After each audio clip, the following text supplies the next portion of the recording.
Testing, testing.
Call the order, the October 9, 2025 Board of Education meeting.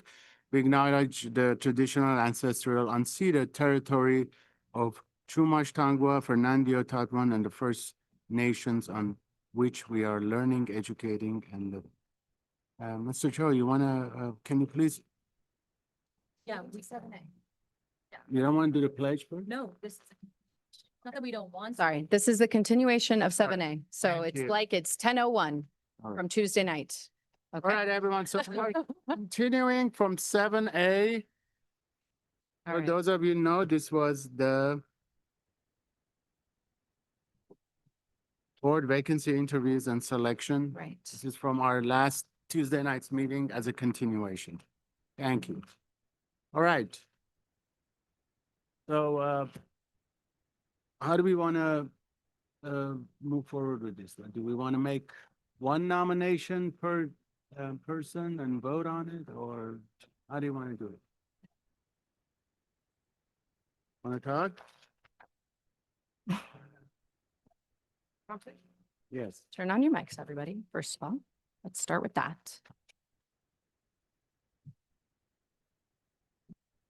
All right. Who wants to start the conversation? Sure. So first of all, again, thank you for all the wonderful applicants. We had to continue our meeting from Tuesday. And we had 19 applicants. 21 to begin with. 21. Mhm. And then we had a couple of them which withdrew. And so at this point, I want to know how we want to go about voting for the person. Do we want to do each board member picks one, we vote on it? Do you want top two? We're having a discussion. Let's have a discussion. So I can lead this part of it. My unfortunate superpowers meetings. I want to, there was a piece of information that I think because of the redaction of I'm going to try to find my spreadsheet now on this, which is a little, that the public didn't have, right? And I think I did want to kind of make note of, and because the public didn't have addresses of the candidates, I did just kind of want to give a sense of trustee areas. Just one, because I think it's a little bit interesting given what our elections looked like in our first elections in trustee areas last time. And I want to make sure I've got everybody in here, even the ones that pulled out. So let me sort this real quick. So we had, of our 21 candidates, we had 3 from trustee area 1, 2 from trustee area 2, 1, 2, 3, 6 from trustee area 3, 4 from trustee area 4, and that should be 9, I think, from trustee area 5. So I think my overall takeaway from that is we did not have this many people running for election during our last elections. I am very happy with the folks that I have on our board right now. And we had a lot of qualified candidates. I know running for election is scary. We have all been first-time candidates before. I was a first-time candidate in the last election. Please, we can only pick one candidate tonight. If you please consider running for election next time.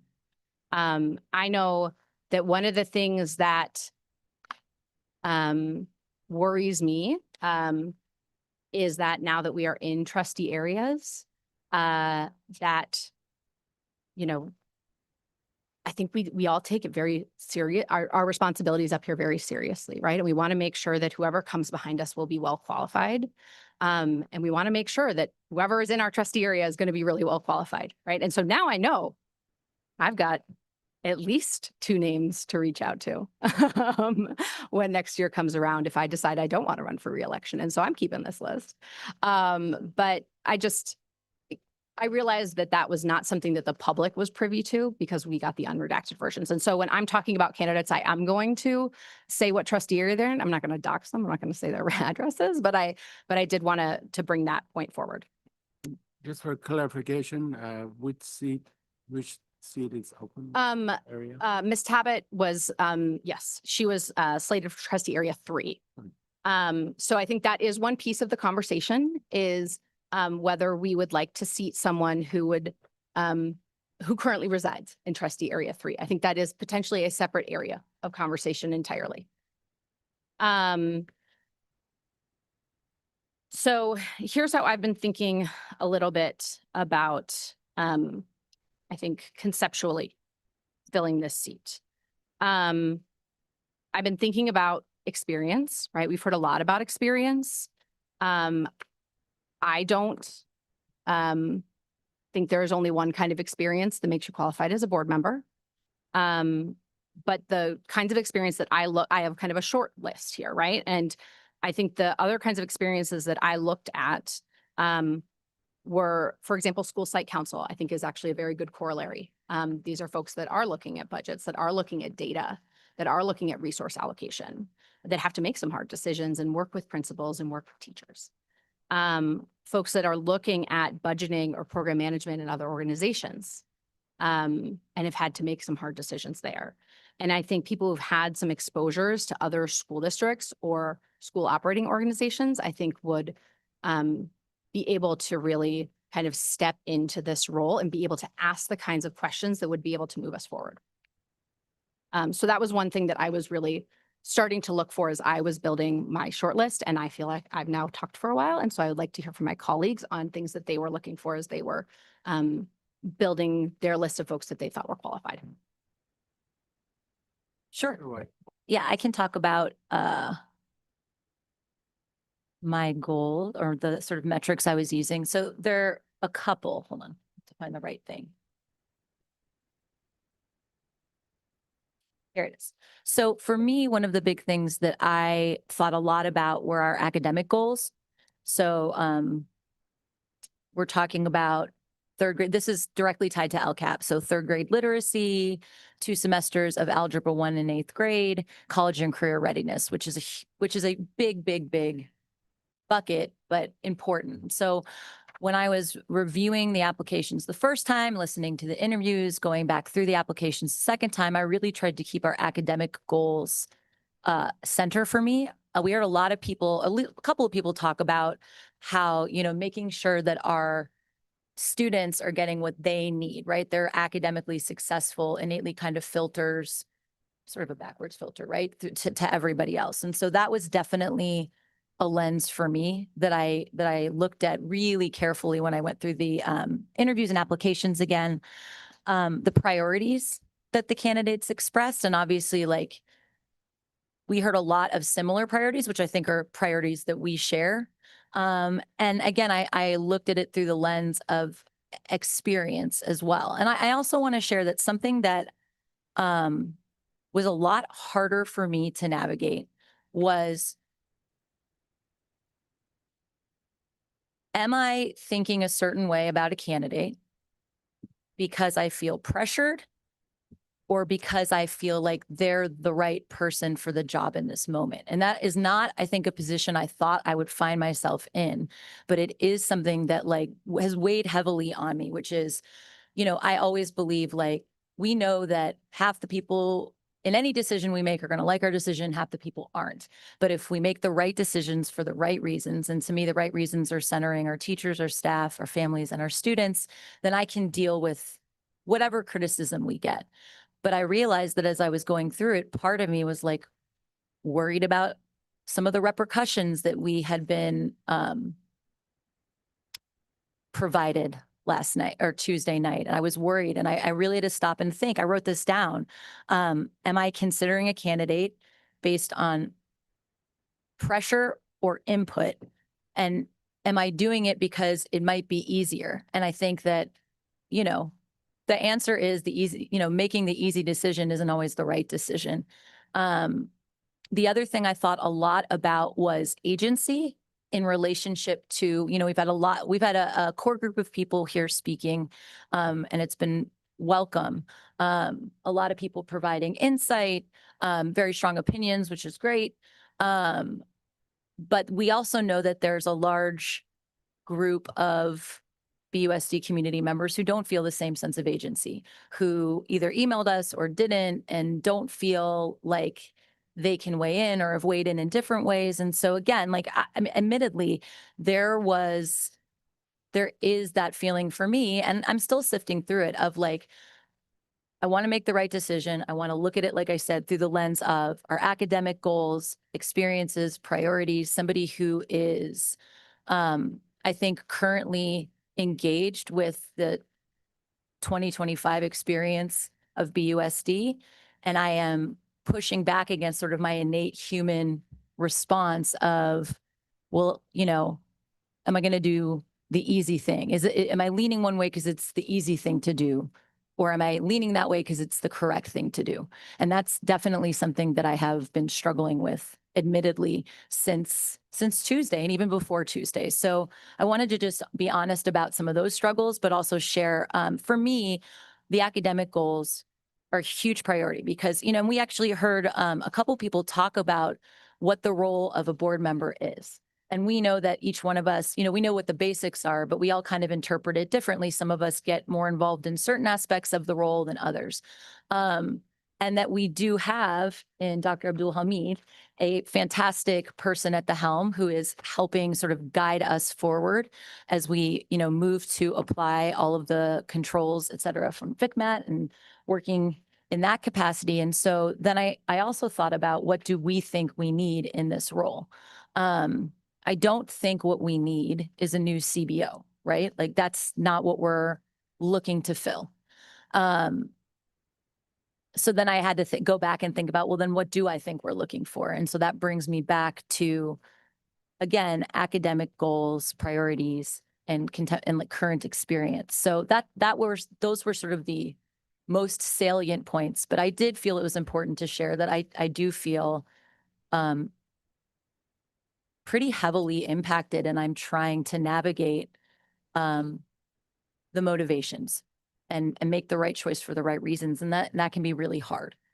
So those were the sort of I would say the guidelines I was moving through over the past 48 hours.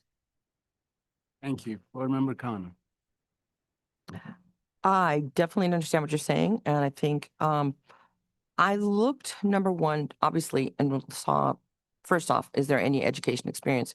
There were, interestingly enough, there was a lot more experience when people talked and came up and explained what they've done than actually was on the application sometimes. And it was like, oh, okay.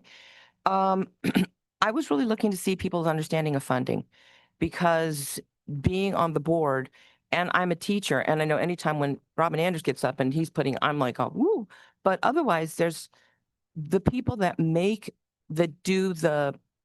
put together our curriculum, put together what was going on. We're not doing that.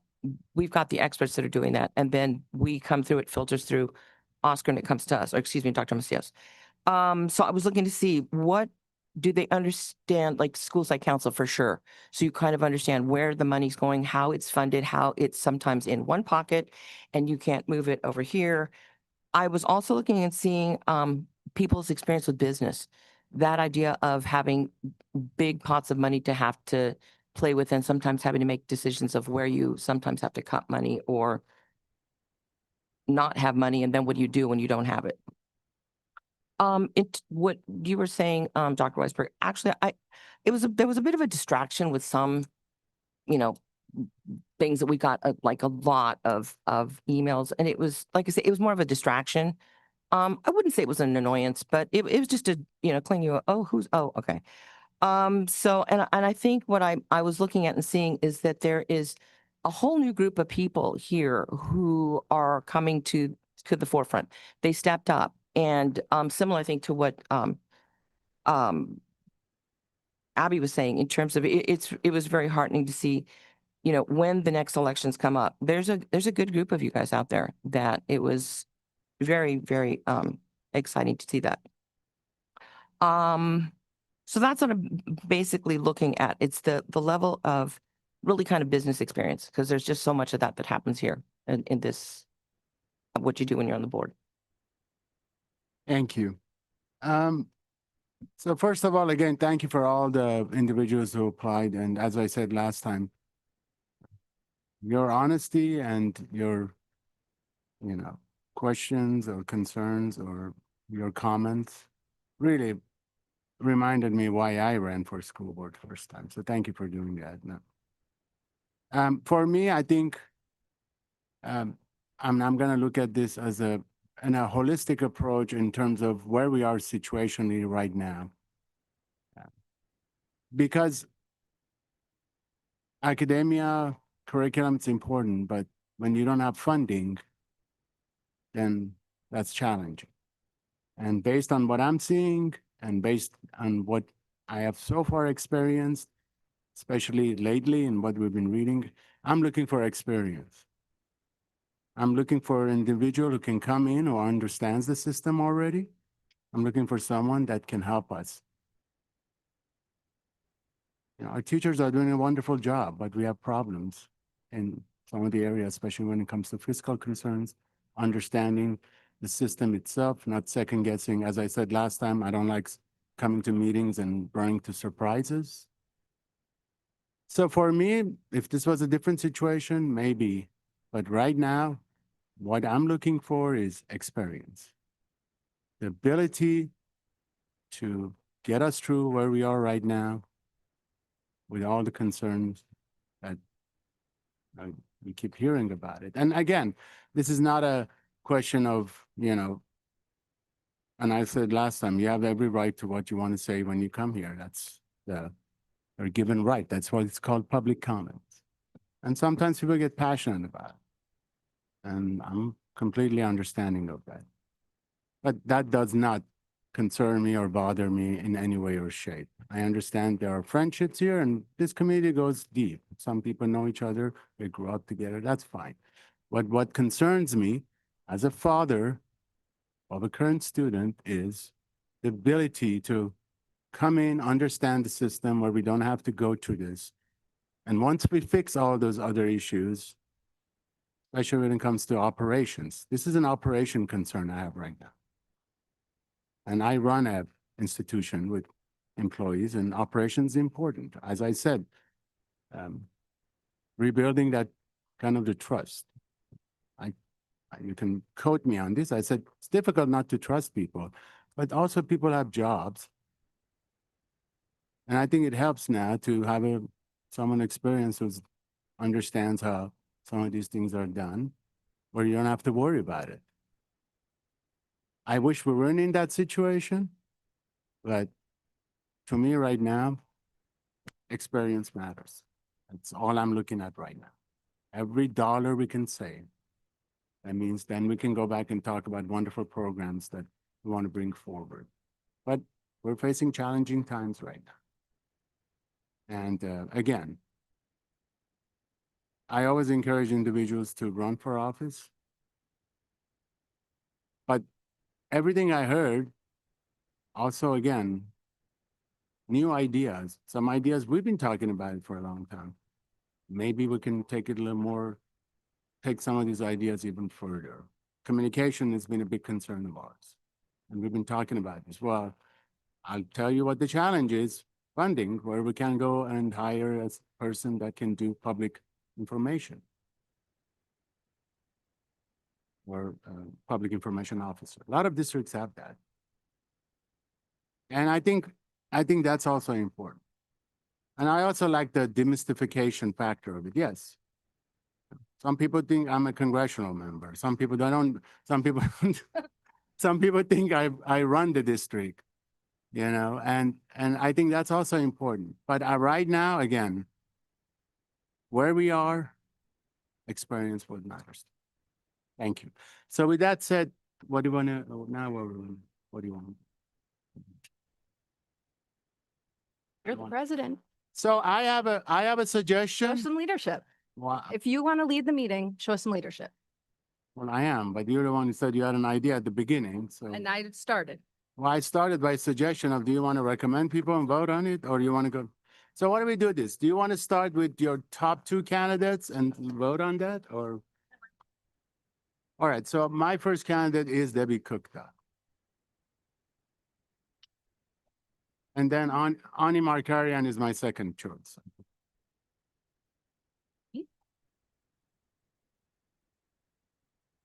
No, It's okay. it's fine. I have two. So.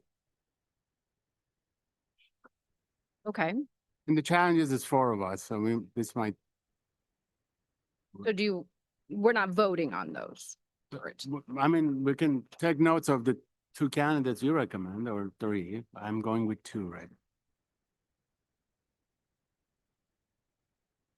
Yeah, I have three. I'm gonna go with three. I know, I'm like, I know, I have a bigger list than that too, but I think I can.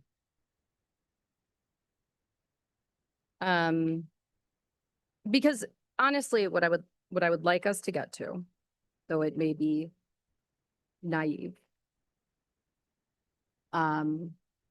would be a consensus decision. So my three do not overlap with your two, so that seems unlikely. So mine are Celia Needham, Justin Robertson, and Kelsey Olson.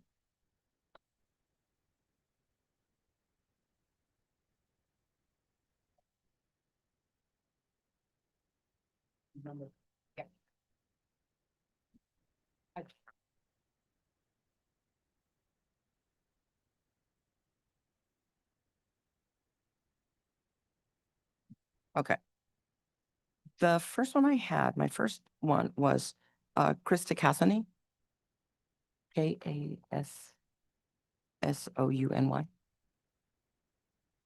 And then I did have Debbie Gupta. And then Jamie DeWitt.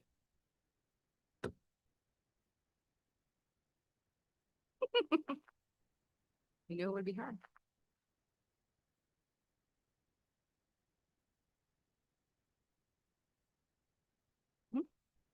My three are, hold on. Celia Needham is my first one. Kelsey, hold on, Olson, and Justin Robertson. Those are my three. Oh, it's the same size. But there were many others that were fantastic. Mm-hmm. I had four of that stuff. Oh, and what are the?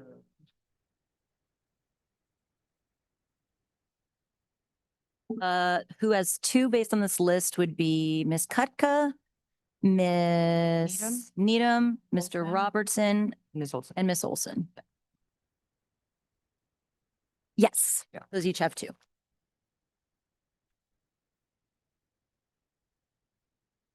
Well, yeah, we have to discuss I it. mean, I think we discussed before Okay. we vote, would be my preference.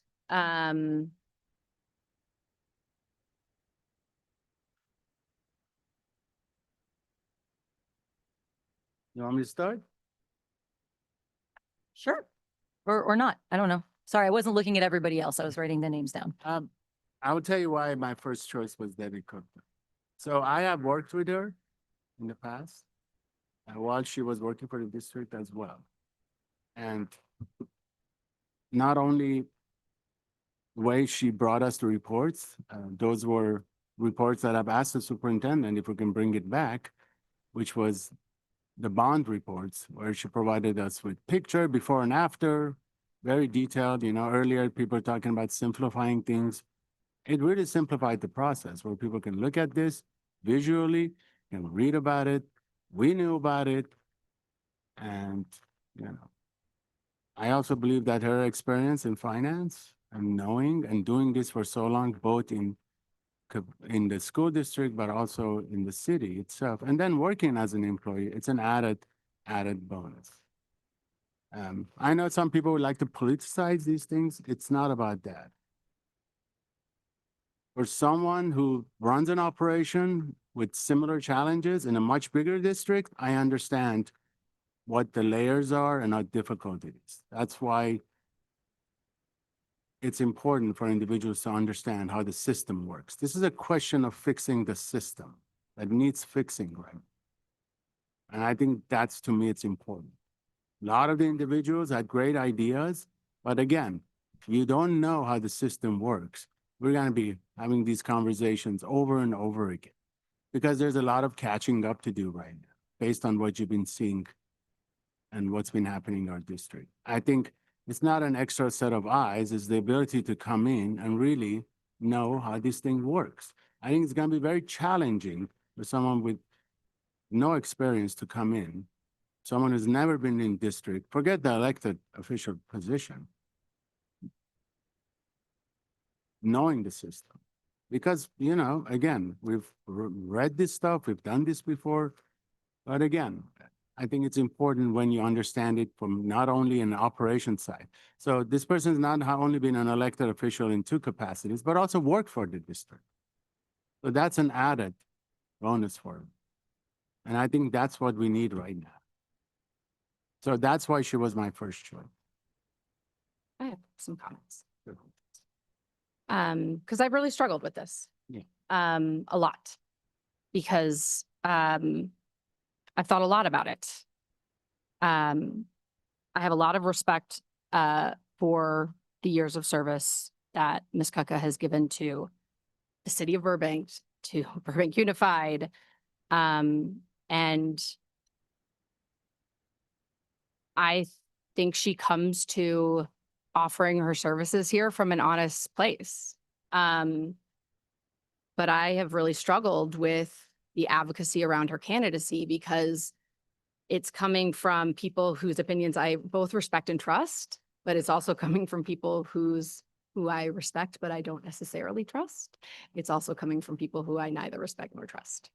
And on the other side, I'm having people who are telling me not to pick her, that I both, people who I don't trust and people who I do trust. So it's a real mess, right? There's some real baggage that comes with that experience, and I don't know her well enough to know if I can trust her. And I don't like to disparage people from the dais. It's not what I want to do. Like I said, I don't know her personally. Her tenure at the district ended before I got here.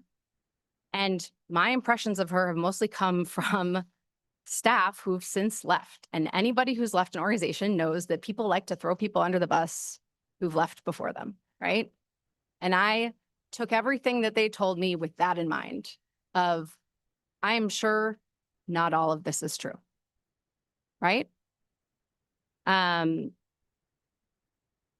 So these are people whose professional work I have maybe whose professional work I have once respected, or that maybe some of it I respect, but that I no longer trust. And so I will admit that the last 4 months have really broken my sense of trust. And maybe that's not fair to put on Ms. Kuka individually. And it would be different if she were our only candidate. And if she were the only person that I felt was qualified to do this work, but she's not. It also would have built trust with me if she had publicly distanced herself from the threat to do a special election if we did not choose her. But she didn't choose to do that.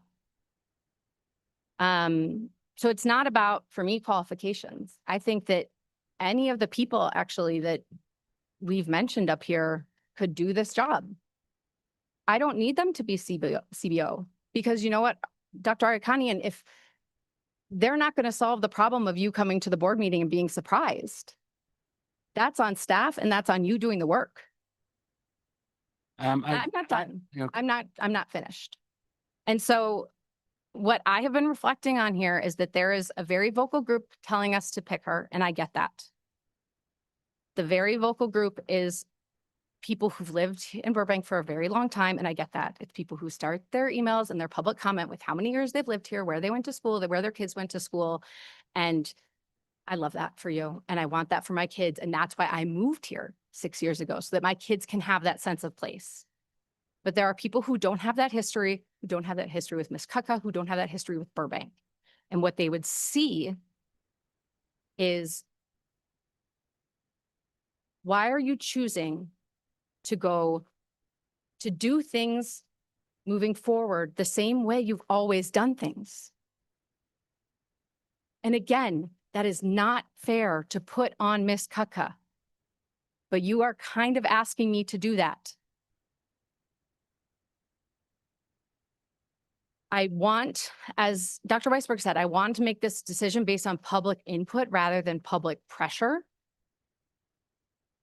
But we're not going to have a measuring contest in this room or at this dais around who gets the biggest say based on who's been here the longest, because I guess I know I lose that contest, or who has the most kids in school, because I win it. All right? That's not how any of this works. But I just know that, like, I have to trust my instincts on this and the people that I have tried to listen to on all of this. And it tells me that we need to turn the page. And I need someone who's not going to say, well, this is how we did it when I was on the board, on staff, et cetera, et cetera, et cetera. I need someone who's going to say, I've seen this done in other ways. Could we try it a different way? Can we talk about this in a different way? Can we explain it to the public in a different way? So I know this is not, and you know what? If the rest of the board chooses Ms. Cucca, then I will disagree and commit, and I will work with her collaboratively. But this is all I've done over the past 48 hours, I can assure you, is think about this particular decision. It's really weighed on me. But this is where I'm at on this, is that this is not a candidate that I can vote for, despite the fact that I really value what she has done in Burbank. I don't want to go back. Ms. Khan. Okay. So what I had done is I'd gotten my pros in terms of, I did go out, I did do a little bit of my homework and went and spoke to people who have worked with Mrs. Cucca, and basically, again, very good work ethic, very good reputation. So like I said, the distraction was a lot of the friends that, we got all the emails from, and I've known her, I was like, I could have had all these people bring me, if I'd have said, hey, give me some character references. I know you guys could have had like 20 people also. So it was like, don't worry. It was a distraction, but it did not distract from what when we were looking at yours. In fact, I answered that to somebody's email today. So the one thing I just said again is business. And the one thing I did know is that she does understand funding. She has experience with that and knows.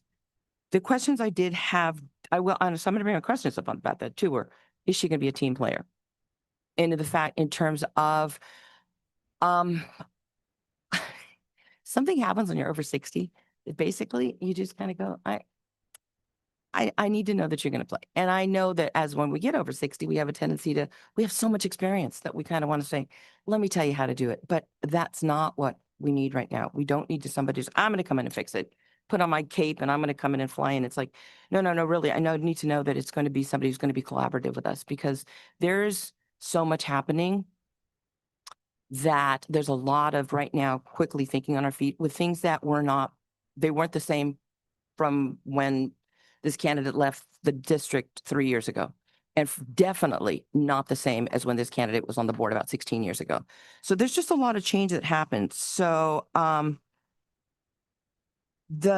yes, and there's definitely the question of the affiliations that, that I just concerned actually for her, in terms of there is a definite body that is extremely, seems to have a lot of animosity for us and everything. And that is going to be a difficult one. If she takes this position, it's going to be straddling two very different, ways of thought in terms of what may be happening, and what other people, again, felt that it was like before, or think, and maybe still, again, don't really, understand the systematic problems that have been happening. So, Yeah, and then the other just, I think almost, I was a little concerned in terms of she has only been gone from this district 3 years, and that's not a lot of time. With, like I say, some of the things that have happened, I'm not sure, as you said, in terms of some of the thing people she might have worked with. So, like I said, I do think, I mean, she's definitely a viable candidate for me in terms of the abilities to come through, understands what we're doing. But I still do have those questions in terms of will she be a team player? Will she be a team player? Dr. Wise. Oh, hello. So I actually remember when I first was on board. Well, when I first got on board, it was COVID time, so I didn't get to go anywhere in person. But Miss Kutka was one of the very first people who, I don't know where she is. I want to see her and be like, hey, oh, hello. Miss Kutka spent, I think, an endless amount of time with me walking through the fiscal elements of this role. And she was super gracious and super generous and very patient with me. And was one of the very first staff members in BUSD that I felt like I had built a relationship with. And I felt like she and I had a great working relationship the entire time that she was here in Burbank. So I want to make it clear that, you know, my sort of selecting other candidates is not because I hold any personal animus whatsoever, and remain endlessly grateful to her for really helping me out. There's virtually no onboarding process for board members in this district. I don't know if it's different other places. I'm working on creating a handbook that we will give our new board member, but I feel like in a lot of ways, Debbie was my onboarding because I honestly didn't really have anybody else. So that taught me a lot about what, you know, I can do for future board members. I want to focus a little bit on, before I go back to Ms. Kutka, I want to focus a little bit on, well, I was going to talk about the other candidates, but I guess I should hold on to that. Okay, so let me go back to my notes here. Sorry.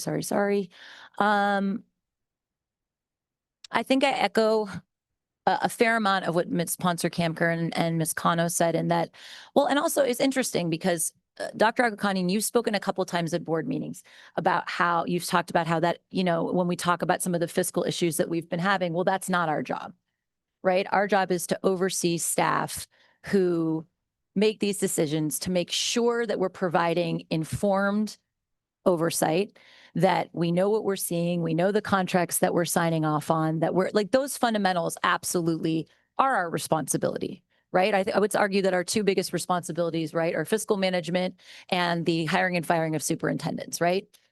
But we also know there's an enormous amount beyond that that we do. And so I thought a lot about you saying that pretty constantly, which is, you know, this isn't our, this and this and this and this aren't our jobs. And I had to remind myself that we aren't hiring a CBO. So it isn't the job of a board member to go into fiscal or business or purchasing and oversee what's being done there. There is a space for, I try to meet with department every summer. I go in and I sit down with every single department, for better or for worse. I do that a couple of times a year. I drop in all the time to ask questions, to learn more, to get better educated, to make more informed decisions. So I'm in no way suggesting that a board member's job is to be hands off, like present me with paperwork and I will sign it, but rather, as opposed to being, you know, somebody who is in there, I'm going in to better understand and better learn so I can hold people accountable and I can make sure our controls are in place. So while I understand the argument that you're making, for me, I don't know that level of I'm going to get in there and I'm going to fix things. That's not our job. Our job. Yeah, go ahead, Ms. Ponser-Kamker. I don't know that Ms. Kutka suggested that was going to be what she was going to do. It But I do wasn't. think that other people have suggested that was somehow what she was going to do. Thank you for that And clarification. so I don't know that that's an expectation that would be fair to put on her. Sure. That, yeah, I think, so I- that's, I just want to, I want to be clear that like, I didn't hear that from nor did I. from what she said in her interview or from what she put into her. To be clear, I didn't hear that from her at all. I heard it from Dr. Agakanian. So I just wanted to address, because we're talking about our rationale and where we're coming from. So I guess I wanted to share as a reflection. But no, Ms. Kupka did not say that. Thank you. I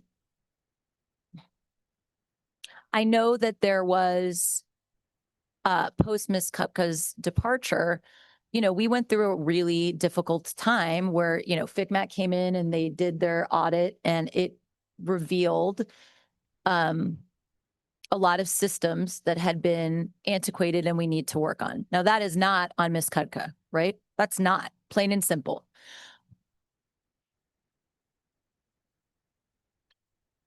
I bring it up because I think it's important to note, per what Ms. Sponsor Kamkar brought up, that having somebody come back into the fold who was part of, I mean, I don't think he meant it this way, but Councilmember Rosati talked about the district being a total disastrous mess for 10 years. And I think it's important to note that we are looking to right the ship, to move forward. We're making progress. And then I don't want to go back to previous ways of doing things. And again, Ms. Kupka did not say that that was what she was going to do, but every candidate comes before us with sort of baggage and understanding and intention. And I do think that there would be a perception of a backwards move. And again, I get that not everyone would agree with that. I know that we have very passionate people in support of her, but we also know, you know, that we have had to dig ourselves out from underneath some really big holes. And I want us to be able to focus on moving forward. And for me, again, it's not just about somebody who has fiscal experience. And I can share some more when we talk about the other candidates, but I pulled quotes from candidates who are really speaking to direct instructional goals and goals of the board has talked about myriad times. And so for me, it's undeniable the experience, the tenure that Ms. Kupka has brought. The reason that I looked to other candidates is because I think it is really important that we continue with the forward motion, the progress, the changes. And granted, it is a difficult time right now, but I also think that I don't think it is a requirement to have done this before to be good at it right now. So I hear all your concerns. So again, going back to my point, first of all, if this was a 4-year seat, that's a different concern. This is 1 year. So even putting someone in a position who comes in, even if they have great ideas to move forward, in 1 year, it's not going to happen. So again, right now, what I'm looking at, and you mentioned, well, we don't need a CBO or what, but this person is also a former employee. That's a plus to me because this person understands the system. Where again, yes, I want us to have people who have new ideas and everything, but this is not the time. This person is going to be there only for 1 year. By the time they get adjusted and figure out the system, and all of us have been there. That's where we go to the trainings. That's where we go. And yes, there is no onboarding process. But you know what? When you're a candidate also, second choice, you learn more about the system. It's what you do. You go study this. I didn't know about a lot of these things. When I started considering running, I got more involved. I'm talking about, again, numbers, reports, you know, data. It's very important. I am not looking for another CBO. What I'm looking for is a person who within this very short period, not wanting to run for office, can come in and help us. Take City of Glendale. When their council member left, they brought in a former council member for a short period. It happens all the time. Of course, experience matters, but also it's the timing that concerns me right now. Again, there are a lot of great candidates with very good ideas. You till 3 months ago kept saying, I'm new here, I'm learning. That was 8 months ago. It took you 8 months to really get adjusted. You think a new person can come in? Well, I'm just saying. No, I wasn't sure. I was trying to do them. Do you think someone can come in and based on what we're going through right now? Someone new doesn't know the system and help us? Right now, we need help. And yes, I understand some of the deliveries of the individuals were not right. Pointing finger and saying, you need this person, you need this person. It doesn't work. Unfortunately, some individuals like to politicize this factor. For me, it's not about the politics of it. It's really about operations. Someone who does this every day, who understands how these systems work. Your areas are education, mine is operation. It's important because again, we are facing challenges fiscally as well. Every dollar that we need to, and by the way, some of these people that I'm sorry that maybe were critical of us also are the ones who brought up some issues that you on this dais agreed with them. Thank you for bringing this up. Thank you for bringing out concerns and issues, and we agree with you. So again, I think it also will help us come together and have an extra set of eyes. And that's why I've asked to create a financial subcommittee if we need to. Let people get involved. This is not a time of ideas right now. This is a time of operation, understanding, hitting the ground running. And then I hope those individuals were here, other candidates can continue their support. I'm telling you, you had wonderful points. It was the same points I had when I first ran. But then when you get into the system, it changes you in a sense of understanding that there is other layers involved. Yes, I always clarify what it is I do. But I want to make sure that people also understand there's a lot involved with that, and expertise do help. Yes. Thank you, Dr. Ariakandon. I have 3 things to say. Yeah. Because I've run out of patience on a couple things. You did not ask for the budget subcommittee, I did. Second, I didn't say budget, I said finance oversight committee. second, I would say that you're being pretty disingenuous versus your private conversations that you've had about Ms. Kaka and Ms. Markarian in the past. And I just want to recognize that, okay? The last thing I would say is that we've acknowledged that the biggest decision other than tonight that this board will need to make is choosing the next superintendent.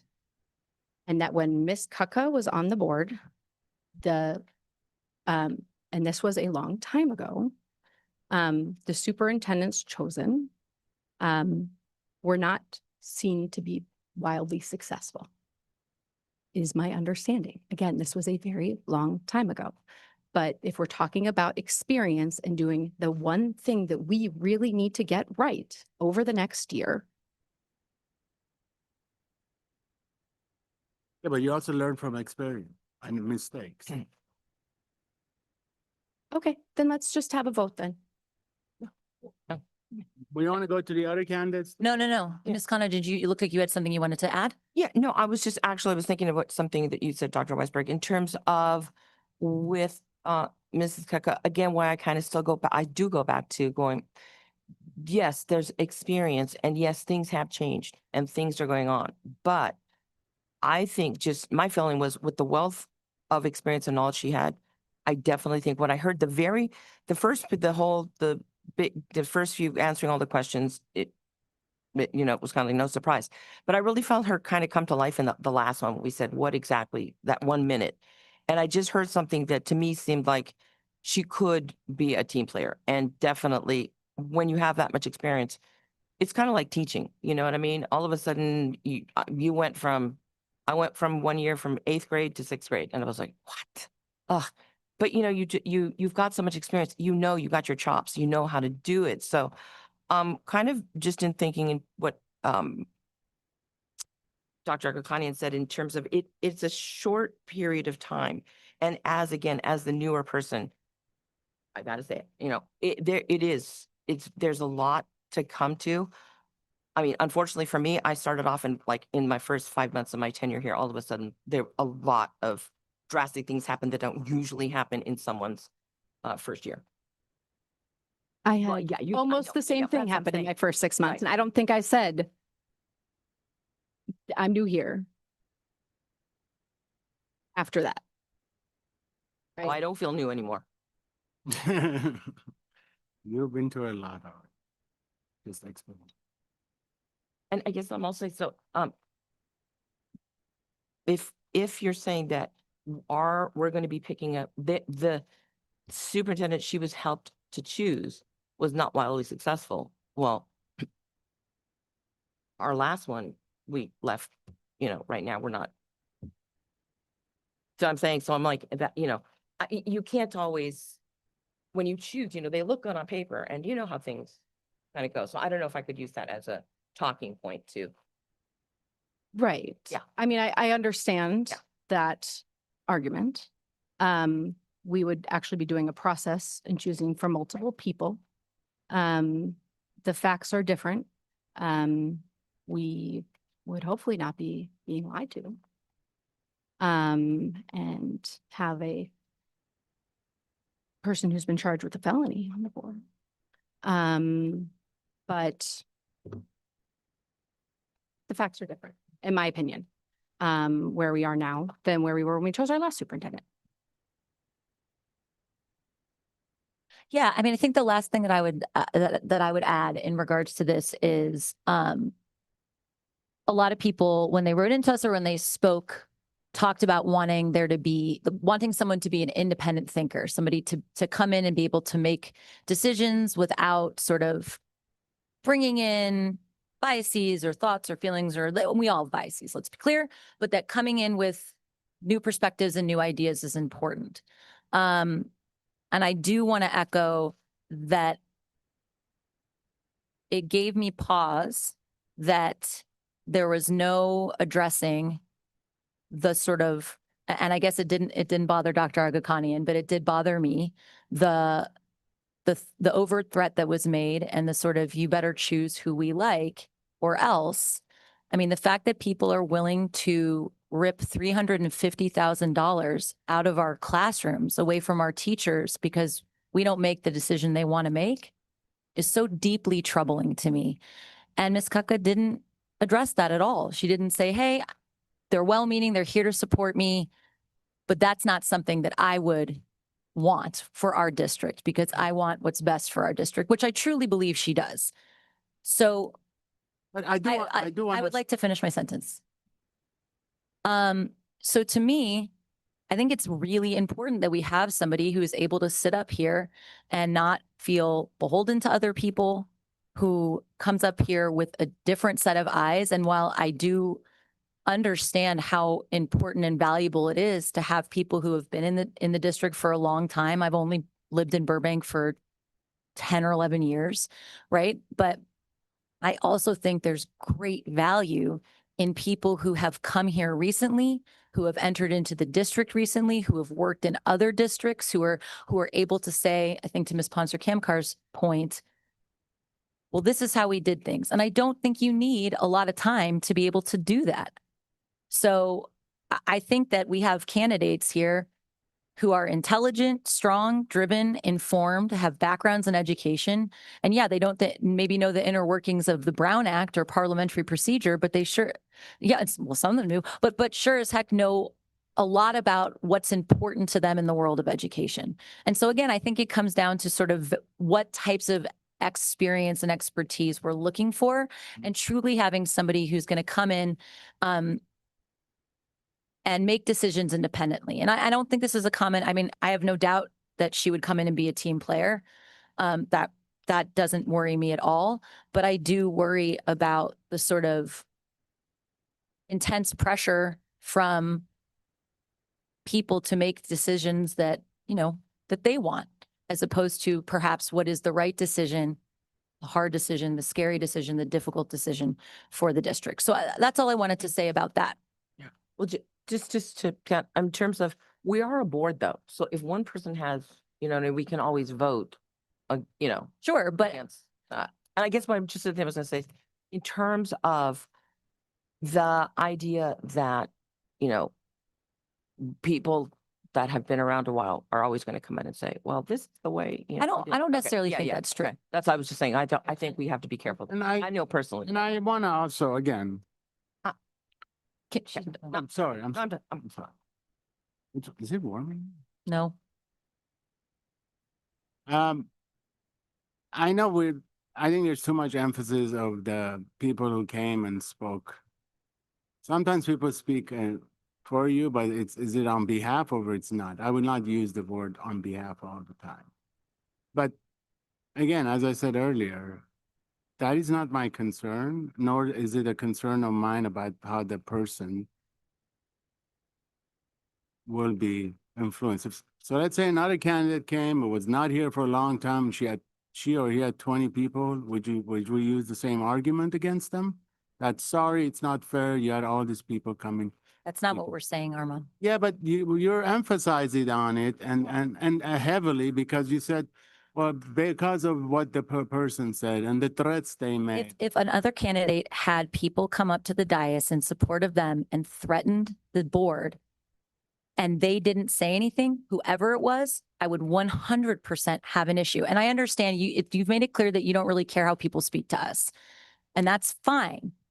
I don't generally care how people speak to me personally, but when people make threats that are going to rip money out of the hands of our teachers and our students, you bet I care. And I would want any candidate, whoever it was, if somebody came up and said, vote for this person or else I'll do this, absolutely, I would say, You also know you can have a recall regardless. So anyone wants to have a recall. It happens all the time. Armand, somebody, Or a Fine, if re-election. if you don't care about it, I'm saying to you that I do. Oh, of course I care, but again, it's not a, For you, it is not. because right now, again, going back to what I'm saying earlier, it's where we are right now. Situation, what's needed. Yes, how many months have we been hearing and we're reading a paper every day, social media, they should be recalled. But again, to me, yes, it's a bad idea. It will cost the district, but I don't want that to be, a factor about that individual. Look, I said it and I tell you, some of these individuals who have been spoken, when I ran last time, they weren't with me. They didn't support me. That doesn't concern me. What concerns me at the end, yes, maybe I will get hot-headed at certain points. But based on where we are right now, based on where the district is right now, and where we're going already with the systematic change, you're gonna need experience. This is not, again, time for great ideas. It's wonderful. I love the ideas. I was taking notes. As I said earlier, you reminded me why I ran, because when I first ran, I also had these ideas. And it takes time. And I used to always question. And what happened with our former colleague, yes, it was a betray. I did feel very, very upset about it. But again, at the end of the day, what I look at is our children and what's the best for them and how we can fix the systematic concern. This is not a question of, curriculum or teachers. It's a question of operations, which needs to be fixed. And I think more eyes and expertise we have on that, because whoever is going to come in also, I'm telling you, it's not going to get prettier, that's for sure. It's going to get more interesting. And I think you also need someone who's already been through difficult times. And I know the stories and the history about what happened in the past with some of the former superintendent as well. Again, my argument is also, look, you hire people, you trust them, sometimes things happen, and that's what we have the power of replacing individuals if we need to. But I want us to, again, kind of walk away from and steer away from this. They said this and she didn't say anything. I mean, that's not, to me, it's kind of like, okay. and- yeah. So you can say that that's not important to you. And I think there's a little bit of misrepresentation going on here. People coming up and supporting a candidate, cool. If it's somebody I don't like, cool. That's not the issue, Armand. I think that, You felt like it was a general tone on one no, individual. I do not. I think, you know what? It's not even worth belaboring the point, but I did want to say to something else that you said. It is about instruction. It is about our teachers. It is about curriculum. Our job as board members is not just fiscal oversight. No. Well, But you just said, No, what I'm saying, our teachers are doing a wonderful job. Our but right now, our teachers feel attacked. Right now, our teachers feel under attack. They feel like because what is happening at the district office, that they are suffering. And I absolutely believe that they are, because we haven't been able to focus on them and the good work. We haven't been able to focus on CSEA and their good work. Let me finish my sentence. We haven't been able to focus on instruction and instructional goals. We haven't been able to do any of that. So this does affect our teachers. And I do not believe that a board member who has just bringing someone on who has fiscal experience is going to right that ship. And so if you're, I mean, I understand that your vision is really hyper focused on this one area. Not one area. It's fixing, I don't use the word fixing. huh? Just, I guess, Yeah, it's not, fixing, because then it makes it sound. Let me, if I may. Again, I think, again, you're kind of exaggerating. It's not the fiscals. It is not the fiscal, let me, it's not the fiscal factor only. If the teachers feel like we're not spending time because we're focusing on what's concerning us, especially with the money issue. And that is what's really driving. You bring in someone inexperienced to really address that question, this is gonna go even longer and the teachers are gonna feel even more, distant and that we don't care about them. Right now, as I'm saying, again, I think academically, systematically, look, everyone was praising DEI and the wonderful programs we do. Some of us started that program and it's grown, but I am saying that it is a package deal, experience, fiscal understanding the system itself, and faster this person can help us get through this, the faster we can get to our teachers and make sure they don't feel ignored or attacked. Dr. Akani, Yeah. I'm just suggesting, can we go Yeah. and just kind of yeah. get through sure. more and then we can come back to Yes. the voting and stuff, so. Let's go to the next candidate. Okay. So who do we have? Another one that got two, Yeah. Celia Needham. Who wants? I'm sure to? she's pleased to be going after that discussion. Oh, boy. I can start. Go ahead. Thank you. Okay, hold on, please. So I wanted to talk a little bit about a few things that Ms. Needham said that resonated with me. She talked, a lot of what she talked about addressed our academic goals. So she spoke about early literacy and family partnership. She spoke about demystifying the board. She's talked about our workforce feeling strong and supported. She talked about equity and access to learning and enrichment, transparent data and communication, which definitely is an area that we all recognize is at the forefront right now. She talked about preparation, which I think is hugely important, that board members come to meetings prepared. She talked about having an open door policy. Those things to me speak to somebody who really understands innately where I would almost, you're a board member in LAUSD is very different than being a board member in BUSD. And that's one of the things that makes Burbank Unified so special is that people can call us and we'll meet with them, or they can show up and have a meeting with Dr. Macias or Dr. Knappich. Like, it is a true gift that we can have the kind of relationship we have with our community members. And Ms. Needham is definitely someone based on her experience that I think is really, really uniquely qualified to do that. I also think, hold on, I want to go back to my other notes. Please hold. Sorry, guys, I have them in two places. Oh, man. Want me to hop in? Please do. Can't find. Okay. I've got a couple things for Ms. Needham. So a couple things that I really liked that Dr. Weisberg has not already mentioned. One, what I really appreciated was what she said about DEI and that she was trying to hold the district accountable about DEI, right? Not just saying that our DEI statement is great, but that like we should have actions around it. We should be measuring it, which is, I think, something that people have been asking for and that we have not gotten to. And so that showed me that she has the ability to come up and sit on the dais and ask hard questions of staff and of her fellow board members, potential board members.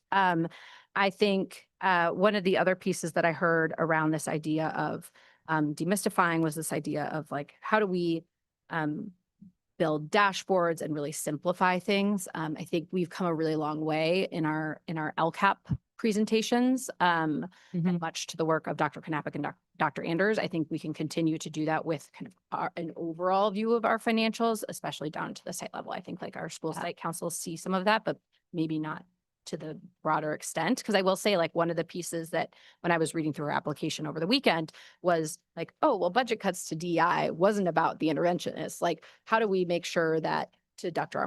Agakanian's point about experience, like there are kind of a lot of line items when unfortunately the last several years that we've had to go through budget cuts, there's kind of a lot of waterfall effect that has to happen, right? That maybe we haven't been great at drawing kind of where the buckets of money are, what is causing what, right? So that, I think I also just, what I saw when, and this is more qualitative, but what I saw when Miss Anita was talking was someone really inspirational. I saw someone that really resonated with people in the room, with my fellow board members on the dais, who spoke about her community in a way that I thought was authentic and impactful. And, I think it's, it's funny that I think she said she was a former middle school teacher. So I had to laugh when I was writing that down because I was like, just so we need another middle school teacher on the board. But even though you are overrepresented, it would be okay with me. So I think there were a lot of really positive things to say about this candidate. I think the fact that she's had a lot of exposure to other or to other schools, especially in other districts and how they work, I think would help get her up to speed very quickly in how things are done here. I found. Sorry, this can't, so I didn't say this the first time and I committed to that. And so I'm sorry. Ms. Kutka's area 5. Let me make sure I got that right. Yeah. And Ms. Needham is area 2. So neither in Miss Kutka's or in Miss In former trustee Tabbitt's. in the open trustee area. Right. A couple of things that I wanted to mention was her work with mental health services, because we have already committed to doing a year-long audit of student mental health support, specifically focused on our care centers. So having somebody who's already coming in with that experience is going to be invaluable, because that's a big decision we're going to make that's going to have a fiscal impact. I also appreciated her discussing IEPs in relationship to DEI.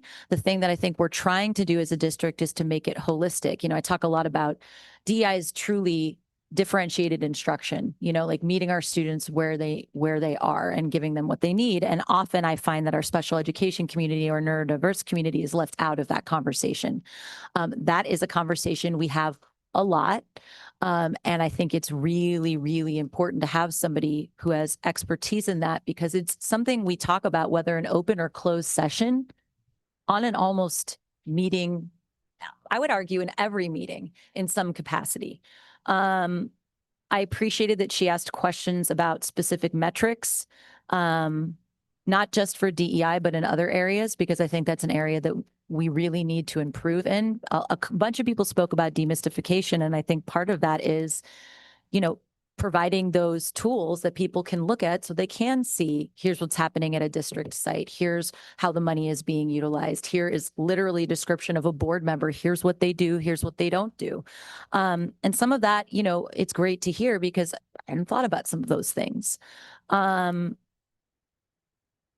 also noted the amount of work in LAUSD with, 35 different schools in LAUSD, and I can only imagine that that brings with it a great amount of insight. And, you know, to Dr. Kanian's question or statement, I actually do agree. Now isn't the time to be putting forth big, huge new things because we have to fix the things that are broken right now. But I think having somebody with current education experience outside of our district, I think about some of the things that Dr. Macias brought with him from Glendale Unified in the time that he was there when he briefly left us. But that's been invaluable.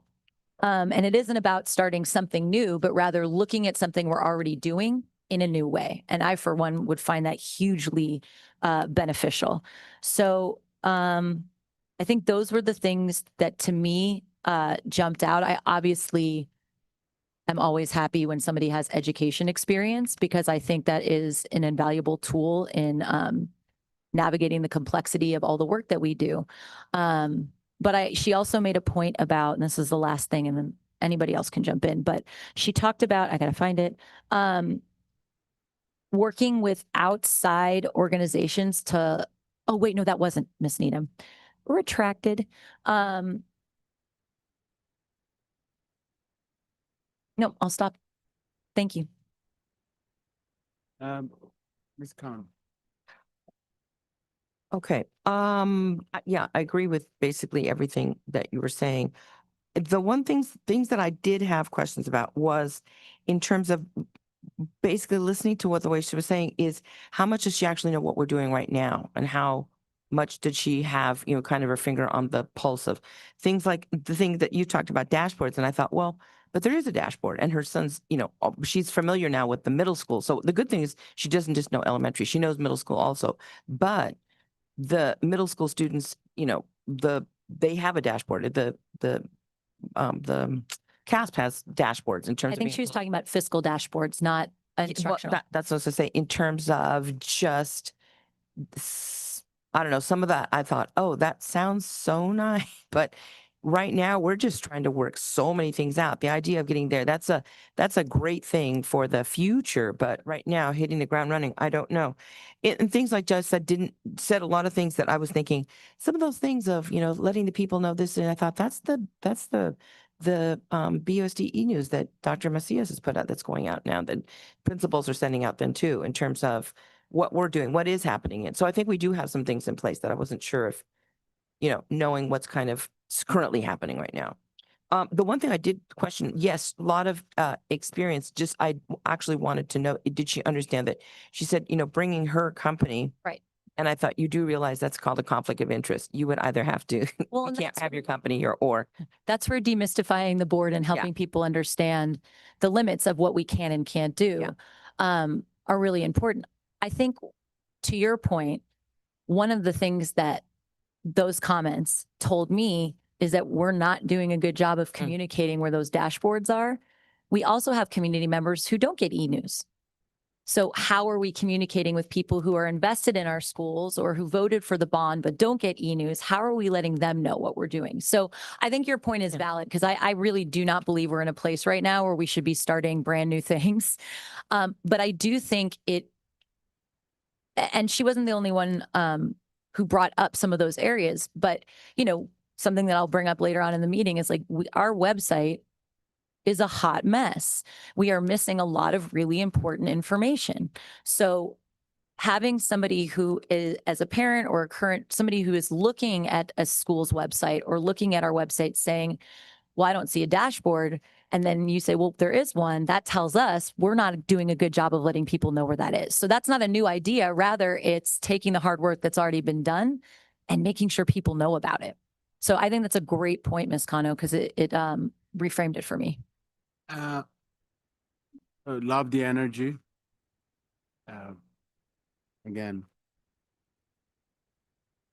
I agree with, you know, what Ms. Kano was talking about. I think at the end when you said my company, and I understand that you didn't, yeah, I know.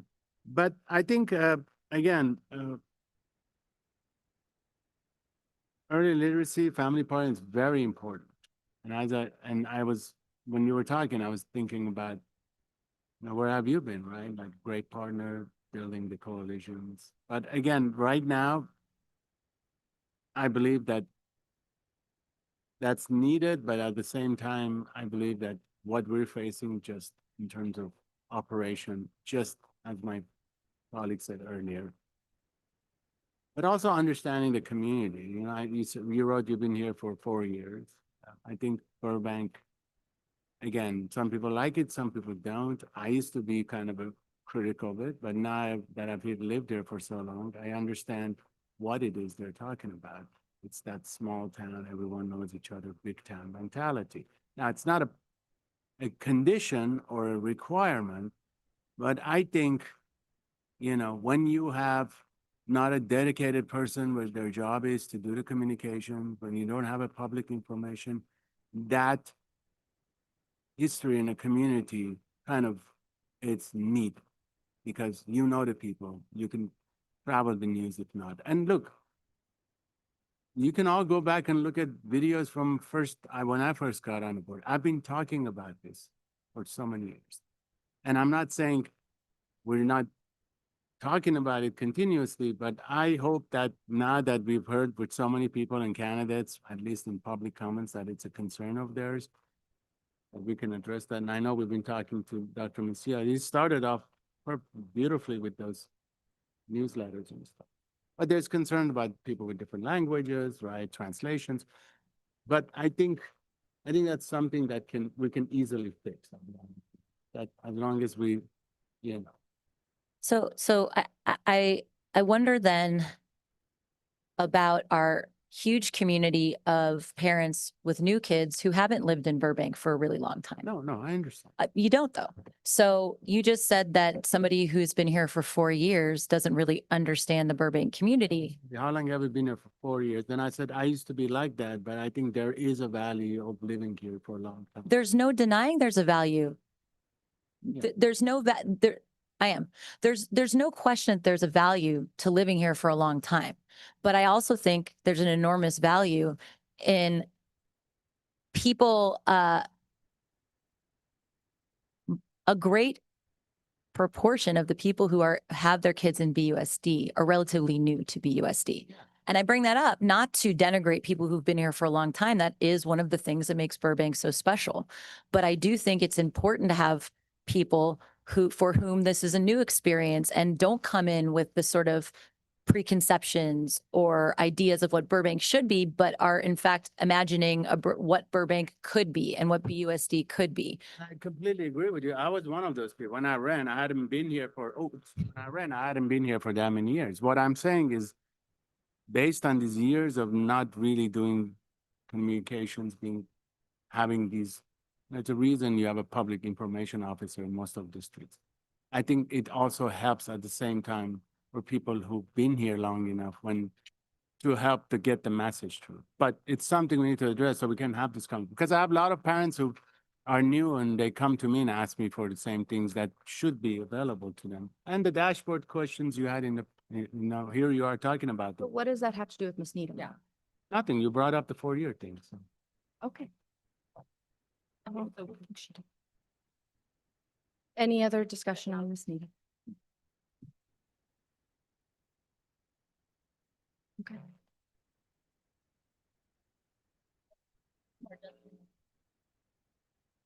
That's Justin Olson. John Robinson. All right, let's see. I can start. Yes. So, we're talking about Justin first. Great. A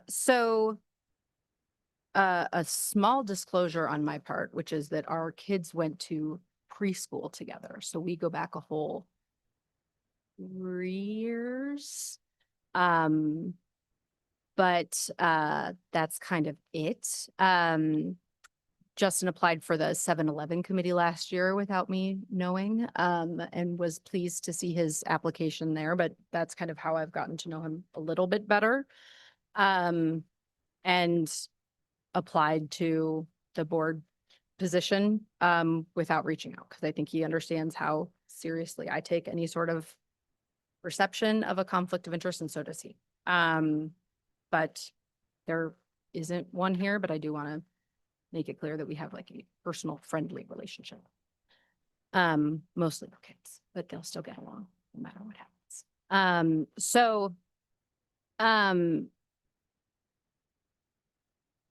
Here's the thing, where, so I think the place where I'll actually start is, where I think Justin lacks an experience, which is on the education side, instructionally. Okay. Which I think he was very open and honest about, right? That's not somewhere where he has been in the past. But I think that he's someone who is a quick learner, based on the work he's done in public service in the past. You know, I think when it's funny, when he stepped up to lead our 7-Eleven committee, we really heard positive things from everyone who was involved on that committee about his ability to get that committee to participate really well in conversations that might have been very dry, that were focused on data, that were focused on potential finances, and be able to get them to a consensus, put together a good report to provide to the board.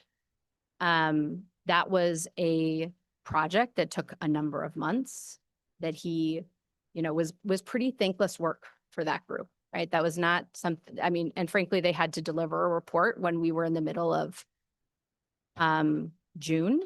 And so we delayed it a number of times, and they were nothing but professional. And I put a lot of that in my great respect for Justin. He has been on the board of the Gain Federal Credit Union for a number of years. So has looked at finances, understands a budget, and you know, is a longtime Burbanker, grew up in town, left for a number of years to live in Altadena, and then has come back. He's got kids in school, really cute kids, I have to add. And, you know, I think one of the things that I've seen, just, you know, he's a pretty humble guy, so I don't know that he would say this, but I've just been really impressed with the way that he's advocated for his kids in school. And, you know, and never said to me like, hey, Abby, you're a board member, you can help me get in contact with the right staff member, or you can help me figure out this problem. Or tried to use our relationship as a way to figure out how to make sure that his kids got what they needed. But he has, you know, he's been a good advocate for them in terms of learning what they need and how to make that happen. And, you know, I think he's someone that, and granted, I get it. Like I know him better than the rest of you, but he is someone that I trust. And a lot of that trust honestly comes from the work that he did on 7-Eleven, because we really haven't known each other that long, but he showed me that he's someone that can really perform a pretty thankless job, that's very data and dollar driven, and do it well without getting any real kudos for it. Could you just briefly talk about what the 7-Eleven committee was? Oh, sure. Sorry. So sorry, this was, we had, not the 7-Eleven store. So this was when we closed the community day school campus. We needed to put together a committee of from 7 to 11 participants. That is why it's called a 7-Eleven committee, to determine whether to declare that property surplus and then to make a recommendation on what to do with it. So they actually looked at that property and a parking lot that the district owns downtown. So we received it looks a little bit like the Facilities Oversight Committee, and met around the same time that our Bond Oversight Committee should have started.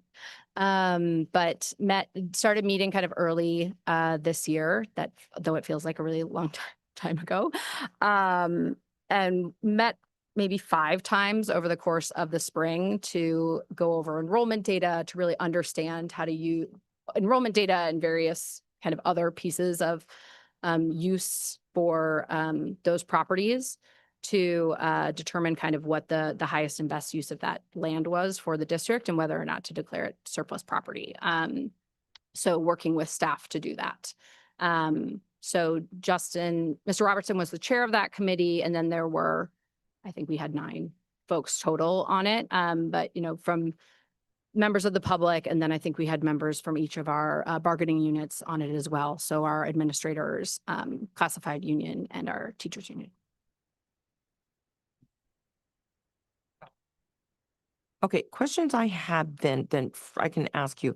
I wanted to make sure that we're just talking really specifically about, what his qualifications are. So the character was, was, I mean, I went Yeah. on LinkedIn and looked everybody else up afterwards, so I can't say that I just kept it to the application because I also took, recommendations from my email from people. So I, did some yeah, research I think into we all both. did. We all did. So, yeah, questions I had in terms of, yes, I know he was on the 7-Eleven. So you said that basically you thought his work with Gain Federal Credit Union for his doing with finance. He was a board member for them, Okay. volunteer Thank you. supervisor. There we go.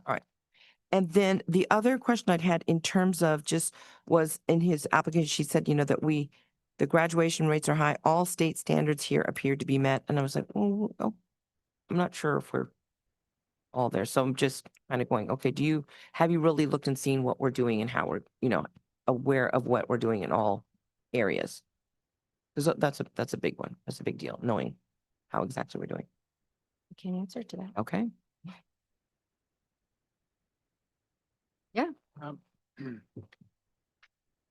you, Well, I mean, again, I think character, love the involvement, love the, again, the enthusiasm. But again, to me, right now, and even you wrote, if I can help steer the course of the district over the next year, I think that's important. But I think at the same time, you have to really come in and know how to steer quickly, meaning you have to be someone who already was on that ship. And that's what concerns me. Because again, the ship as a whole is operating, but there is little areas that need to be fine-tuned, and the better you know the ship, the better you can steer it. And I think that's important. Again, as I said, these are great candidates, and their ideas, characters, involvement, but to me, it's a question of timing and what the little time this position will hold. And again, that's just, again, I think everything you've done, it's wonderful. And I love to, make sure no matter what happens tonight, the individuals who applied, they stay, So the other thing, and then I do want to make sure that Dr. Weisberg, but I keep forgetting to say this. So the other thing that I do think is worth mentioning is that Mr. Robertson does live in trustee area 3, which is a vacant trustee area. Oh. Thank you. okay, so I'll just talk a little bit about what I highlighted. He talked about some of the major areas that he sees that we need to address, systems challenges, staff turnover, ethics lapses by former board member and employees. He spoke, I thought, pretty eloquently about the board's dual role as stewards of public funds and education, which I do think are equally important, even when we do find ourselves in a deeply challenging fiscal situation. He did, I mean, he talked, what he actually did when he was talking about the performance metrics, he said that they show room for improvement. So I wrote that down as a quote in relationship to ELA, math. He also brought up chronic absenteeism. So that shows me somebody who's done their homework in regards to, and he certainly wasn't the only one, but spoke about that in his application. He talked about addressing our enrollment issue, which is absolutely tied to funds. And I think that that, again, speaks to one of the larger problems, which is to a large degree, based on our exit data, our enrollment is falling because people can't afford to live here. So somebody who does have longstanding relationships in the community, whether it's Gain or elsewhere, is a great person to help build connections in the community to help address that, to go out and have conversations with people and help educate them on how much the cost of living in this city impacts the ability of families to remain in Burbank, to send their kids to BUSD. And I mean, I wish I could say that I thought our electeds would get on board with funding us in a different way. I don't see it happening anytime in the foreseeable future, which means we will continue to see enrollment fall as people move out of Burbank. And it's not a Burbank specific problem. It's a city problem, but it is a problem. I wrote down something that I like a lot. He said, you know, some of the factors involved are local, regional, and national, many outside the district's control, but how we respond to it is not. And I think that's very important. So just having the sort of presence of mind to understand what's within our control and what isn't is really important, because we could spend all day up here talking about state funding, or we could focus on how we can sort of address those issues, how we talk about those issues. So those were a couple of the things that I wrote down. I am going to quickly go back to, if anybody else has something while I scroll, I should have had this. So he also brought up working with and valuing district partners. And I think that's an area that we've fallen short on, especially when we look at failed parcel taxes, which is our real, and I wasn't on the board the last time we tried to do a parcel, but I wasn't on the volunteer committee. And something that I noticed was, you know, the district at that time really didn't do a great job of building relationships with our community partners. And I think that that's hugely important, whether it's for the next X number of months but having board members who are keenly aware of how valuable that can be for us, or leveraging those relationships in the forms of donations, scholarships to our students, you know, all of that stuff makes a really big impact. While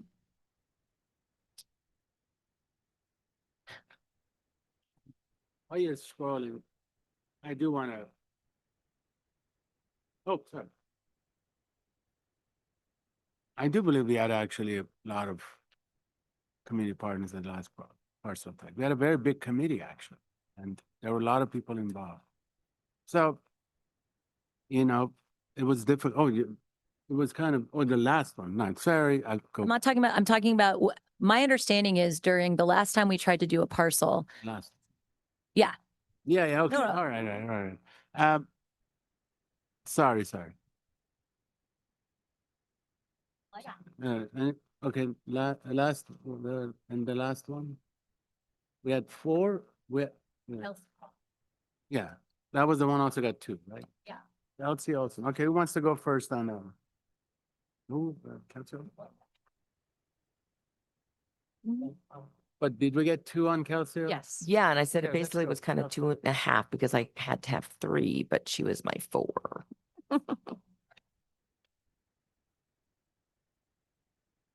Yeah, no. In terms of her having, again, the experience that I'm harping back on is understanding how funding works, how you work. And she's worked for a company and understands educational leadership. She has been a teacher. So honestly, all the teachers in the room, when she said pedagogy, we all went, oh my gosh, that word just gets you. She talked about LCAP. I thought her use of saying bridging those silos in the departments was a really, really strong, somebody that understands how organizations work. And I think I kind of went back to that. It's like understanding organizations, and organizations are systems, and that she seemed to definitely understand that. The only thing I think that I had questioned in terms of when she was talking was that she works for a company, and then she, again, said, you know, maybe we want to bring it here, and I was like, oh gosh, another one. It's like, no, we can't use your product. we got, but that's just the learning. Okay. Yeah. But otherwise the other stuff, the idea of, I liked her idea of also saying, what evidence do you have that your DEI is working? That some of the people said, but those were the things that I thought were, were strong.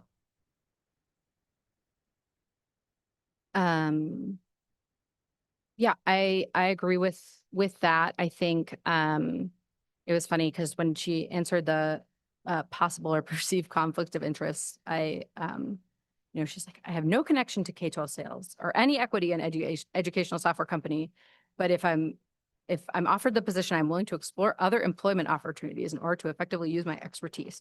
And I was like, gosh, girl, like this does not pay enough for you to give up your job. And so, I think one of the things that Ms. Needham said to that question was like, we don't have any upcoming contracts. If there were a contract, I would disclose and recuse. And that is the expectation. Okay. And other people were doing plugs for their services. All right. So I'm going to take it for that. I had, as Ms. Olson mentioned, she reached out a couple of years ago when I first was on the board to just kind of understand. I think she maybe just moved to Burbank and had a kid that was, her kid's 5 now, so I guess 2 or 3. And so I was trying to understand kind of how things worked a little bit. And I went back to see kind of what our email conversation was. It was very short. But what I remember from our conversation was just talking about how, firstly, like people expect that everyone already knows everything in Burbank because everyone expects that everyone's been here forever and ever and ever. And that's just not true. And that's something that, as someone who's got young kids, that I've been saying like, hey, guess what? Like, we need to invite people into our schools. We need to do school tours because not everyone has been into your schools. Like, you always have a first kid going to school. And if you didn't go to that school as a kid, maybe you haven't been there. Right. And that I remember talking about that with her and really talking through like how my kind of first impressions of the board, because I think that was within my first 6 months, were just that, often we need to be listening more and thinking about how we support parents in making sure that we are welcoming them in, right? And so that was one thing that I took away from my conversation with her and from what she was saying, right? I think the other piece that I really heard from her is this ability, is kind of from this business sense, the ability to kind of go into a budget, understand what's in there, make some hard decisions, because that's what we're going to have to do with our budget in the next year. And I think all of our candidates that we've talked about here tonight are pretty clear about that. I think they've all, no one just woke up yesterday and thought that it would be a super easy go of budgets, but I feel confident in her ability to kind of do that and make hard choices based on what she told us. And yeah, she is in trustee area 1.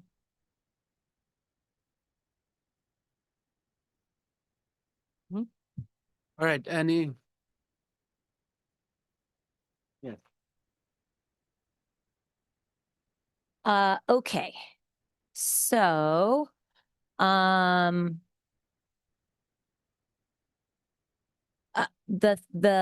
thing that there are a lot of things that stood out to me, but in particular, she spoke at the end of her interview about currently running special projects, which is what she referred to as the ecosystem around K-12, and how surrounding communities can best support public education, which I think is an extremely valuable lens to have.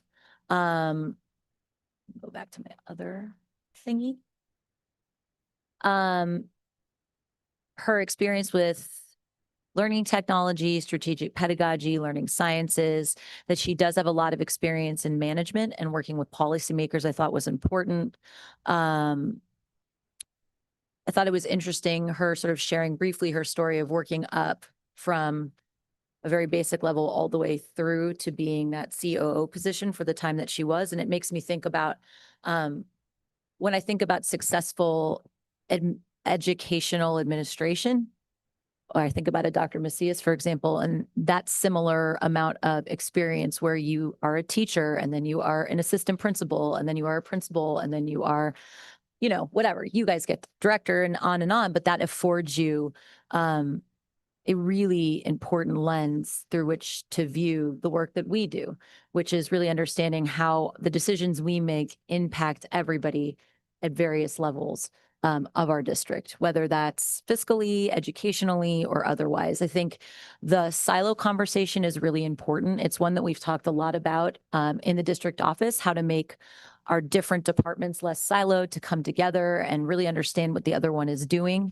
So I think that is a hugely important element of really helping address some of the fiscal issues that we're currently struggling with, understanding who to send things to, who are you talking to, who needs to be responsible for A, B, C, and D. I think that's a really helpful area of expertise to have, especially understanding, you know, what we're trying to currently address. So I think that really resonated with me quite a bit. So I'm trying to see if I wrote anything else down. I think that might have been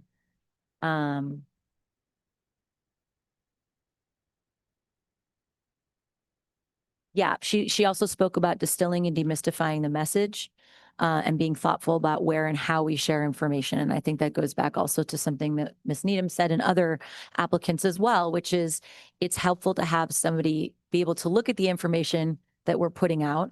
And we may be thinking like, nailed it, like this is great. And then to have somebody say, well, I actually don't know where that is.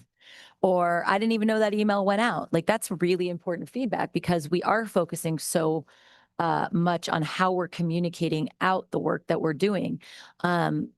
Somebody mentioned to me yesterday in conversation, you know, we don't talk enough as a board about the work that we're doing behind the scenes. Now that's feedback we got in regards to, you know, I've changed up how I ask my questions, right? Like I used to ask 80 billion questions to district staff before board meetings. And then the feedback we got was, well, you guys don't ask enough questions. You just rubber stamp everything. And so apologies for the lengthy meetings. Now I ask all my questions also from the dais, but that's important. If people want to see that element of the process, I'm happy to do that, right? That's super important.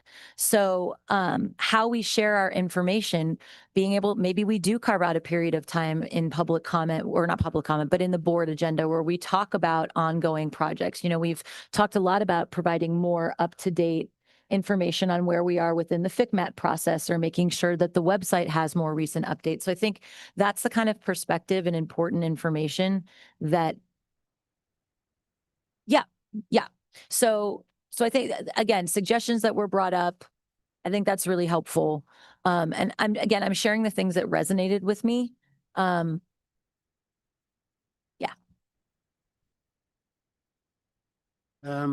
Again,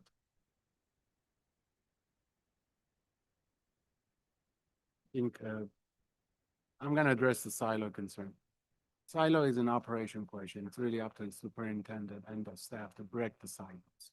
Silos are created either because of internal reasons or over years of internal problems.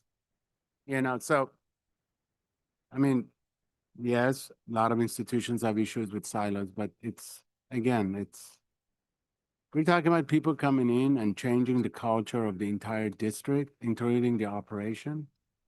Again, I'm going to go back to experience, knowing and some of the individuals they've worked with already, and they know their work ethic. Some institutions silo for a reason. Some institutions are by design. Some institutions silo is not necessarily a bad thing or a good thing. So I want to be clear on that.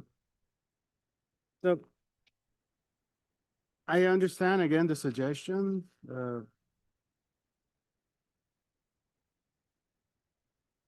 At the end, you wrote, I don't have any further political aspirations, just to serve the community. Again, with the fresh eyes. And I think, to me, that opportunities have been available and are available. And I think we need to hear from people like you and to bring us those concerns. Or even talking about education, technology. Again, that also all comes back to funding. You know what AI is doing and is gonna do to our education system, period, and the job market. All of you know what's happening. So I think to me, right now, I'm going back to my first point. It's knowing the system and trying to knowing where some of the concerns and areas are and having the ability to go in there. I'm not looking for people to look for things. I want people to know where things are so they can go in already and help. Again, and again, I'm not saying the individuals are not qualified. I just think the timing and how long they're going to be serving and what's happening with us from education, attrition and enrollment, budgetary concerns, AI, you know what's coming.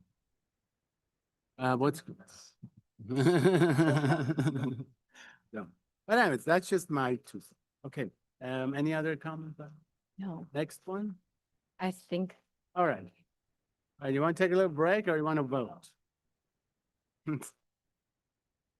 All right, so we want to go one by one and vote on these? so. Let's hang on. I think we should be honest about where we're at, Dr. Iaconian, which is that you are clearly advocating for one and not the others. So I think we need to go ahead and vote on that one and see where we're at. Are we not going to talk about the, we Well, had I mean, two no, others. no, Wait, wait, we don't know. wait, let me finish one sentence. That I we know, had, I'm that's just what I'm trying to, saying, see where we're at. I Yeah. didn't say. I am advocating for one, but again, there's. okay. Yeah. Yeah, no, that we also had, so those are the ones that got two. Are we, the ones that just got one, are we not going to discuss those then? You want? I know, I have no problem with that. No, we have a good group. I just want to know what we're doing. Just so we're all, I'm open to having a conversation about more candidates. If you think we can get to 3 votes with the 4 candidates we have right here, then I think we should probably try to do that okay. Okay, for the sake of everyone's evening. that's fine with me. So, do we want to go one by one and vote?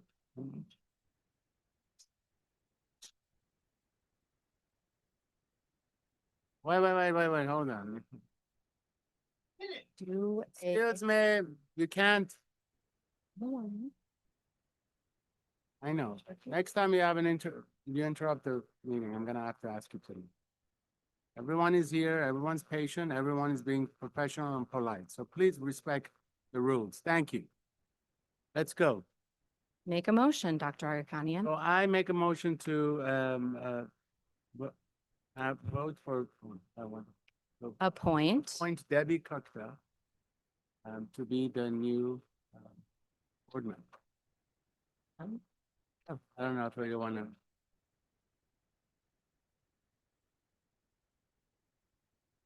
Yes. Well, Yeah. need a second and see if there's an additional. Wait. Okay, wait, let's go back to this. So if we have 2 votes, then the person's, no, okay, That's so not we're a just trying majority. to, right, that's what I'm saying. Ms. Walmsley, what would you have done if Let's not have this back. I heard you? Yeah. Okay, I appreciate that. So Ms. Walmsley has suggested us a process. Right, so we've got 4 candidates. So again, My only concern with the process is that, no, hang on, 1 second, is that, we're appointing one. We're not appointing a board. So what if we get to 3 on more than 1 person, then I guess we have to come back. Okay? Okay, so, okay, please, well, God bless the city. I am sorry, we're not the city council and we are following the process. Please stop interrupting. Thank you. Yes, we could come down to having 2 candidates and Yeah. we'll vote, And there's then more. we'll do a preference. That is just fine. So we'll be doing acceptable, like this is acceptable kind of, no. Yes. Yeah, sure. Mm. Let's start with Ms. Kutka then. You can take notes on the, yeah. So we have first, Madam Secretary, we have Debbie Cook. Right. But you have to make, so you've moved. I and made a motion. Do we have the second or you just want to vote on each one of them? No. We're gonna do what we said, which is you've made the motion. If Okay. there's a second, then we Good move thought. forward to a vote. If there's not, then that is what it is and we move on to the next candidate. Made a motion for Debbie Cook. To vote for the other candidate. Yes. Yeah. we have to Yes. Vote for the other candidate. You will vote for other candidates if there is a motion. Yeah. Yes. The first candidate is Debbie Cook that made a motion. Is there a second? Second. So we have a motion and second. You want to go individually? You can just say all in favor. All in favor? Aye? No. Well, you made a motion. Yeah, I did. So Yeah. All in favor? Aye? It's two. Opposed? Nay. Nay. Two. Next one. Celia Needham, I move. Second. So we have a motion and second. Yeah, all in favor, say aye. Aye. All opposed? Nay? Two. Justin Robertson, so moved. We have a Justin, we have a motion. Second. Second, all in favor, say aye. Aye. Nay?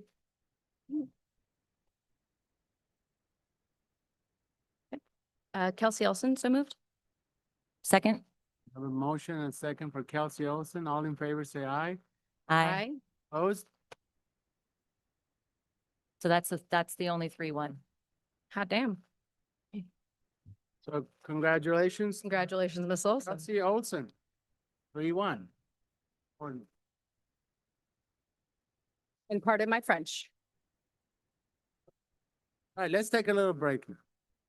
Get some water. Adjourn the meeting? I will adjourn the meeting for 5 minutes recess. Thank you.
I'm calling order the October 9th, 2025 Board of Education meeting. Again, we do acknowledge the traditional ancestral unceded territory of the Chumash, Tongva, Fernandio, Tatwam, and First Nation on which we are learning, educating, and living.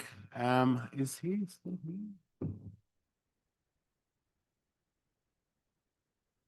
Schwartz, would you lead us in the Pledge of Allegiance?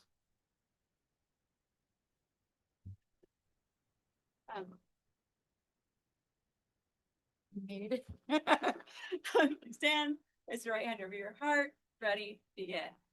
I pledge allegiance to the flag of the United States of America and to the republic for which it stands, one nation, under God, indivisible, liberty and justice for all.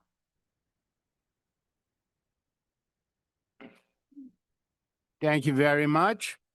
Ms. Schwartz?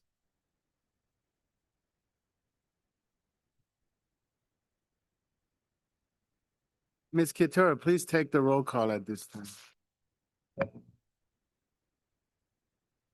Member Cano, Present. Clerk Weisberg, Present. Vice President Ponser Kamkar, Present. President Agakanian. Present, we have 4 members. We have quorum now.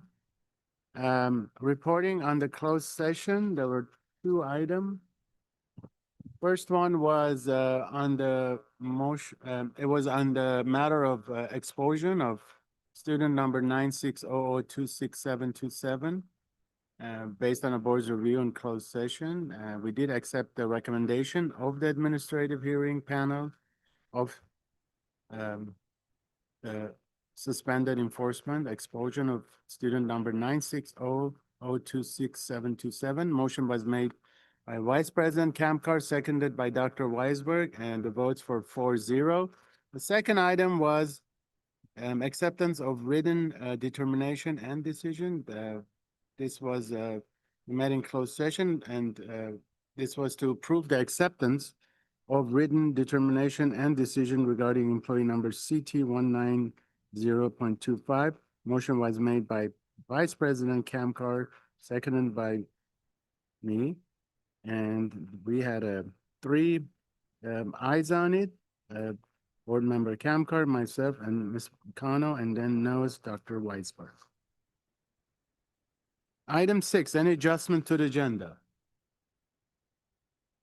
Yes, Dr. Akanian, I would like to have items, number 1, the oath of office adjusted to be at a later date, which will be October 16th, since you all selected a provisional appointment of a board member. Also I'd like to pull 12D, 12H, and 12J. That's 12D. 12D, 12H, and 12J. Any other items? Dr. Kamkar. Do we expect to see those items on the October 16th agenda?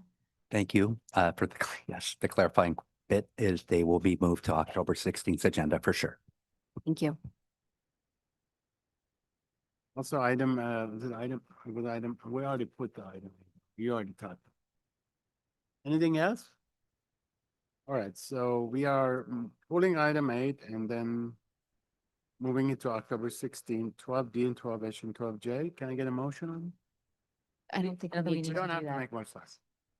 All right, everyone else, nothing else? Not for changes to this agenda. Thank you. Any items for future agenda? Dr. Weisberg. Can we get a update or report at our next meeting about a timeline for making adjustments to our website? Making sure that things that should be there are there and that things that are incorrect are corrected. I spent some fun time going through, making a list over the past couple of weeks. I know you have as well. So it looks like you want to. I do. We actually reviewed this in cabinet and in our all principals meeting, gave everyone a deadline for the end of this month concretely that we will see and reflect all updated changes as necessary. I have one more and then I move it. I would also love to get, I know there's a meeting coming up, but I'd love to get an update on our DEI teacher leaders. I don't need an update. I'll tell you what I'm looking for. I'm looking for the metrics that we're using to measure what's being done, and then the site-by-site goals. Because I know that they set goals at each school site. So I think it'd just be helpful for us to have a sense of what those are. And I know that we've already asked for a report back at the end of the academic year about how those goals were met, how things went. So I think it'd be really just helpful to have a sort of check-in now with that's specifically what I'm looking for. Thank you. Vice President Campbell.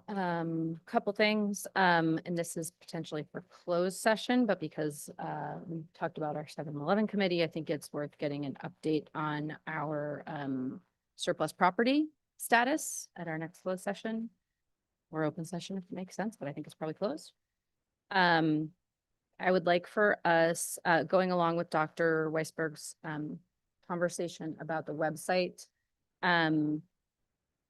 I'd like for us to talk a little bit about, I know we do have a tip line around safety.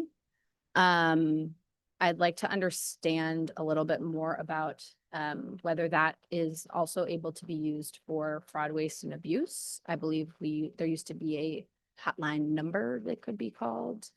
We can talk more about kind of what that would look like. I think that goes into my last. Whistleblower? Yeah, essentially, because I don't know that we've got a real great system for whistleblower complaints right now, based on Feedback. experience.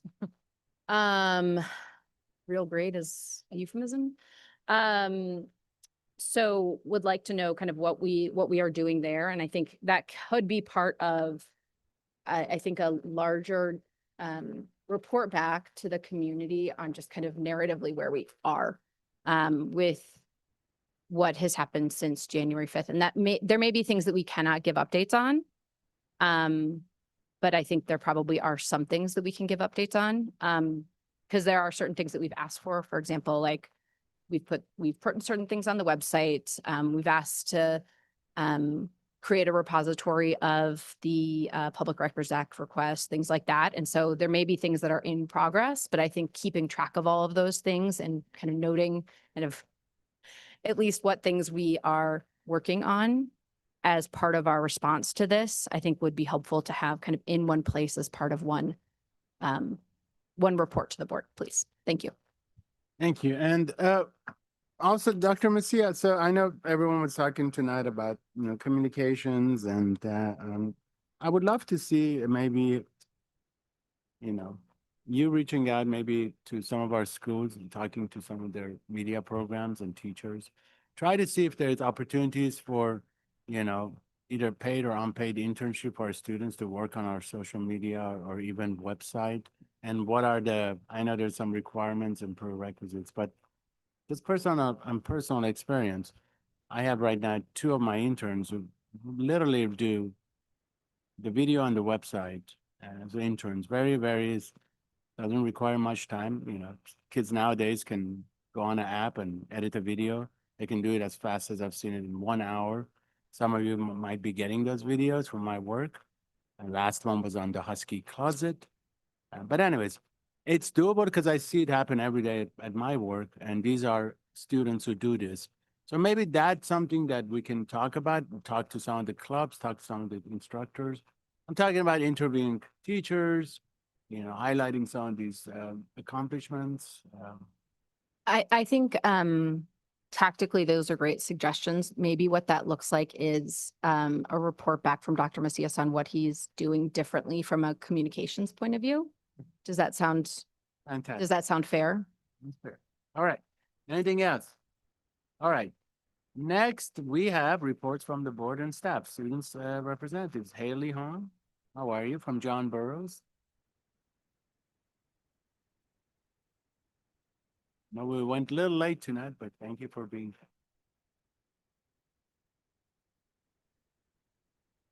here. Hello and good evening, President Dr. Agakanian, distinguished board members, Superintendent Dr. Macias, district staff, and members of the Burbank community. My name is Haley Huang, and I'm here to share my report for John Burroughs High School as of October 9th, 2025. This week, ASB has been working hard to prepare for our homecoming dance taking place this Saturday, October 11th, from 6:30 to 10 p.m. Sponsored by the class of 2026, our theme this year is Midnight in Manhattan. As one of our biggest school events of the year, we are very excited to make a fun, memorable night for everyone. With October now underway, ASB has encouraged all students and staff to wear pink every Friday this month to honor breast cancer awareness. Last Friday, we passed out pink bracelets and other goods to students during lunch to support this important cause. Connecting this to sports news, at our most recent football game against Glendale High School on October 3rd, the game's theme was Pink Out, also in honor of Breast Cancer Awareness Month. Not only was this night a very successful win at home for the football team, but we also celebrated our two Burroughs Athletic Hall of Fame inductees, Louis Binda and Roy Bernard. As long-serving coaches for our sports programs, Binda with our soccer program and Bernard with our tennis program, both have been integral parts of the foundations of our athletic program, influencing many student athletes through their many years of coaching. I would like to take this moment to send our sincere congratulations to Louis Binda and Roy Bernard on their induction. Your hard work and dedication have not gone unnoticed, and this invitation is truly well-deserved. With the college application season in full swing, our counselors and college peer mentors have been meeting with seniors to help them stay on track with their application and graduation requirements. In news of our arts program, the dance department performed a very successful Hip Hop Explosion show over this past weekend, filled with fun performances by our dance team and dance pro. Our show choir has also been preparing for their upcoming Burroughs on Broadway performance, which will be celebrating its 20th anniversary later this month. Regarding an update on the trash sorting system that was previously talked about at the last meeting, we have noted that the disposal stations have remained quite efficient. However, one problem that students have noticed is the shortage of trash cans around campus. Because there are only so few stations scattered throughout the school, especially around the cafeteria and main student hubs in the quad, many students have found it quite difficult to find a nearby trash can to throw away their garbage. Some have even said that they have noticed more litter laying around our school because others have not properly thrown away their trash. As it is not only a problem for the custodians, but our overall school environment, we have reached out to the district and PTA in hope that they can help us attain more stations to ensure all our waste is actually thrown away. We have also reached out to athletic programs and activities group to create a clean campus initiative where there will be one day throughout the year where an organization will pick up trash around the school and hope that this will influence other students to clean up after themselves. Keeping our school clean and safe is one of our top priorities, and although the sorting system has been very beneficial to students, there are still some flaws that we need to address. Overall, we have no other major concerns to share at the moment. Thank you. Are there any questions or clarifications? Questions? Dr. White? I would just love to hear, I love that idea of the Clean Campus Initiative. I think it would be great once they start to happen. I know we'd all love to hear about how they're going. Yeah, of course. And we have done this in the past as well. I think we started this initiative last year. I Okay. think we're just trying to bring it back, especially since we have like a new system that we started and we're just trying to keep our school clean. I would also say too, less of a question and more of the trash cans, you can always email us before the meeting. So we can get right on resolving an issue like that and we don't have to wait a couple of weeks. So feel super comfortable doing that. Oh, good. Thank you. I did have a question. In terms of, so with the, what was the PTA, what were you asking the PTA for? We reached out to the district first based on what Principal Nupat told me to see if we can get more trash cans because we both noticed that problem of like more trash around our school, even though like the sorting system has been implemented. They have not responded to us as of what I know at the moment. And then so we did reach out to the PTA. We're still waiting for a response from both places. But yeah. Quick question. So is it, so you said you don't have enough trash cans or is it just the trash cans getting for some reason overflowed quicker? Is it a staff concern or is it a? You need Yeah, more I cans? think because the sorting system is like placed into like there are multiple trash cans in only one area and like it's very like spread out throughout the school and there's not enough stations that we are just asking for more stations.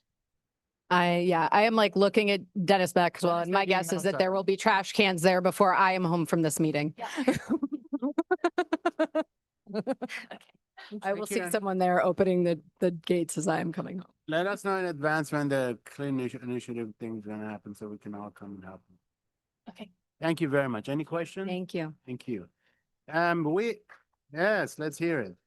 Natalie Garibian from Burbank High School. Hi, Natalie. You said you beat Glendale, right? Okay. It was a very fun game. It was a very fun game. Good evening, board members, district staff, and members of the Burbank community. It's my pleasure to present this evening's report on recent and upcoming activities at Burbank High School.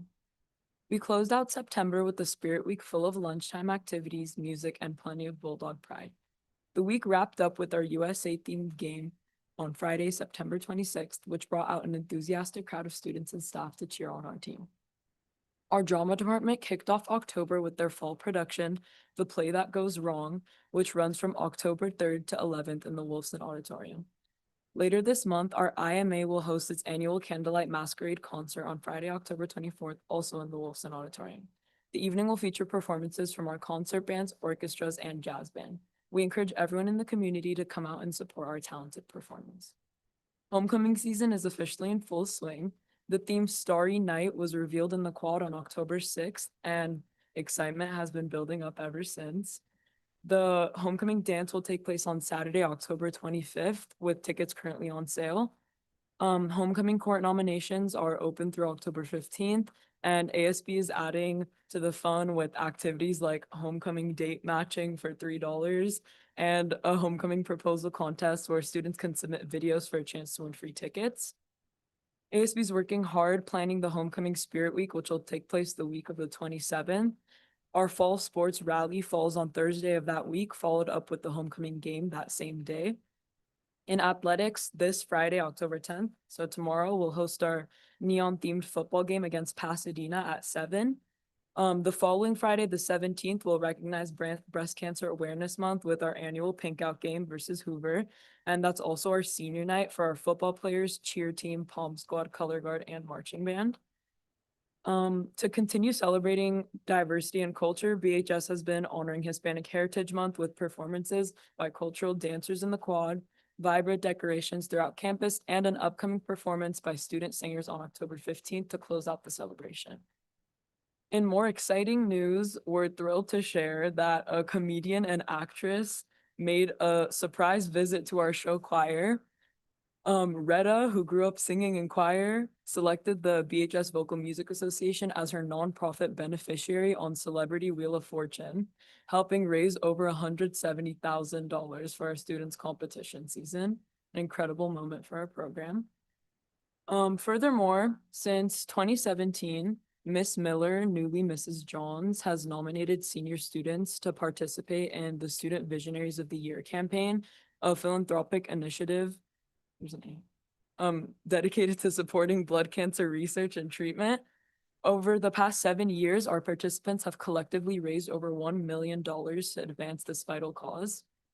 Each candidate commits to raising a minimum of $50,000 during a 7-week campaign combining leadership, teamwork, and community engagement in a high-stakes service-driven competition. We're proud to announce that 2 teams from Burbank High School have been selected to participate in the 2026 Student Visionaries of the Year for Blood Cancer United. The campaign will run from February 5th to the 27th of March, and our school teams include Alec Partikian, Melania Akopian, Alex Oganessian, Nairi Simonian, and myself. We're deeply grateful for this opportunity and honored to continue Burbank High's tradition of leadership, compassion, and meaningful community impact. Moving forward, to further engage students, ASB recently launched class surveys in each grade level Google Classroom. These surveys invite students to share feedback on school spirit, inclusivity, and ASB events, helping us create experiences that are more enjoyable and welcoming for everyone on campus. Finally, I'd like to recognize our commended students in the 2026 National Merit Scholarship Program for their performance on the 2024 PSAT. Rachel Diaz, Renu Dometi, Oliver Goldman, Arthur Akopian, Charlotte Hartwell, and Amia Shaith. And that concludes my report for this evening. Thank you for your time, and I'm happy to take any questions. These are good reports. Just that I hope Burbank High has better luck against Pasadena than Burroughs had a couple weeks ago. And it was, but the game last weekend was awesome. And, thank you for just sharing like such really great news. The money for, money for music from Retta was really exciting news to see.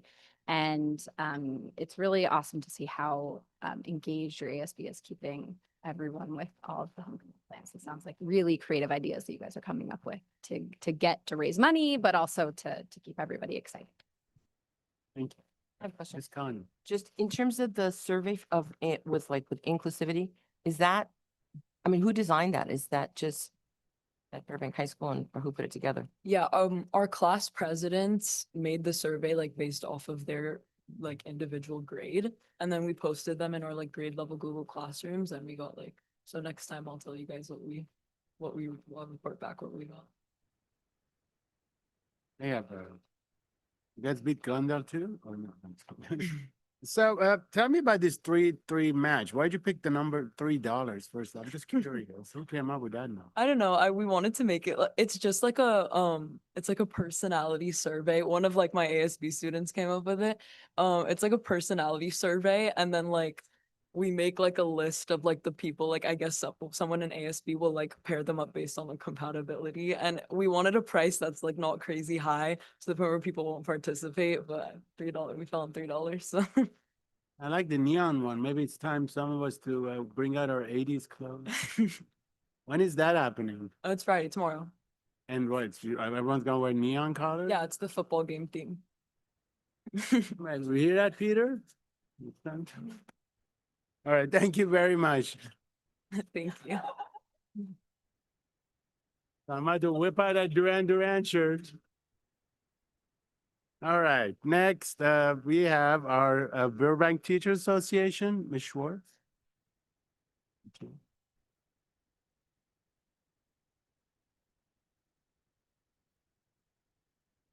Hi.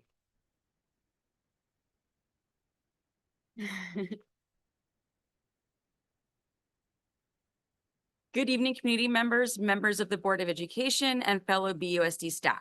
My name is Sarah Schwartz, and I am a Burbank teacher, a BUSD parent, and the president of the Burbank Teachers Association.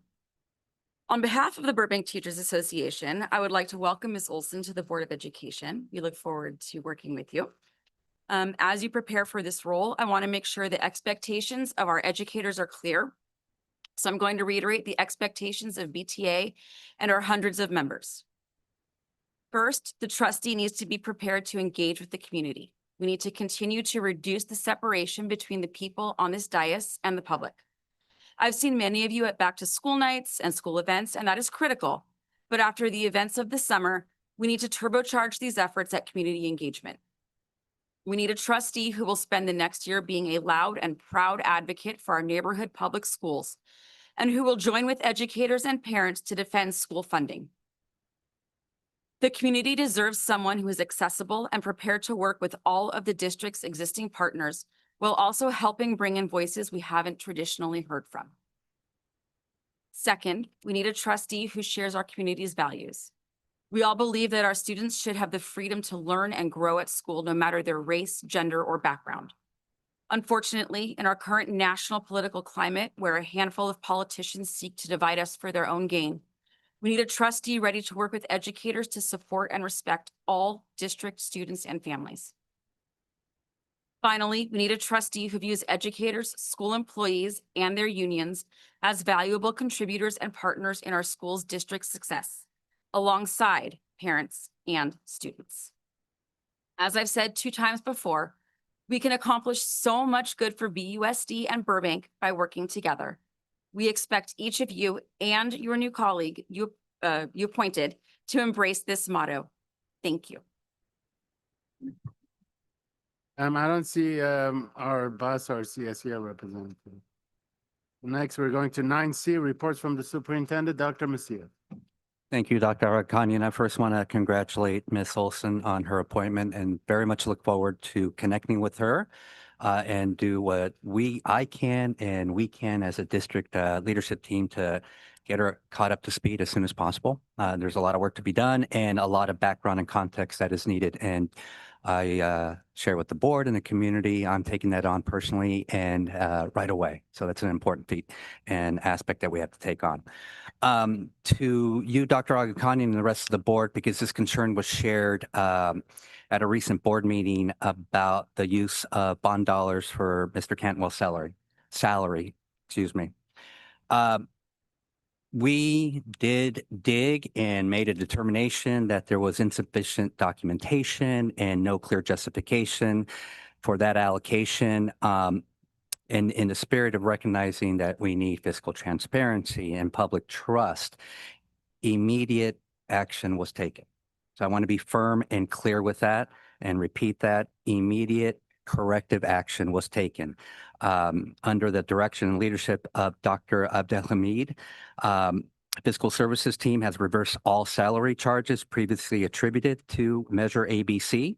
And it's also been made retroactively to July 1st. All right, moving forward, as of then, Mr. Cantwell's salary is now being fully funded from the general fund. All right, again, no Measure ABC bond dollars are currently being used, nor will be used in the future for Mr. Cantwell's salary specifically. I also want to share with the community that last night, our newly formed ABC School Facilities Oversight Committee was onboarded officially. We got formally trained. There was a lot of obviously our newly appointed members, our alternates as well, but we had a board member present as well, district officials and dedicated staff there to be a part of that training. Really proud of that moment. We're ready to hit the ground running. Part of their direct responsibility is to review every expenditure for ABC dollars that have been spent since we initiated some projects like the roofing projects this past summer. And then moving forward, that will be their direct responsibility. And again, the onboarding process was something that, to my knowledge, had never been done. And we did contract out to ensure that we had the legal support and legal training from our lawyer, from Lozano Smith, that undertook that training for us. Lastly, I do want to report out, and very importantly, this coming Monday is a pupil-free day. It's also a professional staff development day. It is a day, and you will get this email later for our community. We're spending a day, our educators, our specialist support staff, full of learning and collaboration, trainings, and it's part of the district's ongoing commitment to ensure that every student receives high quality instruction and support. You'll get further details in the email, but I'm really proud of this day. I know our principals, we met with them yesterday, really excited. We have a schedule. We have our district leadership team that has been a part of this collaboration. So I want the community to know, just specifically, it's not just a pupil-free day. Burbank Unified educators, our dedicated teachers, our dedicated support staff and leadership team are really looking forward to this professional development day. And that will be all. Thank you. Thank you, Dr. Macias, for that report. I will say that one thing that I recognized when we met or when the SFOC was receiving their training last night was that we, in our 11 p.m. Meeting to appoint our SFOC, I don't know that we clarified which board members would be appointed as ex officio members. So when Ms. Olson joins us and we do another round at the committee assignments, we should revisit that as well.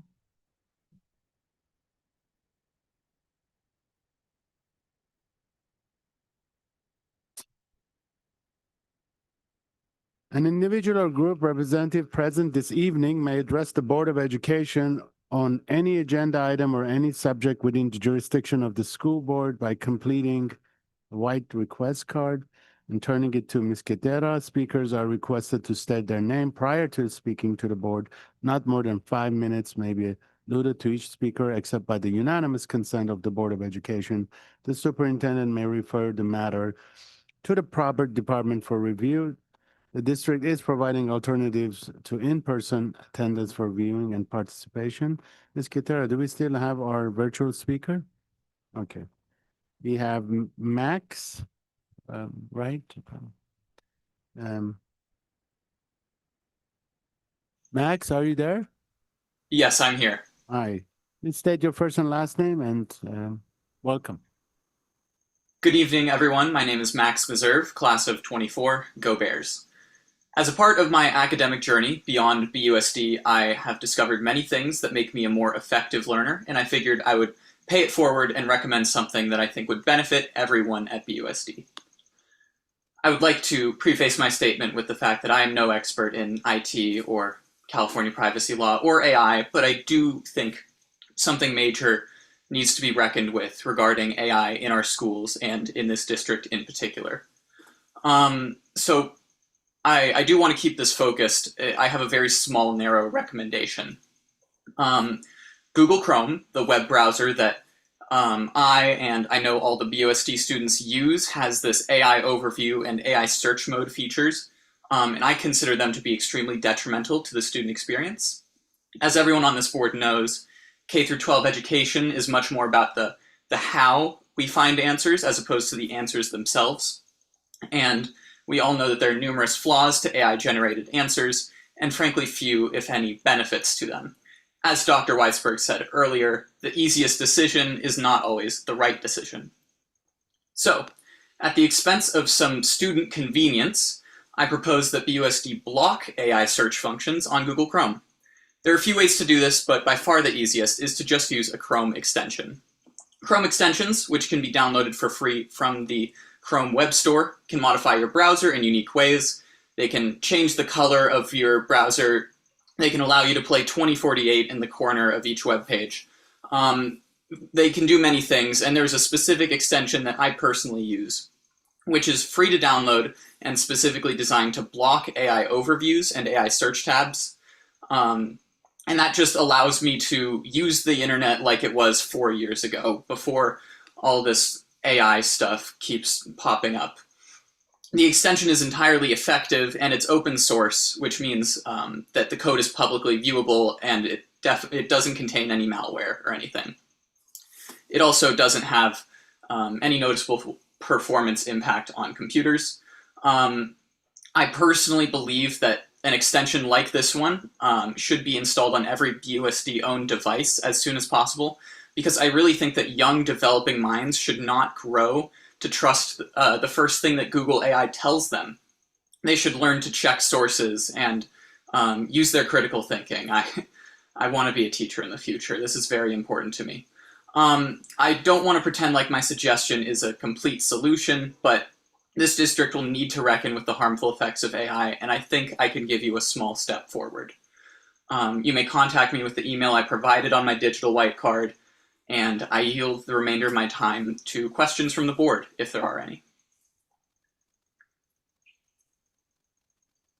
Unfortunately, we can't do questions, but I would love to, I will make comments at the end and love to get the email. Thank you. All right. Thank you. Thank you. Next, we have Joe Schlossman.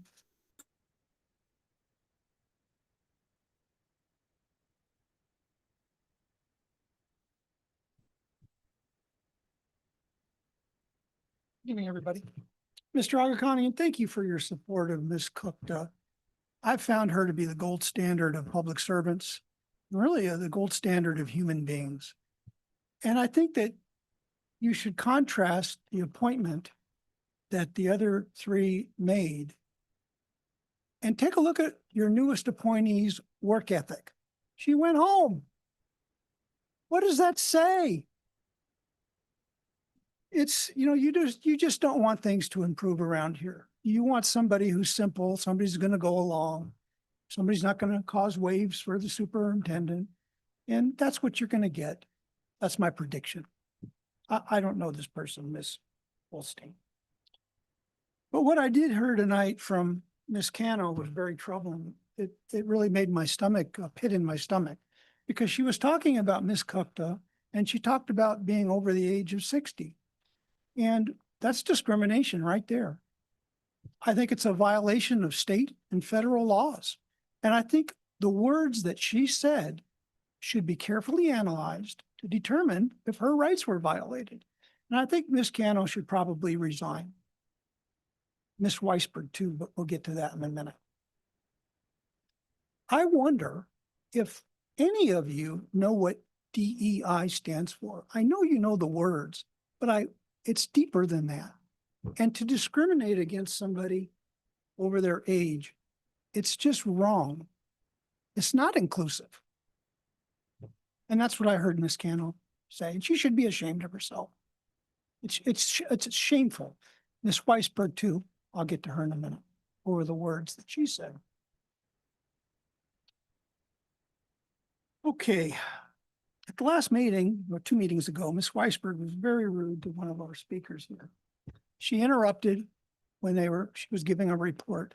Now, I talked about it earlier at the closed session. To her credit, she apologized. But really, you should follow decorum here and recognize speakers and have more order here. And that falls on your shoulders to run a more orderly meeting. It's just rude to interrupt people when they're speaking. And she's so naive to say, is it okay if I ask you questions now? Because what's an employee going to say to their employer? Anything you want. As you wish. That's what a smart employee would do. But the truth is, it's very rude to break somebody's train of thought. That's the bottom line. And Miss Weisberg, the things I'm going to say about her, she's going to respond. And she has a PhD in long-winded bullshit. It's everything except accepting accountability. Now, she acknowledges what she said, and she said something else that's very offensive and discriminatory. And she acknowledges saying that too, because I was going to take that little snippet and play it for everybody to see. She acknowledges saying it. She said it to you, Mr. Agakanian. She looked right at you when she said it. And the words that she said were, and I want to give the context for everybody here. You were talking about the committee for the bond oversight.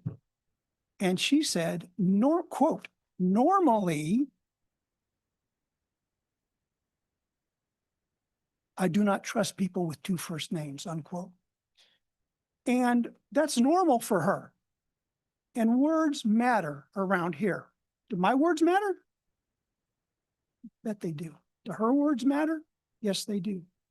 And there's a difference between macroaggressions, microaggressions. What she said was insulting to volunteers, people who wanted to serve. And it shows that she's clueless. And you can't just say, I was kidding, it was lighthearted. She has to atone. She has to answer for what she said and why she said it. It's a clue to your soul, what's down inside your soul when you say, I don't trust people with 2 first names. That's what she said. I'm not making it up. She admits it. It's very problematic when you folks hear the same things I hear and nobody says anything. It's like you're condoning it. Your silence is condoning it. Does it register with you that it's wrong to discriminate against somebody's age? Does it register with you that it's wrong to discriminate over somebody? Thank you. Thank you very much. Next, we have Diane Rana.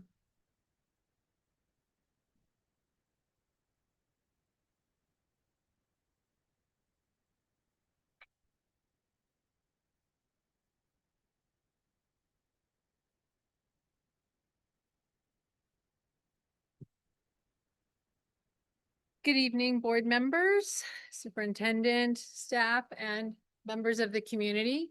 I have not been before this body for many years, and today I'm here in my professional capacity. My name is Diane Rana. I'm district director for Assemblymember Nick Schultz. He asked me to come and read a letter to the board this evening.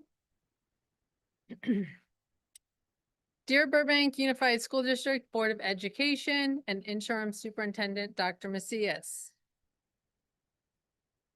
The events of the last few months have rightfully occupied the attention of the Burbank community. I have largely remained quiet on the issue. However, given the significance of tonight's meeting, I feel compelled to deliver the following message. Like many parents, Allie and I were shocked and frustrated by the alleged misconduct that recently came to light. Admittedly, my confidence has been shaken, and it has been wholly lost for those who were directly involved in the alleged misconduct that has become the subject of a criminal prosecution being conducted by the LA County District Attorney's Office. For generations, BUSD has served a vital stewardship role, not just in terms of ensuring that every student has access to a quality education, but also that our public funds are spent wisely in pursuit of that goal. Moving forward, the public must be reassured that the district's elected and appointed officials are serving the public interest and not their own. I have full confidence that our criminal justice system will bring to light the truth of what has transpired. As you sit on the dais tonight, I want to deliver one simple message. Ali and I still believe in BUSD. We believe in its promise. We believe in our students, our talented educators, and hardworking staff. And we believe in all of you. It has been said that adversity is the mother of progress. In times of hardship and change, we learn what we are truly made of. As divisive as this moment may seem, I believe that with your appointment tonight of a new BUSD board member, you will begin the process of healing and bringing the community together. Ali and I will soon be sending our kids to BUSD. We know that you will make the right choice tonight because we know all of you.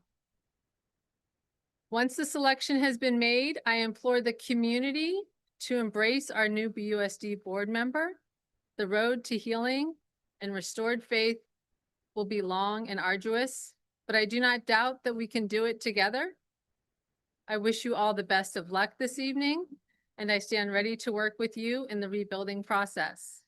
And I know you just appointed the new board member, so we'll say congratulations to Kelsey Olson. That was all from me this evening.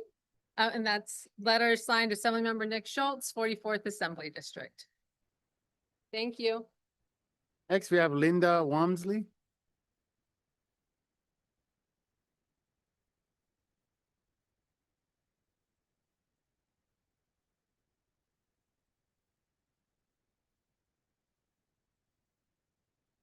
Good evening. At the BUSD board meeting of May 1st, 2025, the board voted 5-0 to approve the contract for the position of Chief Administrative Officer.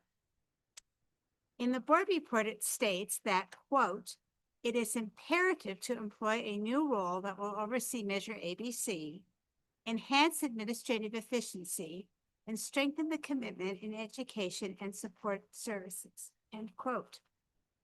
You, the members of the Board of Education for this district, voted for Andy Cantwell to serve in this position and be responsible for risk management, legal services, workers' compensation, facilities and operations, Measure ABC. The report states that he will also serve as the lead negotiator with the Burbank Teachers Association, Title IX coordinator, and Uniform Complaint Procedures Officer. It goes on to state that he will oversee and service the Measure ABC bond facility bond projects. It's quite a job. For one person to be able to serve the district in these many and diverse capacities requires skills, commitment, and of course, compensation. The contract that you approved gave Mr. Cantwell an annual salary of $245,338, with 13.1 required unpaid furlough days, reducing the salary by 5% to $233,071.10. Included in this package are 27 days of paid vacation, 12 days of sick leave, 16 paid currently scheduled and 2 floating holidays, and of course, the 13.1 furlough days. The contract for this job to, quote, "enhance administrative efficiency and strengthen the commitment in education and support services," end quote, began on July 1st of this year. As of this date, Mr. Cantwell has been the Chief Administrative Officer over 75 days. How can you, the trustees of this district, explain to the community you are elected to serve that Mr. Cantwell has rarely been at work, has never attended a Board of Education meeting in the capacity of Chief Administrative Officer, and simply is not doing his multifaceted job while you are paying him the salary I read to you? Are we to assume that he's using his vacation pay, sick leave pay, and his 13.1 furlough days in one lump sum, and then will come to work and fulfill the requirements of this complex job? Is he, as has been rumored, on paid administrative leave? It's puzzling, to say the least. The contract you signed with him allows for termination by mutual consent, without cause, or for continuing disability. The contract states that the Chief Administrative Officer may be terminated, quote, for failure to satisfactorily perform the duties of his position as determined in the evaluation process conducted by the superintendent, end quote. The superintendent would have grounds to provide Mr. Cantwell with an evaluation to support this reason for termination for cause. What are you doing about Mr. Cantwell's lack of attendance? What are you doing about the fact that he was paid doing nothing? Thank you. Thank you. Melissa McFarland? Melissa?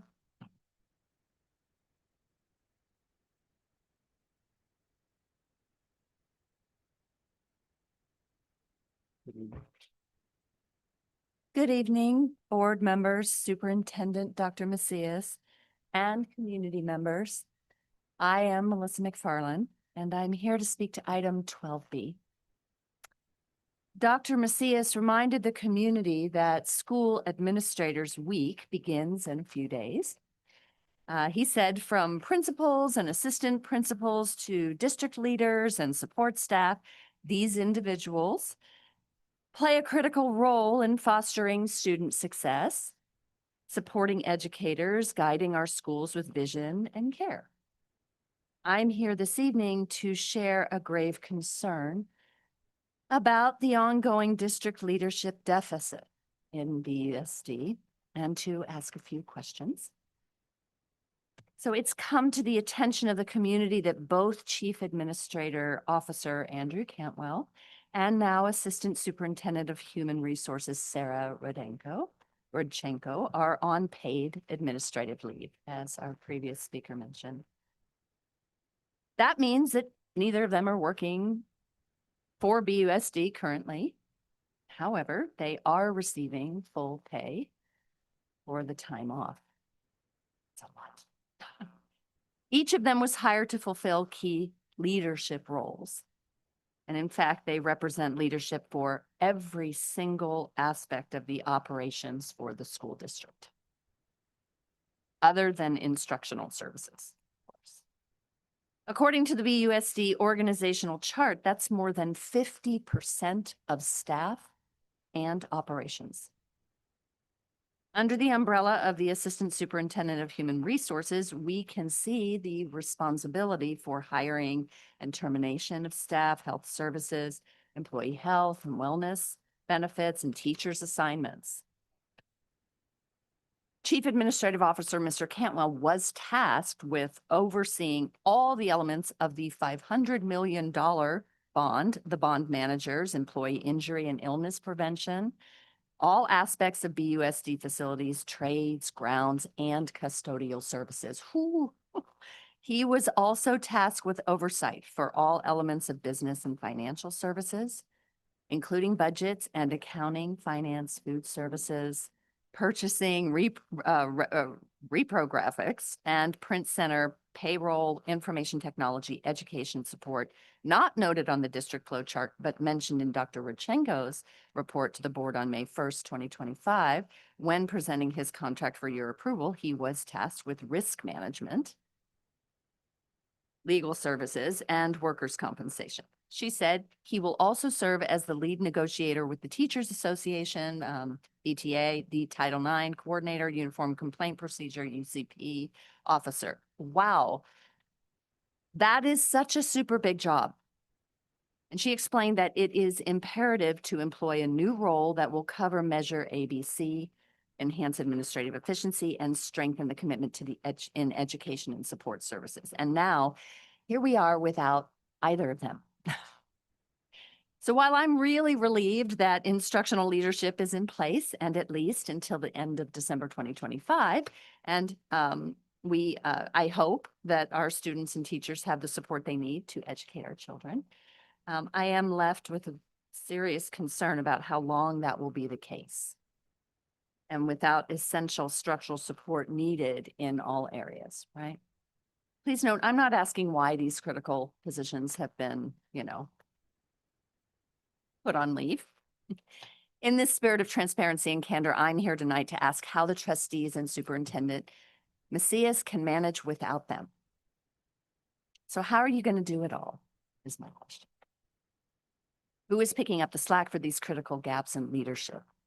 Some speakers are here this evening to talk about critical features like Title IX, processes like that and compliance, but we continue to learn about more mistakes that were made even now, right? When the district was fully staffed, fiscal mistakes continue to occur now. We know one of the strongest recommendations FCMAT was to maintain adequate staffing.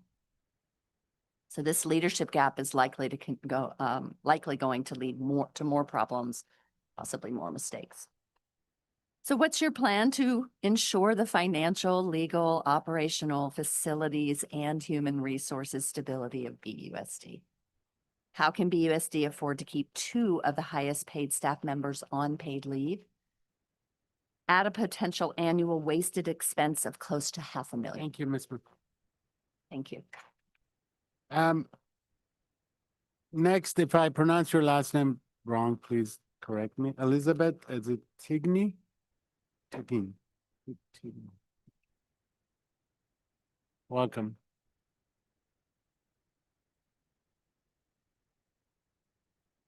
Good evening, board members, Superintendent Dr. Macias, staff, and members of the community. My name is Elizabeth Tignini, and I'm a BUSD parent, PTA board member, and a recent hire of BUSD. I'm here on my own behalf to make you aware of some non-compliance issues that the district needs to address. My friend and fellow BUSD parent, Paige Oliver, who has also given me permission to speak freely tonight, will be speaking to her own personal experience with the Title IX complaint process.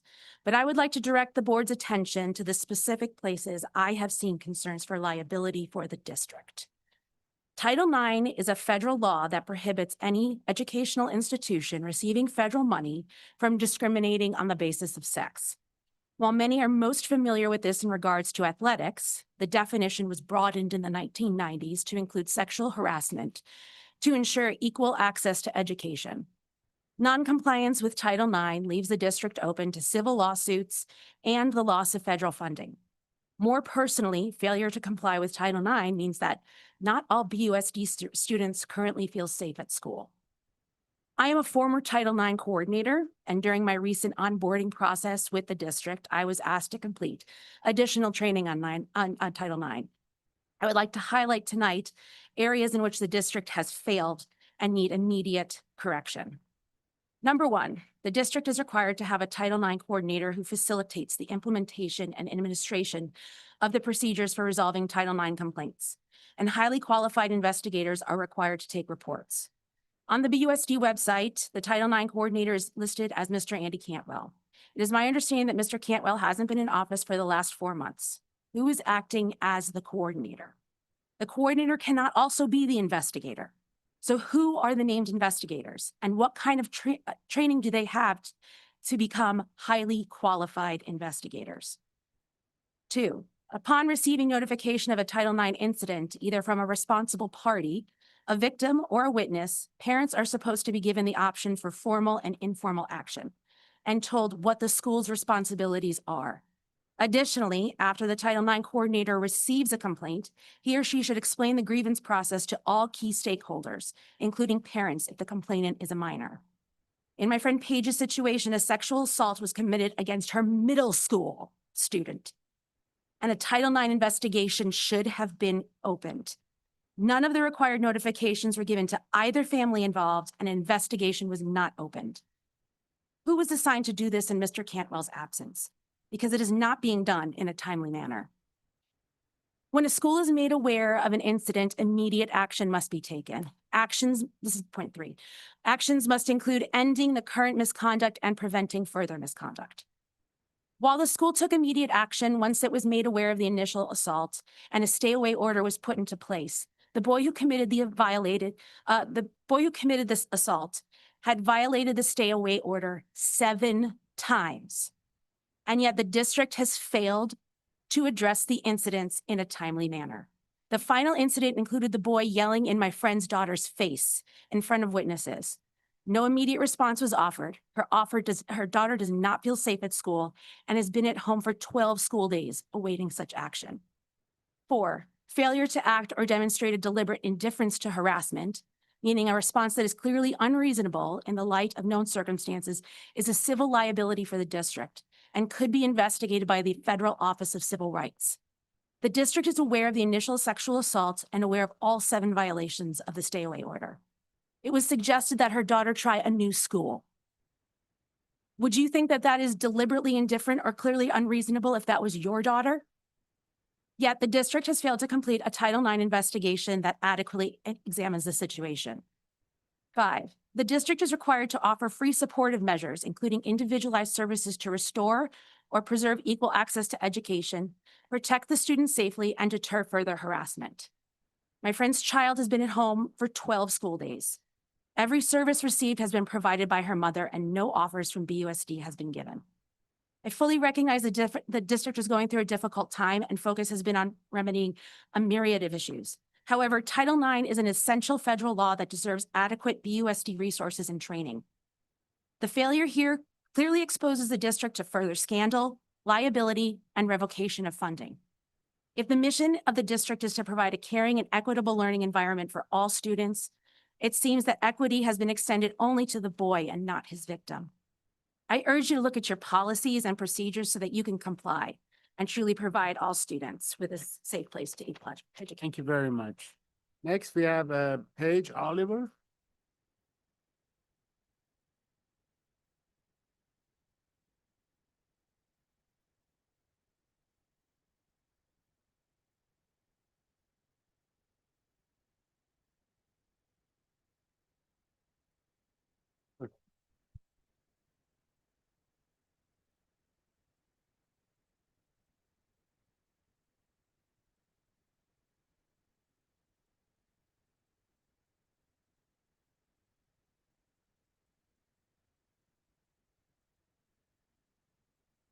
Thank you.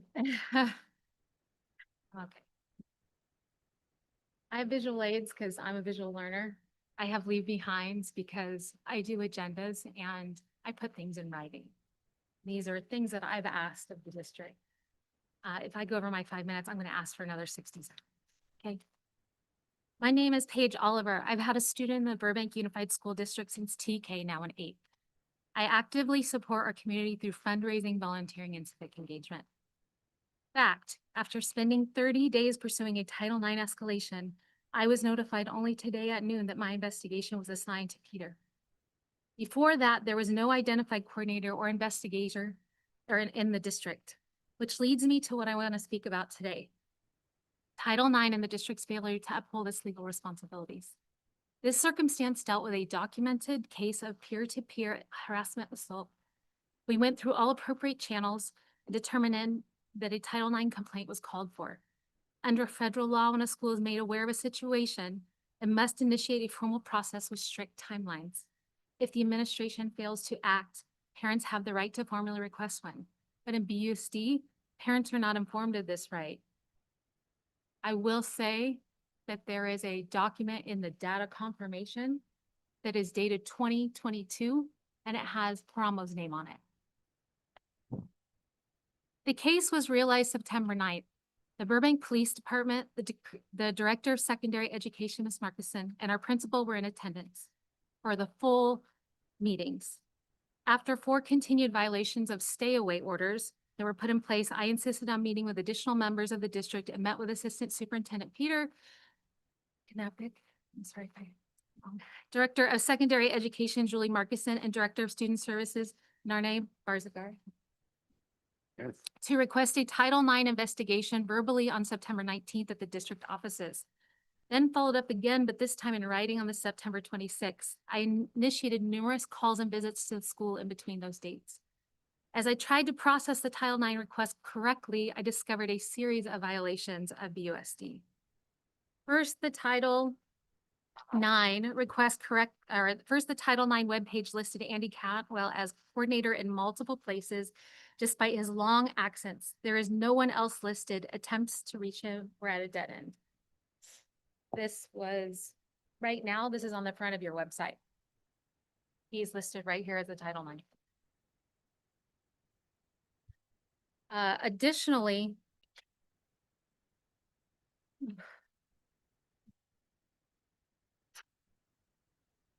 the second page contained broken links, 404 errors, and outdated board information. This is my 404 error. And this is the outdated list of board members.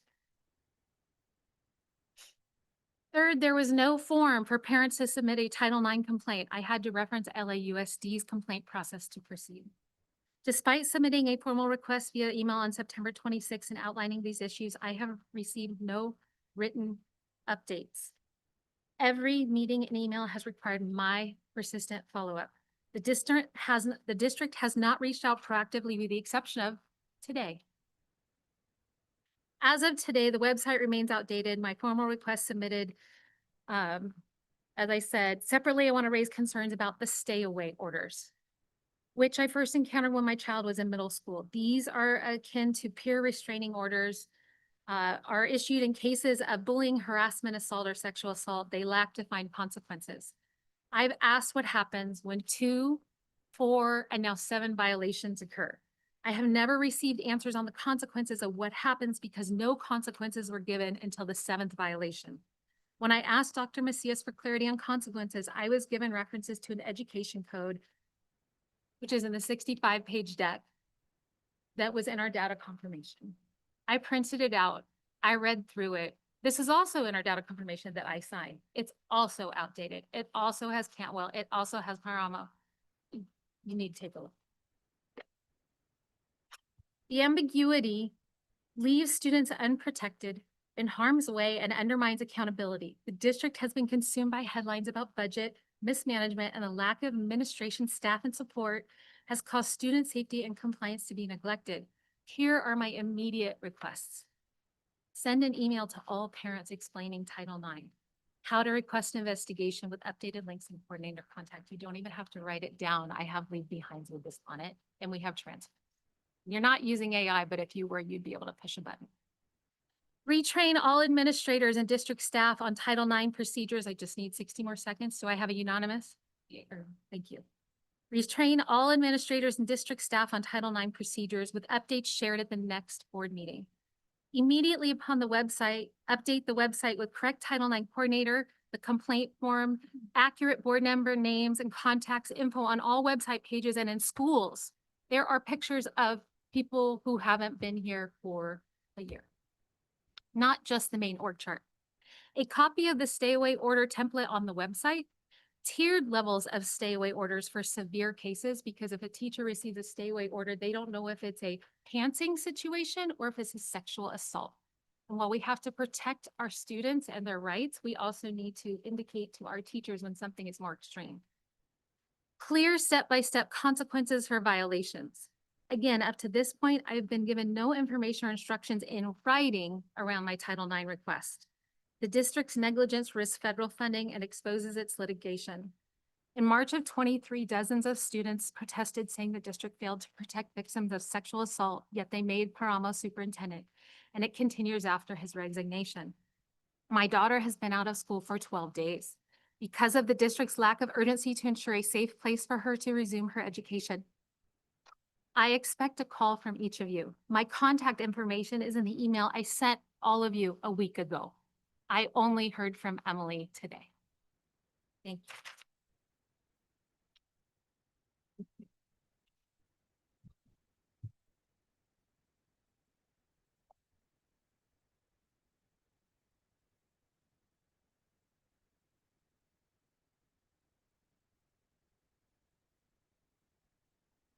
Hi, everybody. My name's John Butterworth. I'm here to talk about the county and some budgets, but I tell you, that stuff sounds really important. County offices of education help school districts stay on track with finances, especially since school board members may not be experts in this area. The Los Angeles County Office of Education, or LACO, reviews Burbank Unified budgets and interim reports. If a district's 3-year budget is unsound, the county can require revisions or bring in the fiscal crisis and management assistance team. Serious problems can lead to state intervention. Here are some of the county's findings and requirements for Burbank from their review of district reporting over the past 2 years. Note how often some of the same concerns appear and how serious the required actions are. As these concerns are reviewed, keep in mind that a key factor in demonstrating fiscal solvency for a district our size is maintaining a minimum 3% reserve for economic uncertainty. In the 23-24 budget, the county required an updated fiscal stabilization plan, an FSP. By December 15, 2023, Burbank was warned about ongoing deficits and declining enrollment threatening required reserves. In the first interim report for 23-24, Burbank's FSP included vague, unapproved cuts for 24-25 and 25-26. Reserves fell below the 3% minimum after the county removed these cuts. A new board-approved FSP was due on March 18th of 24. The county was concerned about rising special education costs and continued deficit spending. The second interim review, 23-24, and I quote from the county's opening paragraph, "The county superintendent does not concur with the district's positive certification and is changing it to qualified. Our analysis indicates the district may not meet its financial obligations for the 25-26 year," end quote. This is a big deal. Technical corrections showed reserve dropping to 2.78%, below the required 3%. A 3% reserve doesn't even cover 1 month of payroll. Fund balance were projected to fall by $26.3 million or 81% over 2 years. The county stated resolving 6 technical corrections would be a crucial factor in their review of the 24-25 budget. A new board-approved FSP was due July 1st, 24. Now, the 24-25 budget was approved with conditions, technical fixes, and another updated FSP were due by December 6th of 24. The county warned the proposed $6 million cuts weren't fully realized and noted repeated concerns about deficits, declining enrollment, and attendance. The first interim review for 24-25, they required yet another new FSP by March 17th, 2025. Reserves for 26-27 projected at 3.13%, barely above the 3% minimum. 2 funds projected to have negative balances. The second interim review for 24-25 required another board-approved FSP by July 1st, 2025. Again, the county expressed concern over ongoing deficit spending, beginning balance of $37.7 million in 24-25, ending with $7.1 million in 26-27. A decline of $30.6 million or 81.3% over 3 years. The county corrected a reserve calculation error, putting reserves at exactly 3% for 26-27. How do these mistakes keep happening? Now 3 funds have projected negative balances for 24-25. Corrections were due September 15th, 25. The county's repeated warnings and required technical corrections show significant gaps in financial expertise. As the board directed the superintendent to resolve issues with staffing expertise, fiscal reporting, deficit spending, declining enrollment, and special education costs, we hear how great our fiscal team is, but the county's letters contradict that praise. When will the district stabilize its budget and no longer need fiscal stabilization plans? The pattern's clear. Repeated warnings, misprojections, calculation errors, and required corrective actions. The community deserves transparency about how the board will address these serious fiscal concerns. Thank you. Next, we have Anita Shackman.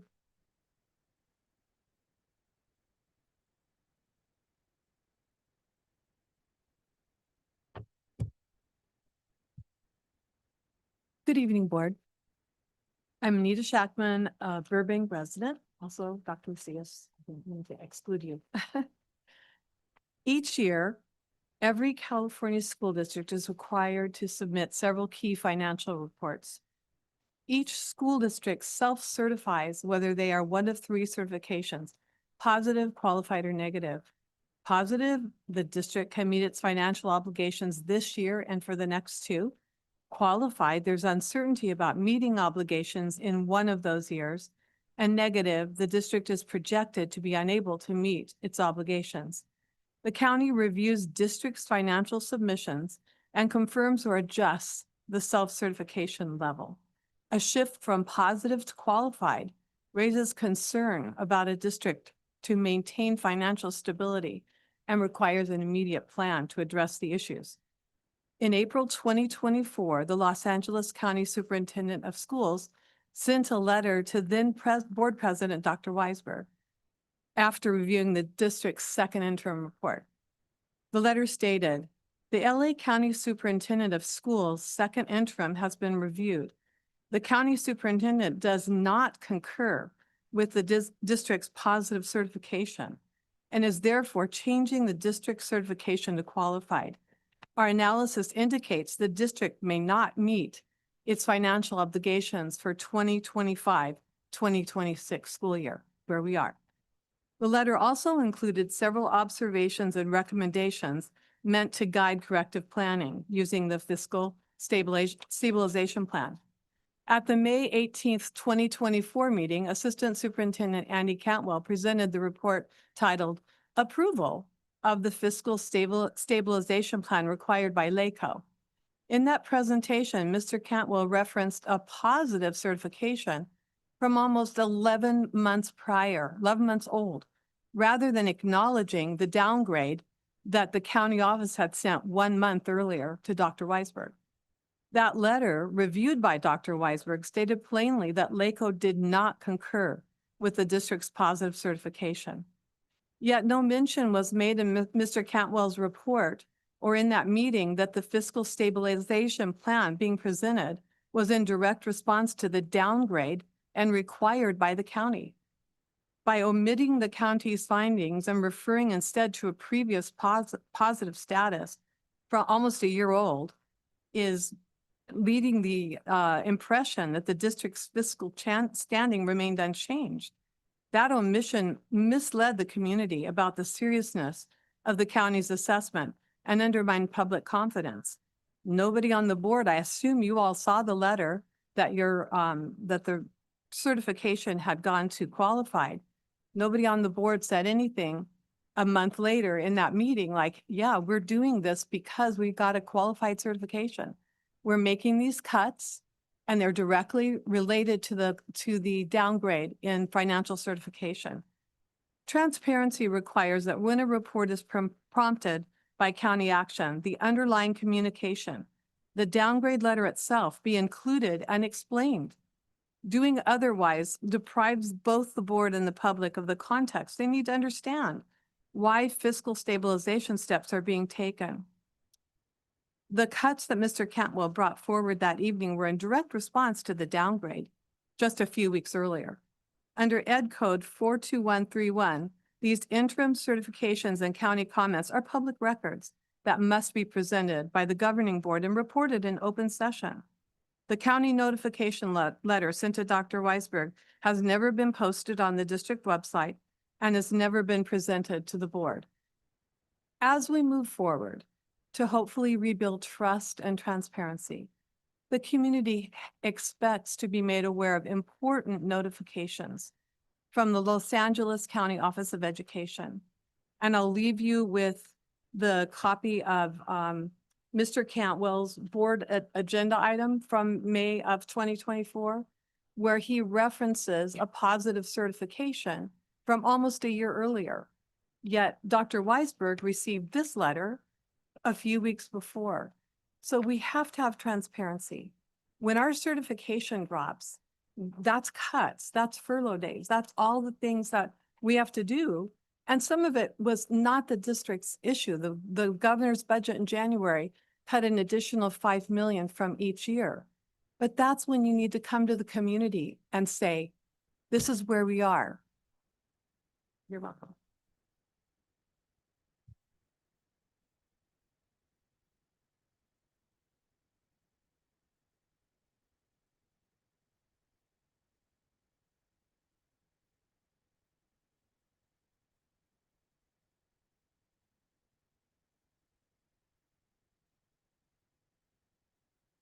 Good evening, board members, Superintendent Dr. Macias, and community members. I'm Alexandra Helfrich, and I'm here to speak about my comments to the board on October 7th.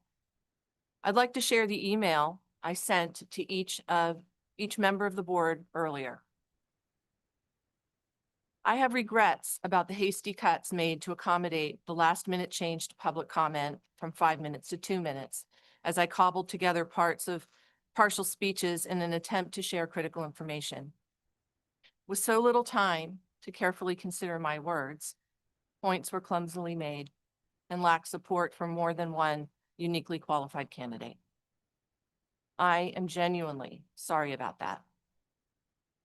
The factual, calm, and polite comments I made, reminding the board of the right of the public to call for a special election at great expense to the district if the most qualified person is not selected to support the BUSD during these troubling times, were strongly criticized for being threatening.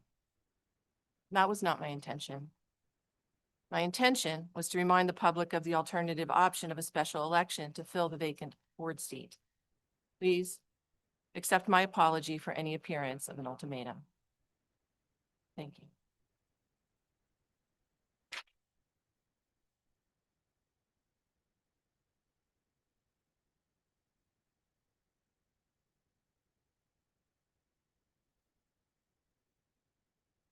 Your time's up. Good evening, board members, staff, and friends of the community that remain here tonight. This is my very first school board meeting in person, and I want to share some of my reflections. I'm a business owner here in Burbank, longstanding one. I also help 23 current students of the Burbank Unified through my business, through fitness and wellness, which helps their mental health. With that, I'd like to say that it isn't just the cost of living that is causing a lack of showing up in school. There's a lot of other factors. I want to say, with all due respect, that I'm appalled by the meeting tonight. I really am. I'm a business owner, and I acknowledge and I understand that my reactions and my response, not just to my staff, but to my colleagues, as well as my clients, which in that respect would be my constituents. The way that I react and respond is constantly under observation. I want to say that there's a lot that I want to say, specifically and especially to the two ladies that spoke tonight on Title IX. It breaks my heart. It really does. And it's really disturbing that the mother of that girl only got a response tonight, which leaves me to question whether or not that is coincidental to the fact that there is a board meeting. That is really not cool. I want to offer to that mother that if she would like some help in bestowing some confidence into that young girl, I would like to offer her a free membership to my gym down the street so that maybe we can help her, not just physically, but also mentally restore some of her confidence that this board and this district has taken away from her by not responding correctly and within proper time. With that said, there's so much that I want to say tonight. I apologize because I don't know all of you personally. Some of you I follow on social media. A lot of you I know through other public comment from members of this community. I want to say, forgive me because I cannot say your name. Armand, thank you. Thank you for standing up for and for suggesting that Debbie would be a great candidate for this role. Your primary focus should have been fiscal responsibility. Everything else should have been secondary. And instead, you guys argued about whether or not she would make a good candidate because the public has suggested that maybe a special election would come forward. I would hope that what the public suggested wasn't taken as a threat. I don't think it was a threat. I think what you're seeing is outrage from a community who is saying, hey, what the heck? How did we allow this to get to this place? And where was the oversight and the responsibility of this district and this board to make sure that this didn't happen, because from my experience and my standing in this community, this is not the first time that Burbank USD has let us down as a community. It's been many times. With that said, I would like to suggest something that was suggested to me earlier, that maybe you guys consider reading Robert's Rules of Order. Reading Robert's Rules of Orders might also help you guys decide how you're going to conduct meetings, how you're going to vote on candidates, but also it would keep an order and a decorum amongst this group. You suggested that Debbie would not be a team player. I would suggest that you look in the mirror and ask yourselves as to whether or not you have been team players, because tonight I have seen a lack of teammanship. I have heard, and forgive me, I mean this with all due respect, we don't know each other. I have heard you suggest that Armin did not allow you the respect of finishing a sentence, but I also watched you not allow him to finish his sentence and his train of thought when you so demanded your time and space. These are just my observations. I'm not a parent here in Burbank. However, 23 Burbank students are my clients. 23 of them voice to me on a regular, including their parents who voice as well their disappointment in this district. I would hope, and I don't know who Kelsey Olson is. I would hope that she was selected and chosen based on doing the right thing and not the easy thing.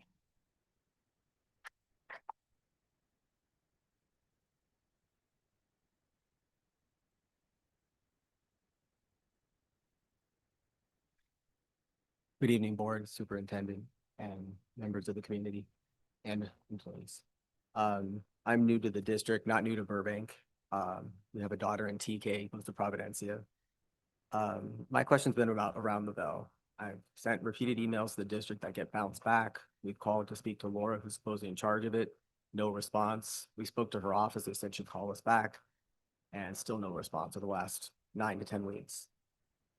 To my understanding, Around the Bell is through the district, not a separate company. So we've been trying to understand how the fees and everything are calculated, and no response. That's our main concern, like how it's run, and we're getting no feedback. That's pretty much it. I'd like to get some more how the fee is structured, how it's calculated, if it's not a for-profit program, because the charge seems pretty exorbitant for what it is. So that's my time. Thank you.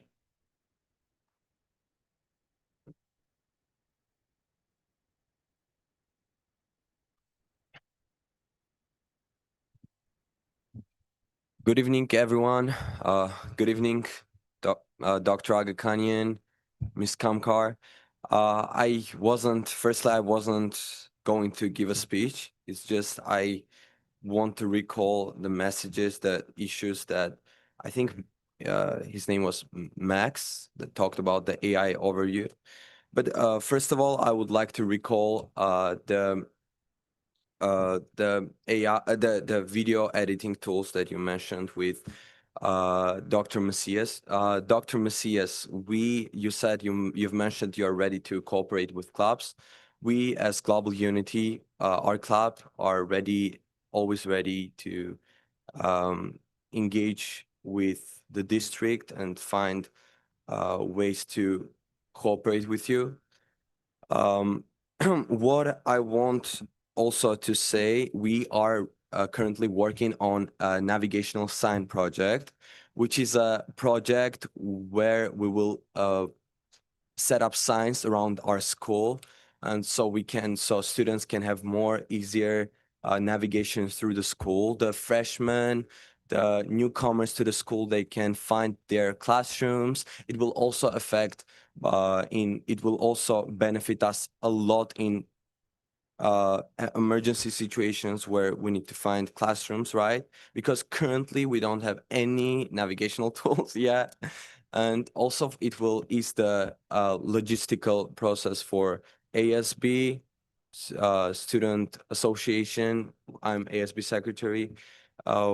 We won't be needed to make additional posters in order to show students where to go and where to find the certain places, right? Now we also applied for a grant to Burbank Arts and Education Foundation. I hope we'll get the grant. We've applied with Miss Freeman, our assistant principal. We hope we'll get it, but in any case, the school is ready to cooperate with us. So I think we will finish the project and we will invite you one day to come and see how our project is done. So now I want to recall what the speaker mentioned earlier about the AI overview. First of all, I disagree with the statements that he said. So for example, today in my AP US history class, we were assigned to analyze some documents at early 1800s, which on the documents, the language was very complex, and there were many historical terminologies where we didn't know we didn't understand what it said. So what we usually do, we have 5 documents and there are like 3 pages each document. And what we usually need to do, like if we go by the approach that the Max is advising us to do, we will spend, I'd say, like 1 hour, because it's 5 documents, 3 pages, and we need to understand each word that document says in order to write full, in order to answer the questions that we were given. Yeah. So what I want to say, what we usually do, we will go to the vocabulary dictionary site and we will find the definition of the words. But by using the AI overview, what we will do, we will give the document and it will find all definitions for us in just like seconds, and we will do the same. We will get the same answer by the same using the definition, the dictionaries. So it won't change the process. It would just make our time more efficient. What I also want to say, also in English classes, not in advanced classes, just normal, regular English classes, we are also using those tools, and teachers allow to use those tools, so it helps the process go easier and quicker. So I want to say that it's a good tool. The AI other systems like Gemini and ChatGPT are currently already are already blocked to use on our district computers and using the school Wi-Fi. So the AI overview is actually a simplified version of the Gemini, which doesn't really give us a lot of information. Can I have like 60 minutes in order to, 60 seconds. I'm sorry.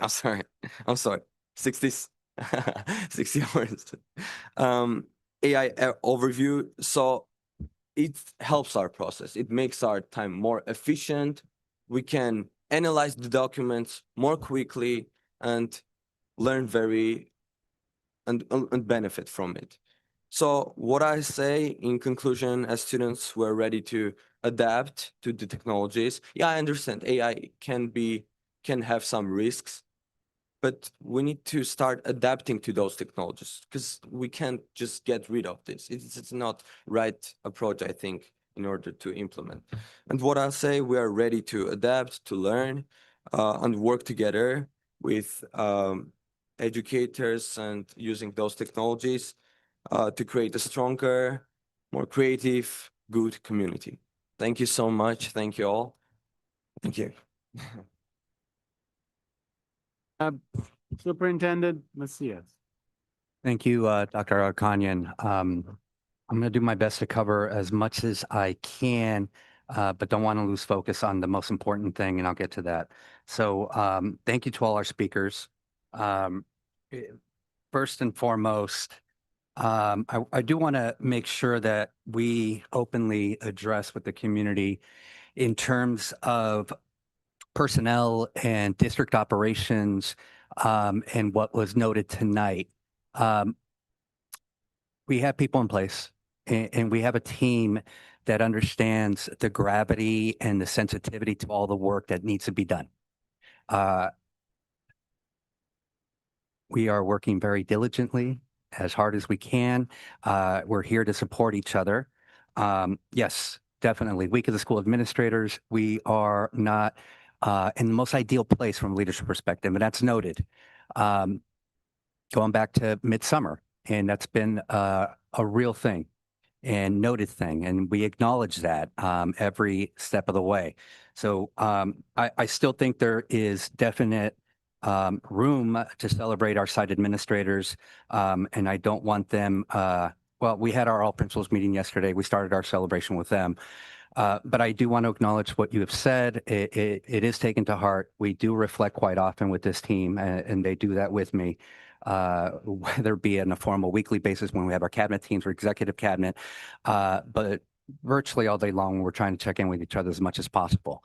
I, again, want to ensure the community that I am holding a high standard, a high expectation, not only of the team, of myself, ultimately. And I know the board has that expectation, a deeper one, given the circumstances. And that is not taken lightly.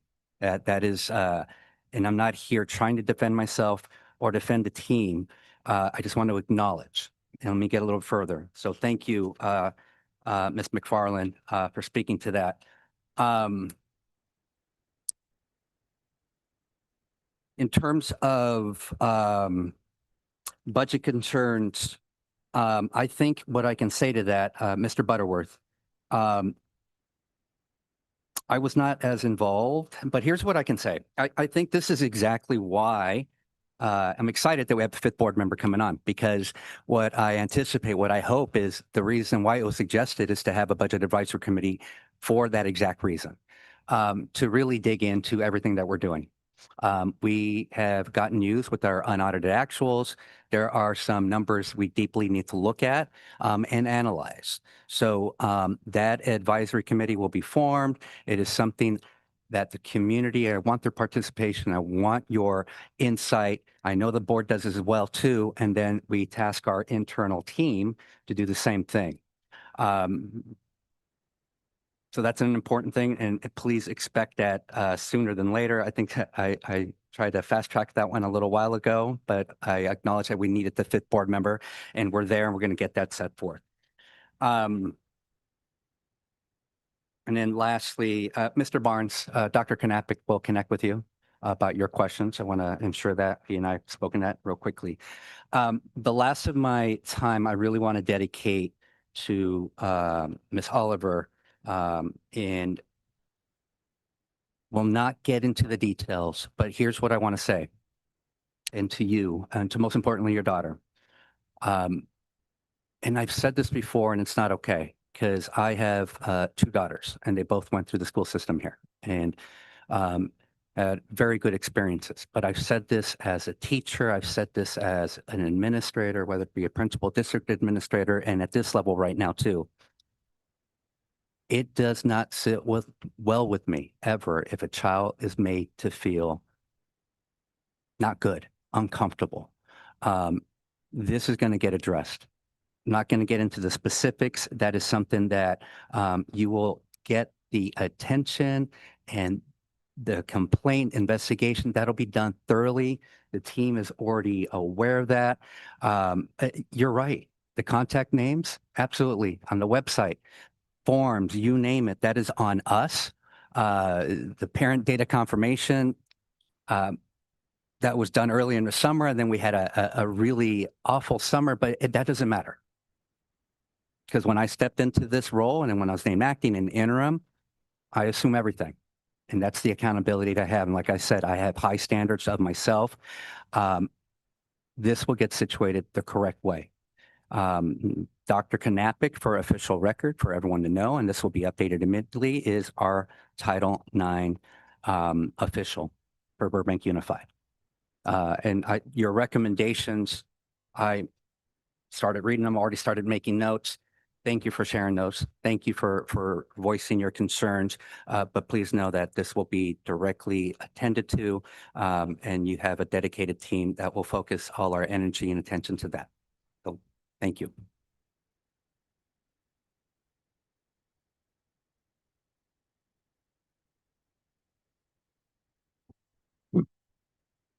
Oh, why is that? No, I'm going, but why? Oh, that's right. Okay. I did too. Okay. First off, I'd just like to have a disclaimer that, in terms of, to Mrs. Gupta, if she interpreted or anybody interpreted that I was saying she was over 60, I said, I am over 60. And I was referring to myself, not her. So Mrs. Gupta, if you're listening to me, please, yeah, please just understand. I was talking about myself. Well, I'm just clarifying that I was talking about myself. To Max, the virtual speaker, and this is to Vlad also. I had questions when he was saying to knock out AI because there are actually. I'm still here. Oh, hi. Wow. Ooh, okay. Okay. Sorry to startle. Yeah. Dr. Anders, do we have Dr. Anders? Dr. Anders. Hello. Do we have Diffit or do we have Brisk? Diffit. We have Diffit. I mean, educators are using AI here. So the idea of then taking it out, we as educators are talking about that. I know my niece is in college and has that same question. And to be honest with you, reality is AI is here. So as opposed to knocking it out, and it really is something that it's very real. And as Vlad talked about, it can be super, super helpful. It can really be helpful for teachers also. But I think it just still begs the question of maybe we think of how are we going to help support our teachers? And we already are. For example, that we have one of the apps in that teachers can use. But I always feel something that's so relevant to say, well, we'll just stop it. I don't think that's the way to go. I think it's teaching the teachers how to use it and make the kids understand. And what we've been doing all along, the idea of understanding internet safety and internet knowledge. We, the United States, we're late to it. I know they were doing it in Europe years and years and years ago. Just to Mr. Schlossman, he called me despicable, which when I looked up the definition, that means deserving hatred and contempt. And I don't think that's appropriate to use that here. There was several people in terms of the whole Mrs. Walmsley and Mrs. McFarland and such. They're asking about specific people and specific what's going on. I just want you to feel this is new from me understanding in terms of business, because as a teacher, there's things that I know I couldn't talk to other people about because there's confidentiality of issues. And now seeing it from this level also, some of those things that I learned as a teacher of things I can say and things I really can't say, which does not mean they're not being addressed, but it's just I can't talk about things right now. I think I want you to kind of keep that in mind, especially since you're teachers. Miss Tanini, I'm sorry if I'm saying your name wrong because I just scribbled and Tanini. And Ms. Oliver, I'm glad that you've gotten right now a very direct reply from the top there, Dr. Macias. And if it said, it definitely sounds like, and also with Ms. Marcuson, you're definitely got people that are going to look into this and make this change and help you and support. Mr. Butterworth, you got more information on budget, and Mrs. Shackman also. Ms. Shackman, some really interesting information. Thank you so much for that.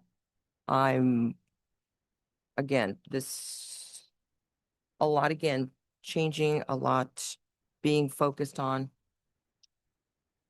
Mrs. Helfrich, thank you for your apology.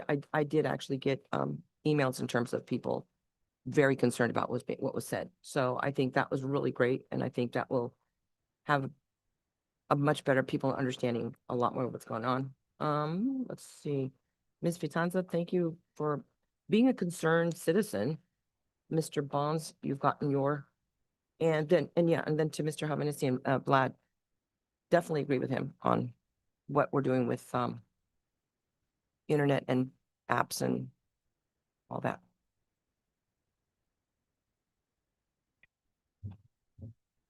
Thank you. Thank you to Sarah from BTA. I wrote down what your expectations were, and I think they're fully aligned with at least the criteria that I was looking at when we were searching for a new member of the team. So I appreciate you sharing that, and I know that you will also call us out when you feel that's not being met. Mr. Reserve, I think I wrote you back because you emailed me about this, but I might be tired. You know, as a teacher, I'm dealing with AI all the time, and I actually don't think the answer to AI is eliminating AI, but rather teaching our students to use it responsibly and really focus on media literacy and what the benefits and detriments are to utilizing AI. I don't think it eliminates critical thinking. I think you just need to use it as part of it, not the sum total of it. So it would be ill-advised, I think, for us to send our students out into the world without an understanding of how to use AI, because it is so much a part of what everybody does now. I think it's also a really important conversation to talk about the very serious environmental impacts of AI. I didn't realize until very recently how environmentally damaging AI is. I had no idea. So, you know, I attend PD on it as much as I can to learn how to navigate it. But I think, Max, it could be really helpful to talk to some teachers about how they are using it in their classrooms, not to try to talk you out of what you think, but also just to broaden your perspective a little bit on, you know, somebody likened it to when calculators were first introduced and everyone was like, no, you can't use calculators. It's going to ruin X, Y, and Z. Well, I think calculators don't do math for you. If you're not understanding how to effectively utilize the calculator, your answer is still going to be wrong. So I would encourage you to speak to some teachers, maybe to do some free PD and just sit and listen. But I appreciate your insight a great deal and hope you'll continue to weigh in. We need all of the good teachers that we can get. Briefly to Mr. Schlossman, you are really hitting the ground running, calling our newly elected board member extremely inexperienced. She hasn't even been to a meeting. She probably went home to her young children, and we also don't know if she's at home watching that meeting tonight or will watch it tomorrow, as many of our parents of young children often do. I also want to point out that a joke I made about people with two first names. You brought up the discriminatory nature of that. And earlier in the non-televised public comment, likened Dr. Macias to a Nazi because he issued a video about decorum. So I'll wait for you to atone for that one whenever you want.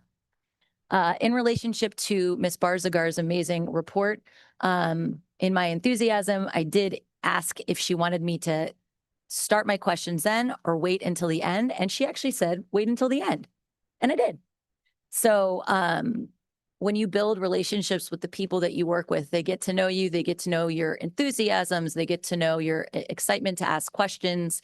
And I think, you know, she and I have a great working relationship, and that was why she felt comfortable saying to me, can you wait until the end, which I happily did.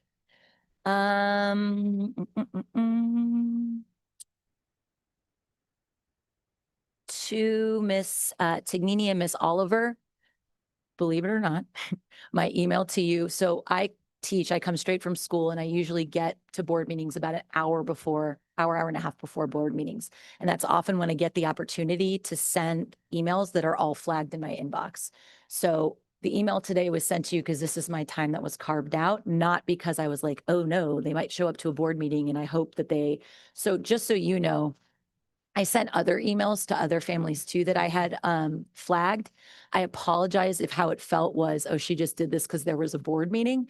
But please know this is the time that I carve out. I usually give about a week's worth of time for staff to interact before I reach out and say, hey, are you getting what you need?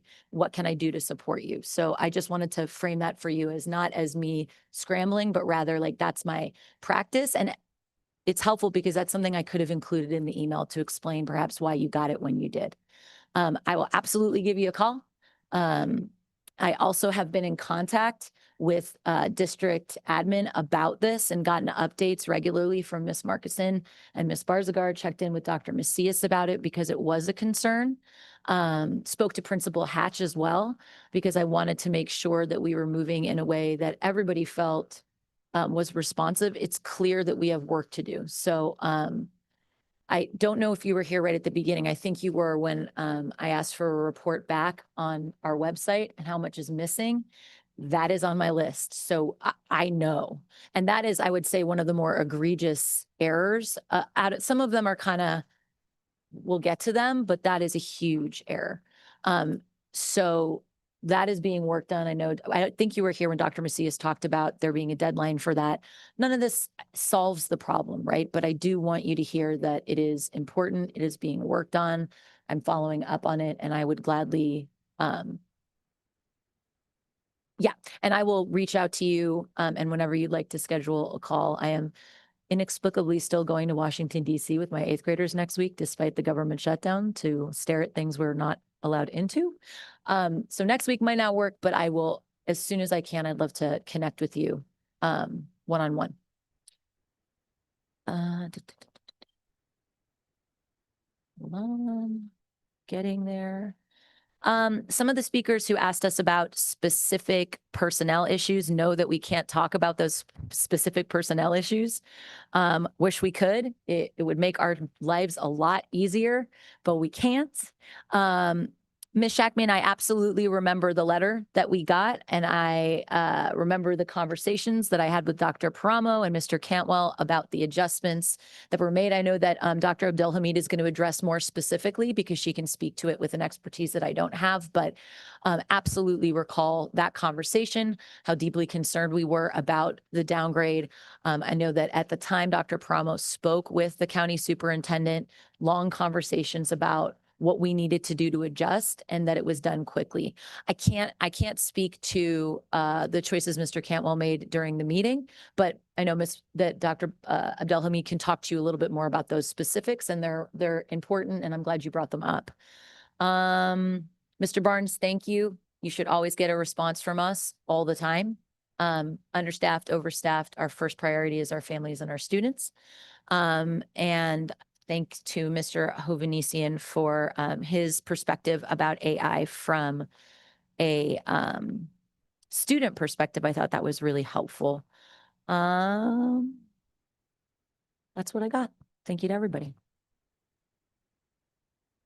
I'll try to keep this short. On the subject of AI, I know that this is something that Dr. Anders has worked on. I would also just give a shout out to Mr. Carter in special education, who's done a lot of work with AI in terms of allowing it to be supportive for our students with special needs. So, and with our students who speak languages other than English, right? And so that is something, Max, that we do try to think about, is how this technology can be supportive for all of our students, right? And I think that's the thing that we need to think about in particular with the AI overview mode, is like, how do we differentiate by grade level, right? In terms of what students have access to. And that's the nice thing with them all signing in to a Chrome browser with a email address that has their graduation year in it, is it's pretty easy to tell who's using it.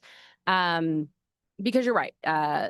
Kids need to learn how to do this stuff without it. We're now in first grade math, where the parents complain that like the math, like if you want to know how 5 + 8 is, it's 13, and that's the answer. And it's like, well, no, you're going to now learn how to do at least 3 different ways of learning how to do 5 + 8 that I can think of so far. And we're in October. And this is my second time through it. I'm now trying to remember how all the different ways work. But you need to learn how to do it, right? And so I get where both Max and Vlad are coming from on this. And so I trust in the folks that have been working on this at the district level to kind of keep moving this forward as new technology comes out, and as we keep trying to support our learners with kind of differentiated tools. Congratulations on your new PhD, Dr. Weisberg. The last name of our new board member is Olson, not Olstein. Mr. Schlossman. Okay. I do want to point out that if you think that Ms. Kano discriminated against Ms. Kaka, she did support her and vote for her. If you think that Dr. Weisberg discriminated against Mr. Preston Joseph, he now sits on our school facilities oversight committee. So I'm just saying there's a concept of no harm, no foul. Okay. But I will move on from that. Ms. McFarland, I think your question of how are we going to do this without them is a good one. And it's one that I have been asking and working through with Dr. Macias and others for the better part of the summer is how do you move forward on the work in a way that is consistent with your values and vision? And so some of it is that you do your best. I do think that we've got people in place at this point to keep things moving and hold things together. Are we making big changes where we have had people out? No, because that's not where we're at, right? We're going to continue to shore things up and change processes and correct errors. But we're going to do the work. But it's the right question to be asking. Ms. Tonini, thank you so much for your really comprehensive, I think, conversation about Title IX, because I think it can be really confusing to folks. I am not an expert in Title IX, and so I appreciate that. I think I have a pretty, even after what happened a couple of years ago, and trying to understand with staff after that board meeting, what exactly was the status with each of those young women. You know, there's compliant with Title IX, and there's also being compliant with the spirit of Title IX, right? And I actually think we're compliant with the spirit of it, but not the letter of it. Because I do think that we have staff that wants to make sure that kids are safe. But because we have had a lot of changes in personnel,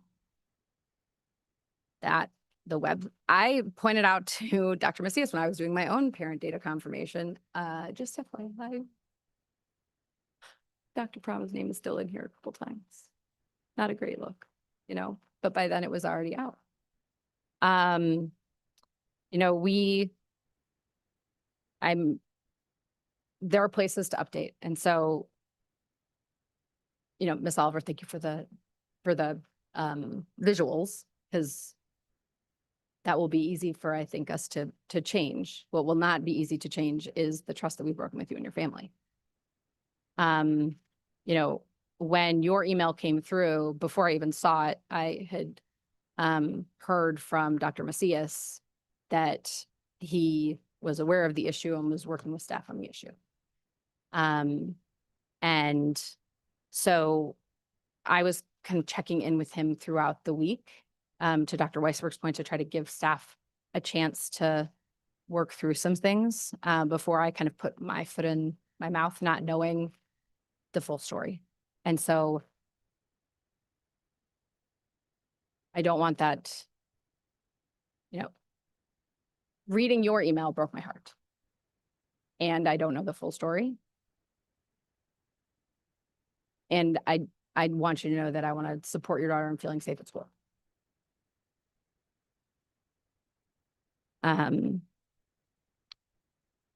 Either way, we've got to get our act together on all of this. It's not a complicated procedure. It's complicated matter, but the procedure itself isn't.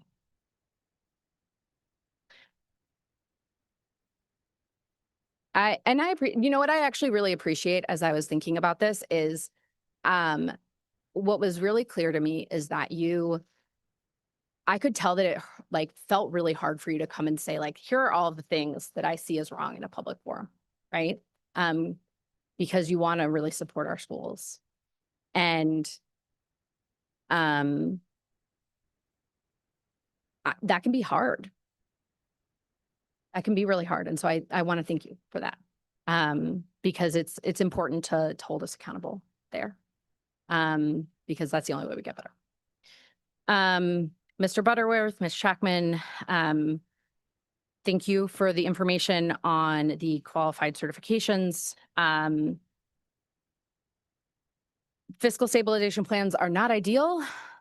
They have become pretty routine.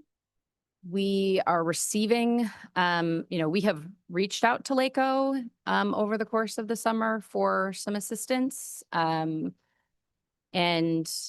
we'll report back more as that becomes clearer how that will be happening. Because it's not just necessarily about a fiscal stabilization plan, but they understand that we've got a lot going on at the moment. But I do think that the letters that they send us around, like, what does your budget look like, are coming from a good place. I don't know that we necessarily always responded that way when they didn't like the cuts, when they felt like we didn't make enough cuts or didn't make our cuts specific enough. They want to make sure we're fiscally solvent. So does the board. And then the last thing I'll say is, Mr. Barnes, I know that Dr. Knappich and Ms. Flossie will get back to you on ATB charges. I'm an ATB parent as well. Just to say, like, the main reason I think that ATB is more expensive, or there's a couple. First, it's one of the only programs that does before and after care.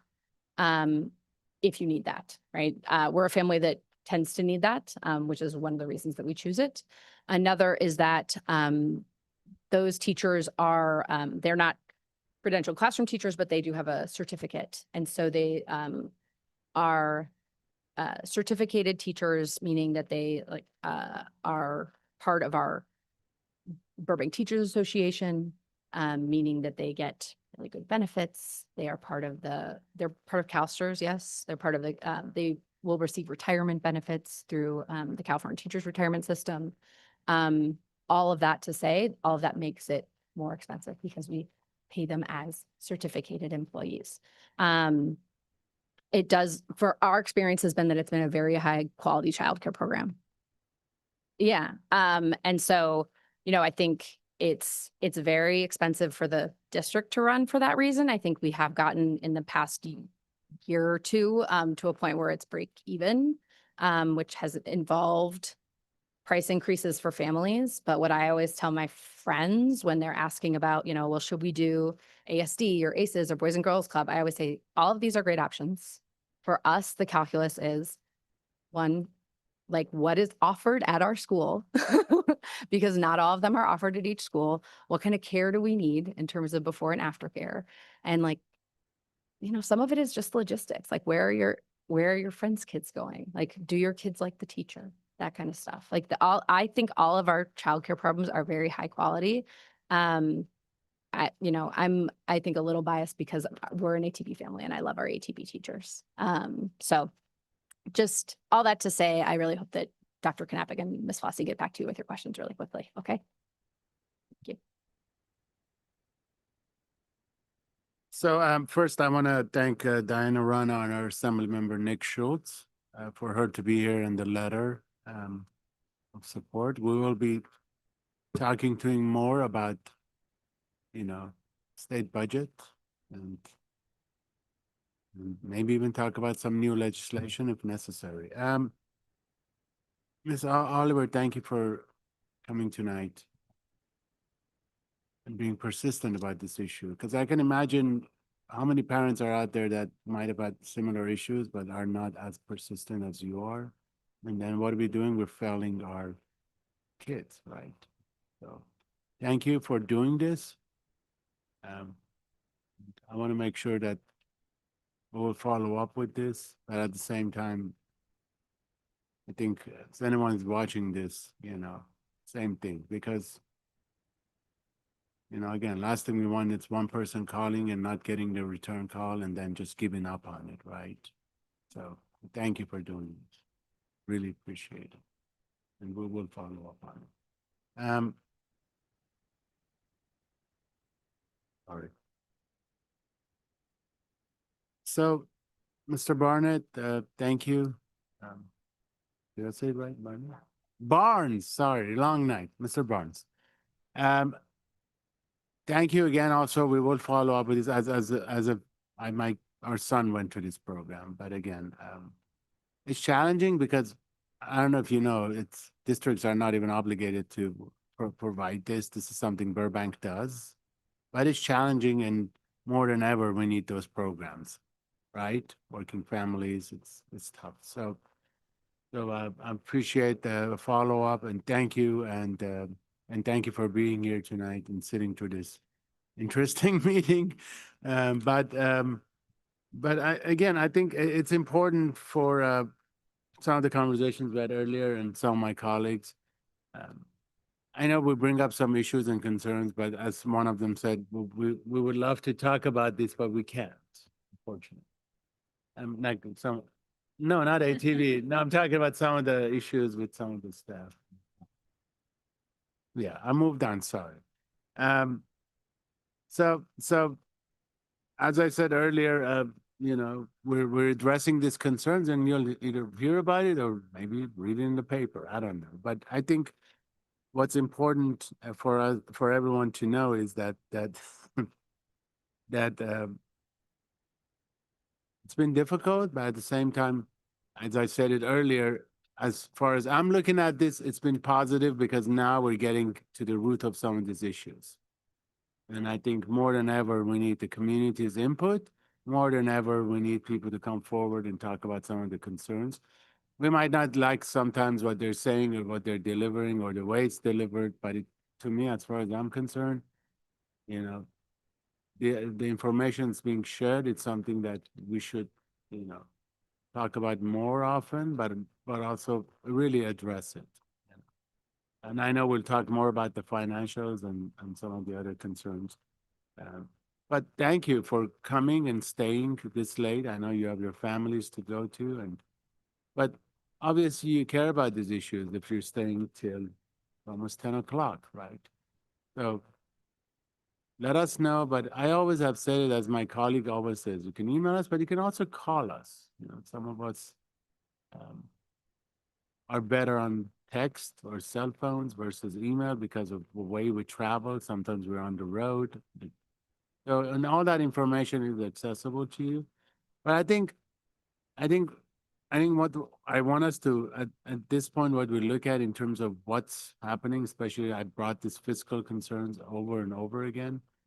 I think we're going to have to really work together to make sure that, we address these issues moving forward, but also I don't want to play a game of gotcha. I want to make sure that people understand that there are errors. We can't talk about them. There are people's names that are being thrown around, but at the same time, unfortunately, we can't talk about this. This is something that's personal. Any of you have worked for the district, you understand how this works. And there's much more layers involved in the process, but we do appreciate you highlighting this stuff. I personally believe that the more input we get, the better we can get to the root of the problem. You're always going to have individuals that are going to take advantage of the system. But I think once it's really set up expectation and standards, then you're going to see much more, you're not going to run into so many issues, again, as you talk about and read about. So I do appreciate everyone's input. And then Mr. Ovanesian, I know he left, but I know he had talked to me about the idea he had, Dr. Macias. So he did clear with the principal, right? And getting the signs and everything, I assume, right? We talked about it. And I've told him before, if you need help and if you don't get the grant, let us know. I just want to know. And I asked him, people want to donate for you to go make these signs to your club. Who do they give it to? To the high school? Because I don't think he has a 501c3 separately. But I just commend him because when Mr. Ovanesian, but he's a Burbank High School student, when he shows up and talks about things he's doing and how he's always available. It also shows how wonderful our teachers and staff and community and are at Burbank High School. To have young people come every meeting to sit here that late and at the end offer his services, I think it speaks volume about our community, our teachers. So I think those are the celebrations we need to continue highlighting. But I would like to know, let's say he doesn't get the support or the money. Let's say people want to help. Say, okay, I want to give you some money to pay for it. I just want to know where to go and just to help him with. He's been very polite about this and he's been contacting me. But I just love the way he thinks and operates, and all of our students, by the way. It's a very interesting what we're seeing with a lot of our students, the giving back. You heard some of the reports from our high schools. With that said, we will now move to item. Oh, Dr. Alkanian, I think we need to spend a little time, if it's okay, to talk a little bit more about FICMAT, and I want to ask Dr. Adeli to Yeah. address that if it's okay. Thank you very much. So, yeah, I do want to echo some of the sentiments mentioned about budget. Whenever people come here, budget hasn't been the most positive topic as of late. But when people do come here, it does show that they care about the budget. I'm someone who thinks about the budget, not only when I'm here, but when I'm at home. I mean, it's constant. And so when people do come, I do actually really appreciate it. So I just want to start with that. I do want to clarify the FICMAT team came in at the end of 2023 and they provided recommendations at the beginning of 2024. And so that timing very much coincides with that qualified certification. So 2024, the second interim was a qualified certification. And I typed it up just now, but we've had 4 positive certifications since then. But that does not mean that the work ends, right? Positive certification just means a 3% minimum reserve for the 2 out years. And so there are going to have to be some hard conversations coming up. LA County is one that constantly asks us for an FSP because of that minimum reserve. And so I think if as a community, as a board, as a district leadership team, if we want to see that 3% reserve go up and no longer have to provide a fiscal stabilization, there are going to have to be some very hard decisions. And they have to be collaborative. We cannot make them in silo, in board, in district leadership, in departments, in community. It really has to be all 4 of those things coming together. Frankly, I have been a little over capacity in terms of time, but having town halls, having people come to my office to see kind of how the budget works, those are all things I want to do and I plan on doing. It's just been a little bit rough in terms of kind of this just timing and capacity as of late. So I just wanted to be really open and honest about that.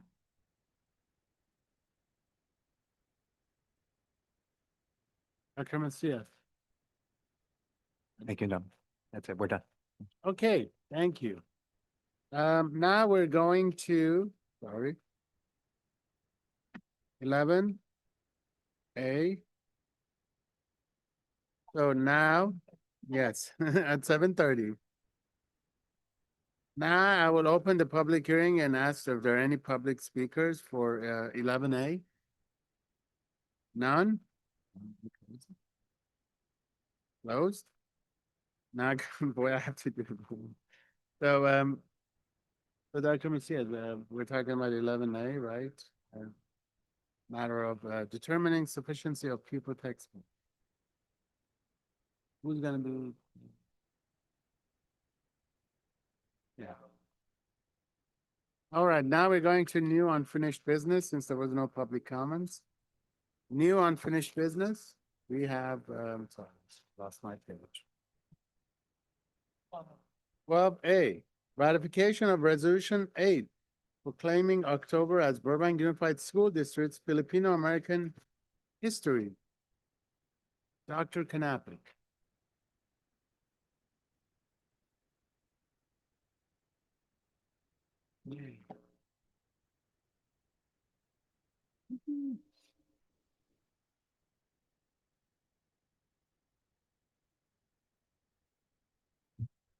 Yeah, Doctor, can I use the microphone? Salamat. Salamat. So I want to reintroduce Ms. Markison, our Director of Secondary Education, who's going to do a short presentation on Filipino American History Month and the resolution. Good evening, Board President Akakanian, Vice President Ponser Kamkar, board members, Superintendent Macias, district colleagues and community members. I'm very excited to be here to talk about Filipino American Heritage Month. This is one of the highlights of my times here, is getting to talk about the cultures and the books that we are going to promote for our students to learn more about these cultures. So I am happy to announce that the BUSD library coordinators are honored to present a selection of books in recognition of Filipino American Heritage Month. This month, we celebrate the rich history, remarkable achievements, and lasting legacy of Filipinos in the United States. We have chosen books that connect us to the shared culture and heritage of Filipinos, both in the United States and in the Philippines. So for our younger readers, we have two excellent picture books. First, When Lola Visits by Michelle Sterling. In this gentle and heartwarming story, a young girl's summer doesn't truly begin until her Lola, or grandmother, arrives from the Philippines for her annual visit. Their days are filled with the sweet scent of mango jam, funny stories, and quiet songs in Tagalog. It's a beautiful celebration of family, culture, and the special bond between generations. Next, we have Pedro's Yo-Yos by Rob Peñas.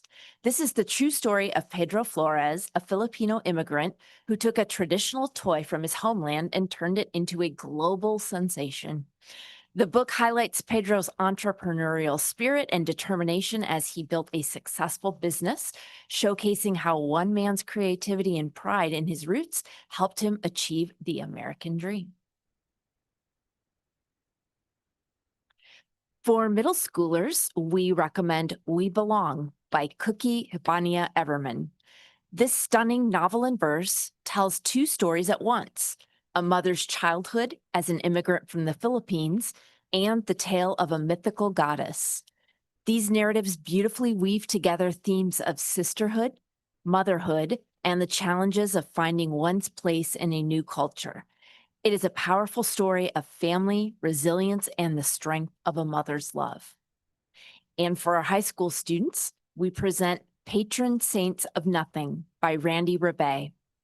This gripping and lyrical novel follows Jay Ruggiero, a Filipino-American teen who travels to the Philippines to uncover the truth behind his cousin's murder. Everyone insists it was part of President Duterte's war on drugs, but Jay suspects there's more to the story.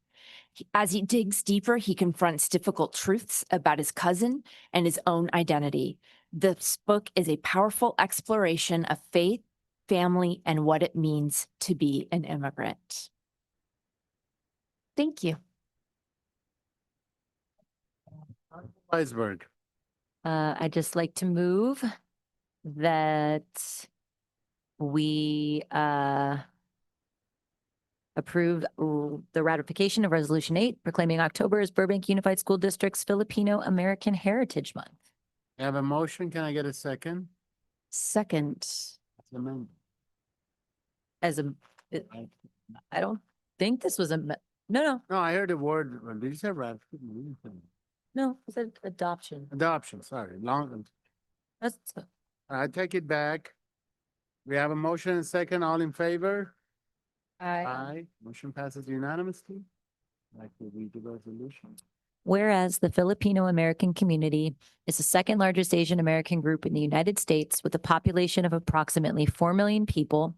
Whereas Filipino American servicemen and servicewomen have a longstanding history in the armed forces from the Civil War to the Iraq and Afghanistan conflicts, including the 25,000 Filipinos who fought under the United States flag during World War II to protect and defend this country. Whereas 9 Filipino Americans have received the Congressional Medal of Honor, the highest award for valor in action against an enemy force that can be bestowed upon any an individual serving in the United States Armed Forces. Whereas Filipino Americans are an integral part of the United States healthcare system as nurses, doctors, and other medical professions. Whereas Filipino Americans have contributed greatly to the fine arts, music, dance, literature, business, journalism, education, science, technology, government, politics, fashion, and other fields in the United States that enrich the landscape of the country. Whereas efforts should continue to promote the study of Filipino American history and culture as mandated in the mission statement of the Filipino American National Historical Society, because the roles of Filipino Americans and other people of color have been overlooked in the writing, teaching, and learning of United States history. Whereas it is imperative for Filipino American youth to have positive role models to instill in them the importance of education, complemented with the richness of their ethnicity and the value of their legacy. Now be it resolved that the Burbank Unified School District Board of Education proclaims the month of October as National Filipino American History Month and encourages all schools in the Burbank Unified School District to commemorate this occasion with appropriate instructional activities. Thank you.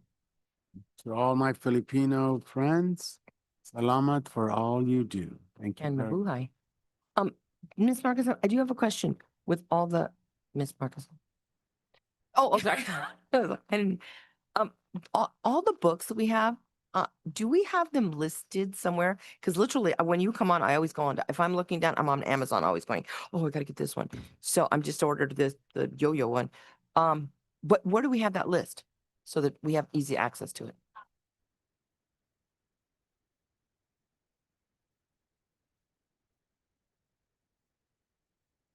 Yeah, I'm just saying we have just, because I'm thinking the ones before with, oh, we just had such good choices. Yes. Is that listed on the website?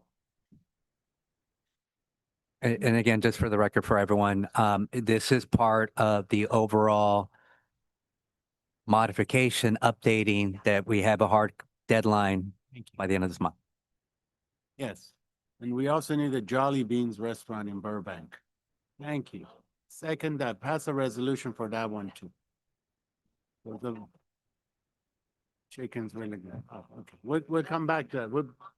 Next one, 12B, adoption of resolution 9 proclaiming October 12, 25 through October 18, 2025 as week of the school administration.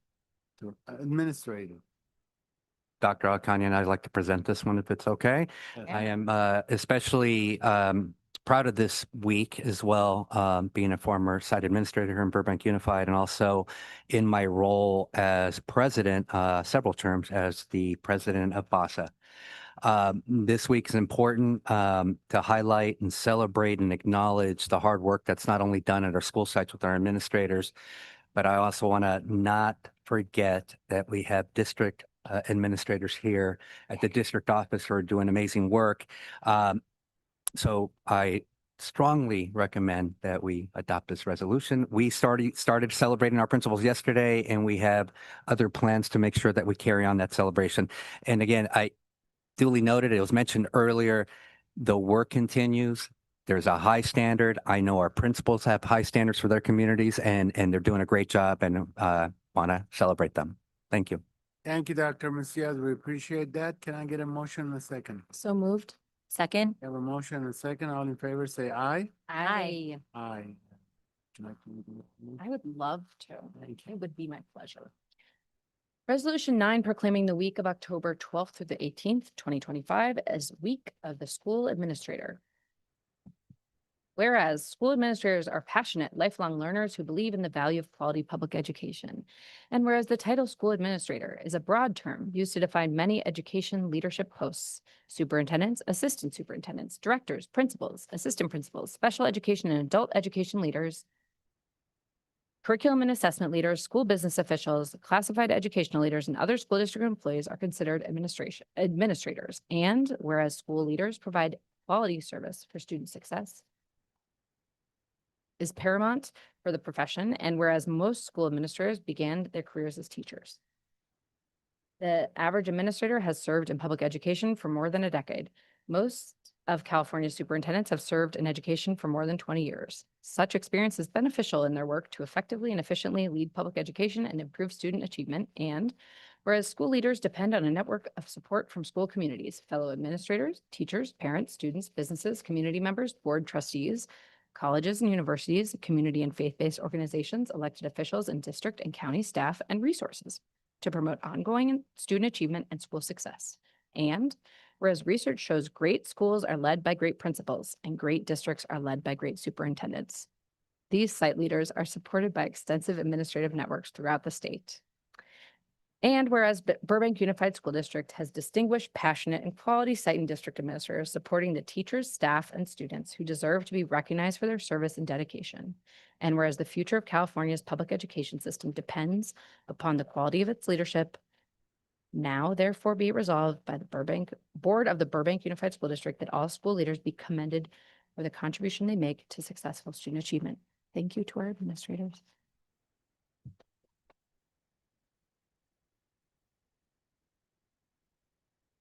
All right, I'll move us along.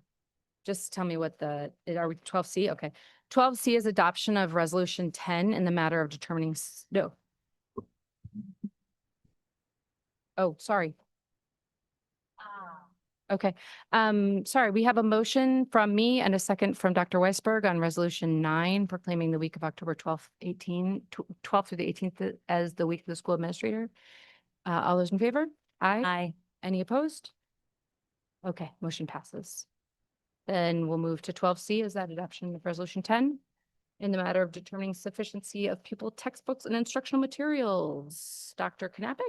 So this is a compliance resolution that requires all school districts in the state of California to make certain that every student in TK through grade 12 have adequate textbooks. So this would include mathematics, science, history, social science, English language arts, foreign languages, and health. And we did have 2 site visits from the LA County Office of Education a couple of weeks ago. One was to Edison Elementary School just to spot check. One was to Miller Elementary School to spot check. We passed both well. And so I'm pleased to report that all of our principals have reported that all students have the materials that they need for the school year. That's excellent. Congratulations. I'd like to move forward to approve resolution 10. I'll move. Second. Oh, you finished it. Oh, no, I didn't. I just was moving it. Then you. Somebody finish. Oh, you moved it. Yeah. You have a motion? You have a- Sure do. All right. You started it, so I wanted to make. No, I was just trying to step. So, thank you very much. We have a motion, second, all in favor, say aye. Aye, motion passes unanimously. 12D was pulled. Yeah. 12C, approval of, E. 12E, sorry, approval of deductive change order to agreement with AMS Net LLC for 2025 E-rate network wireless infrastructure project Superb Mini Bid Bond Funds. Dr. Abdulhamid. Yes. So this is a deductive change order. So a couple months ago, we brought this board item related to network infrastructure, which is really just a longer project for upgrading our Wi-Fi, upgrading network security. So it's really a great thing for the district. And so very excited about it. But this deductive change order does 2 things. It shortens the timeline in terms of the licenses we have. And so maybe from first thought, someone might say, well, why would you do that? Just as technology upgrades and changes, we want to be able to readdress in 3 years instead of wait 7 years before understanding, well, should we change our licensing structure? Sure. So that's the first piece. And then the second piece, David Gerharder, our director of purchasing, worked with the vendor to determine, okay, well, if we're doing individual licenses, what does that cost versus doing enterprise-wide? And so again, with the enterprise-wide change and then also doing a shorter term, we were able to bring that cost down. And so really the estimation here is over a 9-year time period would be having this sort of savings. And so if there are questions, happy to address them. But yeah, that's the short of it. Yes, Vice President Kamkar. I'll just say I was like doing my Arsenio over here and did it when we talked about it in our facilities subcommittee. We've got a similar deductive change order coming, I believe, on our roofing projects at some point in the very near future as well. So many thanks to business services and Mr. Gerharder and facilities because like this is saving us real money. And I'm super excited about this. I think it's saving us real money and it's really smartly done. And so many, many thanks to staff for putting this together. Could you just say how much money we're saving so that people? Yeah, it's seeing it right. it's $5.8 million is the total. So I think Dr. Abdelhamid said this, but It's about $3 million over a 9-year period. But that is our estimation sorry, based you're right. on, yeah, we're taking what we're paying for licensing currently. And then we even applied, even if there was a 10% inflation factor, what would that estimation be of that savings? So again, in 3 years, we will have to figure out, well, are we keeping our current licensing structure? And so again, our cost estimation is, well, we would keep it as is. But at that point, if we needed to adjust, then we would adjust. Thank you. I looked at the last number in the fiscal impact and panicked. But again, that's like partially licensing costs, partially, E-rate, which Yes, is a and pain in the and in the tush to apply for and receive. And I'm sure that took team a lot of time to do as well. yes, and this actually doesn't have those E-rate savings built in. And so as those are applied, because again, we're not guaranteed those sort of things. And so as we apply and get those, then you would potentially see another deductive change order. This But doesn't we don't even include E-rate yet? No, it does not, because Please. in it- No case. it's labeled as E-rate project because it's E-rate eligible. But again, until we get those dollars, then you would see another deductive change order. But Sounds good. again, that's not something that we would want to start off with, because if we don't get it, then I don't want to be in the inverse situation of coming back with a additional $1 million. So I'd rather come back with the inverse. We appreciate that. We appreciate the good news. The motion and second. Have a motion and second. All in favor? Aye. Aye. Motion passes unanimously. Thank you, Dr. Abdelhamid. 12F, approval of deductive changes orders the Garland Company, Inc. purchases of roofing material, measure ABC summer roofing project, various sites. Dr. Arcania, I'd like to invite our Director of Facilities, Dennis Maxwell, to share about this board agenda item. Thank you, Mr. Maxwell. Thank you, Dr. Macias, Mr. President, members of the board, good evening. This is that one we were talking about a little bit last week. This is how we purchased all of our roofing materials through our CMAS project. So we had a good savings there. There was an increase in sales tax during this transition. So we lost a little bit of money on that, increase. But overall, it was just a win. This credit should all go to the fiscal department and director of purchasing, Mr. David Gerharder, because by getting the bills paid rapidly, we saved this money. This is a great thing. It's not nearly as much as we just talked about a moment ago, but it's still every dollar. It was still David. So Yeah. Every dollar counts. So any comments or questions on that? It's a win. And so this is all about speed to pay bills. That's This is correct. essentially like the payment terms. Yeah, Garland Roofing Products made a nice incentive if you paid in a very timely manner, and we expedited the money and got it done. Right. And this was also a negotiation that was based on essentially they could have started the clock from when they put it on the train to ship it to us, but they didn't. They started it from when it was delivered, which was out of kind of what they would normally do. But because we were ordering in such quantity, I believe. And Mr. Gerharder did quite a bit of negotiating with them Yes. to negotiate these I savings. mean, just truly amazing work from Mr. Grubb. Absolutely. And this is just on the parts again, so. Not a, So great- thankful.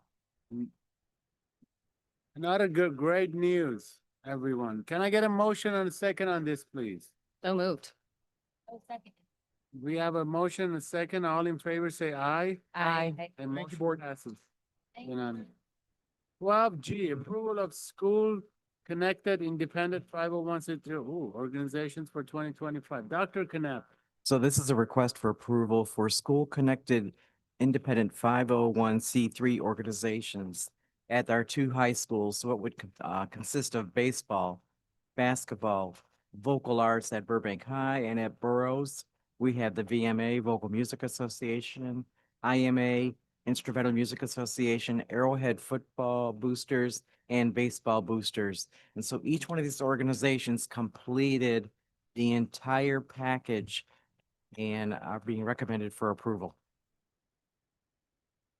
What, Dr. Knapp, what is, can you explain to our million of viewers, what is school connected independent 501c? Yeah, Dr. Akani, I can take that. Those are our booster organizations. And as listed, it's important that this is a yearly process. We're following our policy, but those 501c3s are most importantly compliant. They're following very diligently, and we do thoroughly research the paperwork before they even make it to the board agenda item. If they don't get approved, and it's a yearly process. They fundraise for specific activities. They have their own bylaws. They have to follow all the legalities. They have to be filed. Again, because of the climate that we're in, we were especially diligent about all the paperwork before they were submitted. Appreciate that.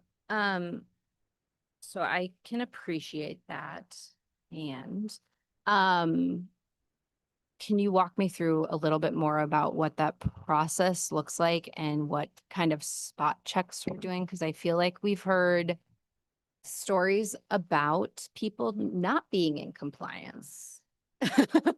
And I'm not necessarily with these organizations. I just want to understand, how do we catch that before they're out of compliance within this process? And if this process isn't for that, then that would also be good to know. No, it's good. And thank you. The application actually Inform has a specific checklist that the organization has to comply with. Then it gets turned into the district office, instructional services, and it gets vetted, not just by one person, it's by several people, all the way up to the final step, which is our Assistant Superintendent of Educational Services, Dr. Knappich.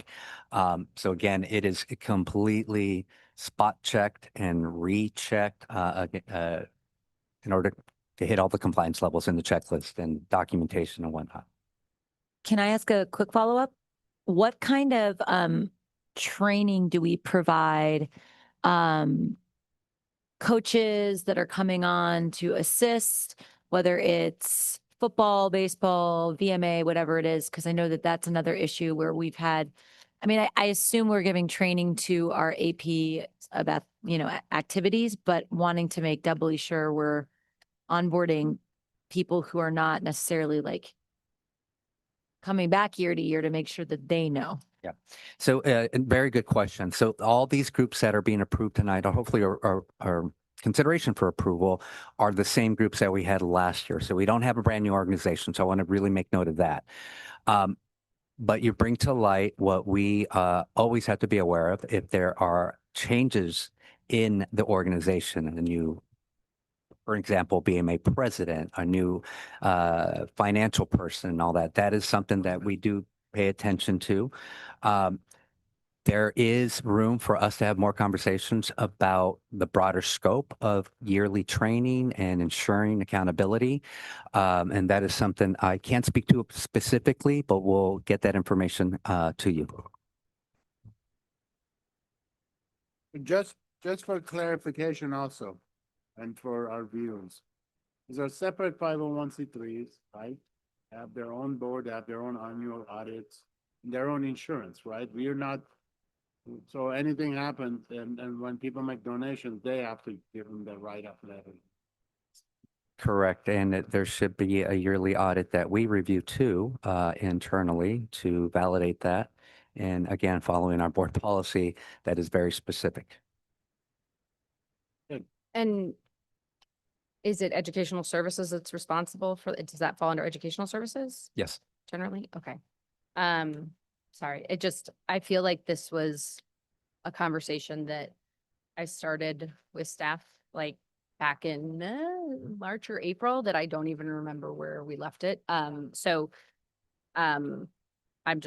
trying to pick up a thread of an old conversation that I had that I'm trying to remember what even Mike. We were beginning the conversation about the board policy and 501c3s in general and their direct relationship with the school district. Right. So we just began that conversation. We are open to having a broader conversation. I think it is necessary to have that conversation. But it will begin this second.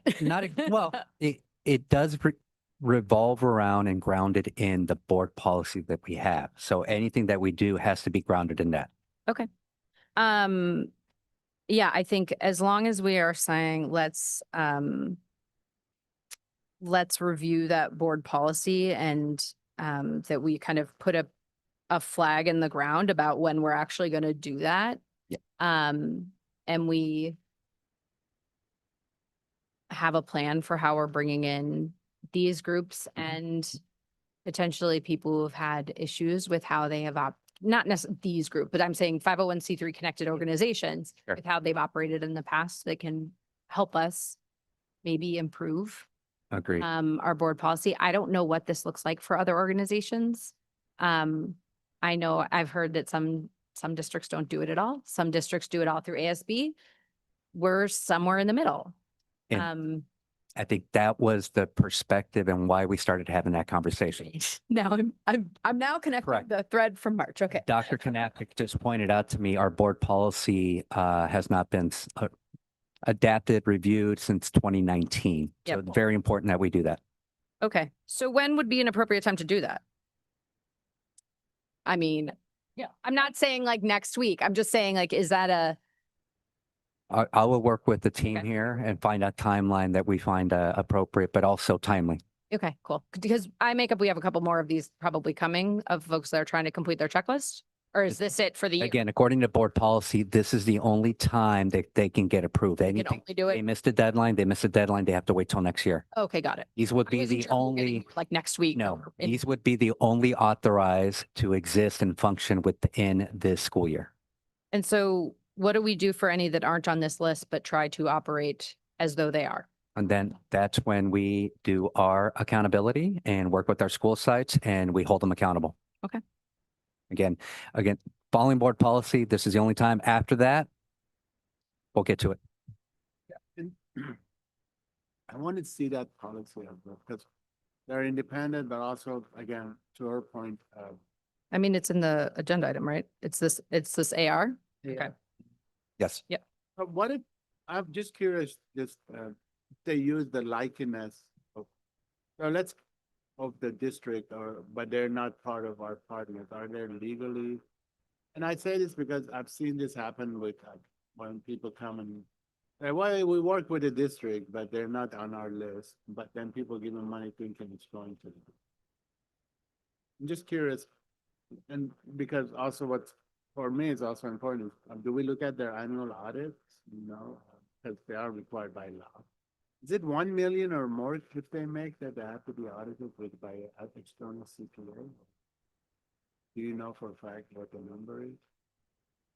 I don't personally, but I'll find out very soon. Do any of them make more than 1 million annually? No, absolutely not.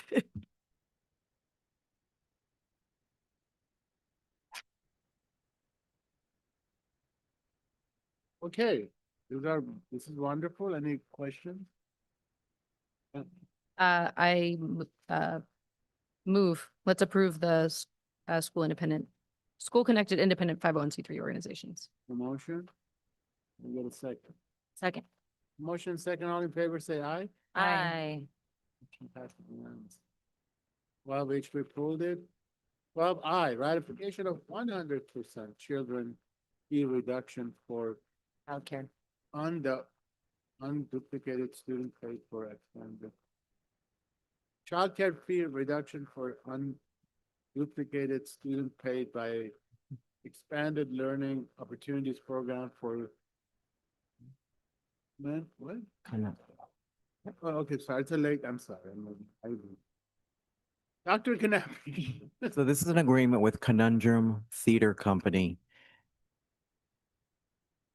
Conundrum Theater Company is going to go ahead and provide ELAP services as a part of their program. So every day after school, they're going to provide childcare along with theater work 180 days during the school year. And then it's required that they have 30 days outside of the school year. That's an ELAP requirement, Expanded Learning Opportunities Program requirement. So this organization is going to provide this. This is the first time that we're doing something like this in this format because our ELAP program has been mainly through the Boys and Girls Club, and they provide outside vendors to come in and to do X, Y, and Z activities with the students. This one is a little bit different in that we're providing this childcare and once again, the theater services, 60 kids during the school year and then 90 kids in the summertime. I don't, but I know it's here. I just don't remember where. That's not one of our sites. I'd have to look for a second. I have it here. Just give me a second. But as I look, I feel like I should know because I was talking to a mom whose child does this, but while you find that out, I'll just say that she has reported that it is just a truly wonderful program. And this is a kid who's been through a lot. And just, she said that he's just really flourishing. And so it was really great to hear.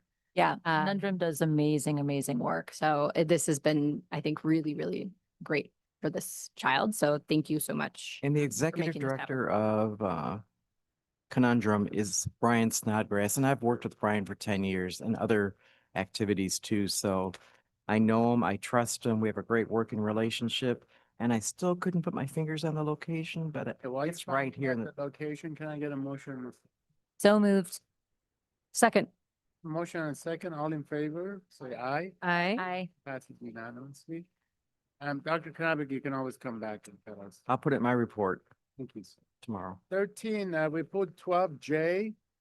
13 consent agenda. May I have a motion and a second to approve items 13A through 13T and 13B through 13AN as presented and 13U as amended. So moved. Second. Motion and a second, and Does anyone have discussion on any of these? I do. go ahead and come. I just have one question. Yes. Oh, I have one question on the purchase order. So whatever that is 13S, I think. Yes. I just wanted to I'll let everybody get there. And I'll get there. It is the fifth item down, 25001545. Which one was that, Doctor? Yes. I like it, my whole name, my government name. My long answer. So purchase order, request. Yes. Yeah, so what I am looking at specifically is the 25001545 FSA. So my question is just, it says it's a carryover PO with FSA for, looks like our care centers that we approved in July and August of last year. And so I'm just wondering why it is here.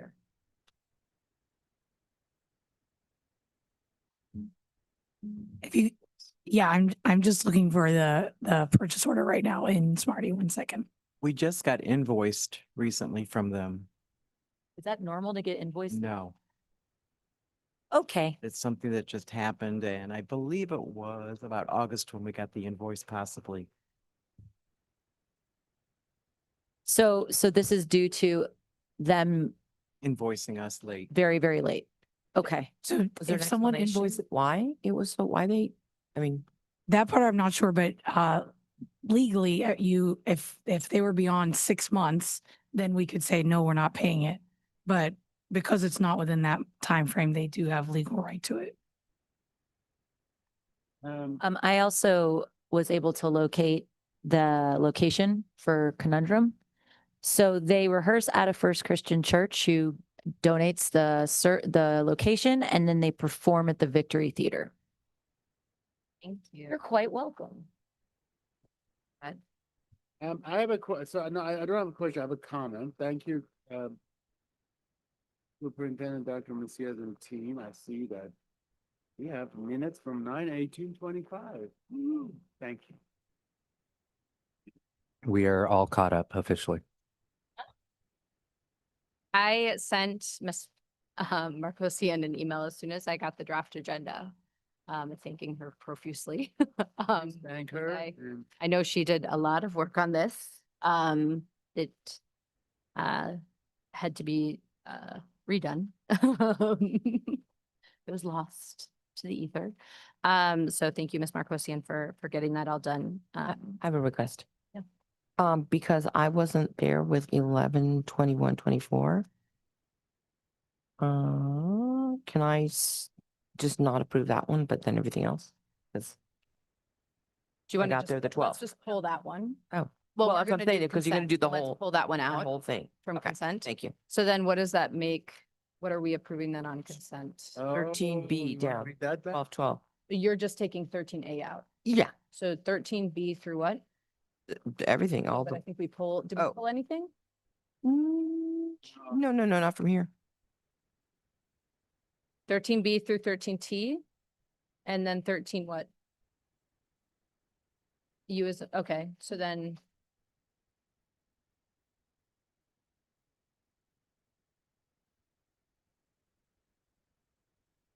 Oh, so 13B through 13T, 13B through 13AN as presented and 13U as amended. As a man, yes. Okay, any other questions on consent though? I don't think I have anything. I think, important to note, Dr. Macias mentioned this, but I think just to draw a circle and a star around it, this personnel report was brought back from the last meeting. This is a consolidated personnel report, so that is why, and it's been amended. So it's very large. And that is where that one came from, but we did pull it last time.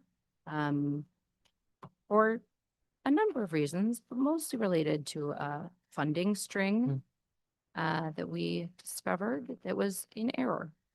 But yeah, I think I'm happy to move forward with these. So I will redo the motion. So I move that we approve items 13B through 13T as presented, 13U as amended, and 13V through 13AN as presented.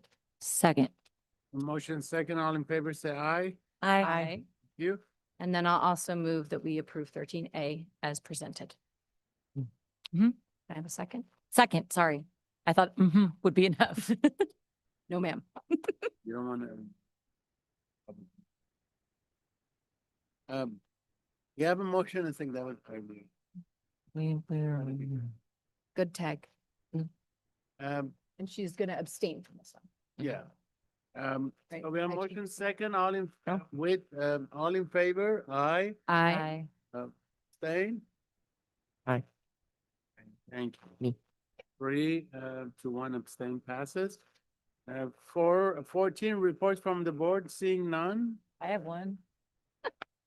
So sorry to bum you out, sir. I just wanted to briefly thank the DEI Parent Committee at Disney. They, similar to Julie Greer bringing forward last year, I think, Arab American Heritage Month that we had not been including on our calendar, which was a wonderful inclusion. They also brought to us that we hadn't yet acknowledged LGBTQ History Month, which I think is a lovely addition. So I want to thank them for their advocacy. And I want to thank Dr. Harris and Dr. Macias for being so responsive and getting that taken care of. I know it's hard because it's an ever-changing thing, but I love that we are always pushing to be more inclusive in what we acknowledge and celebrate. So thank you both. And then thank you to the amazing committee at Disney. Thank you very much. Seeing no other reports from the board, we're moving to retirements. We have 2 retirements, everyone. I can't see. Can you read the vision? I would love to. We want to thank Lauren Van Kreken. Kreken. Okay, I said it right the first time. And speech language pathologist began service September 12th, 1991.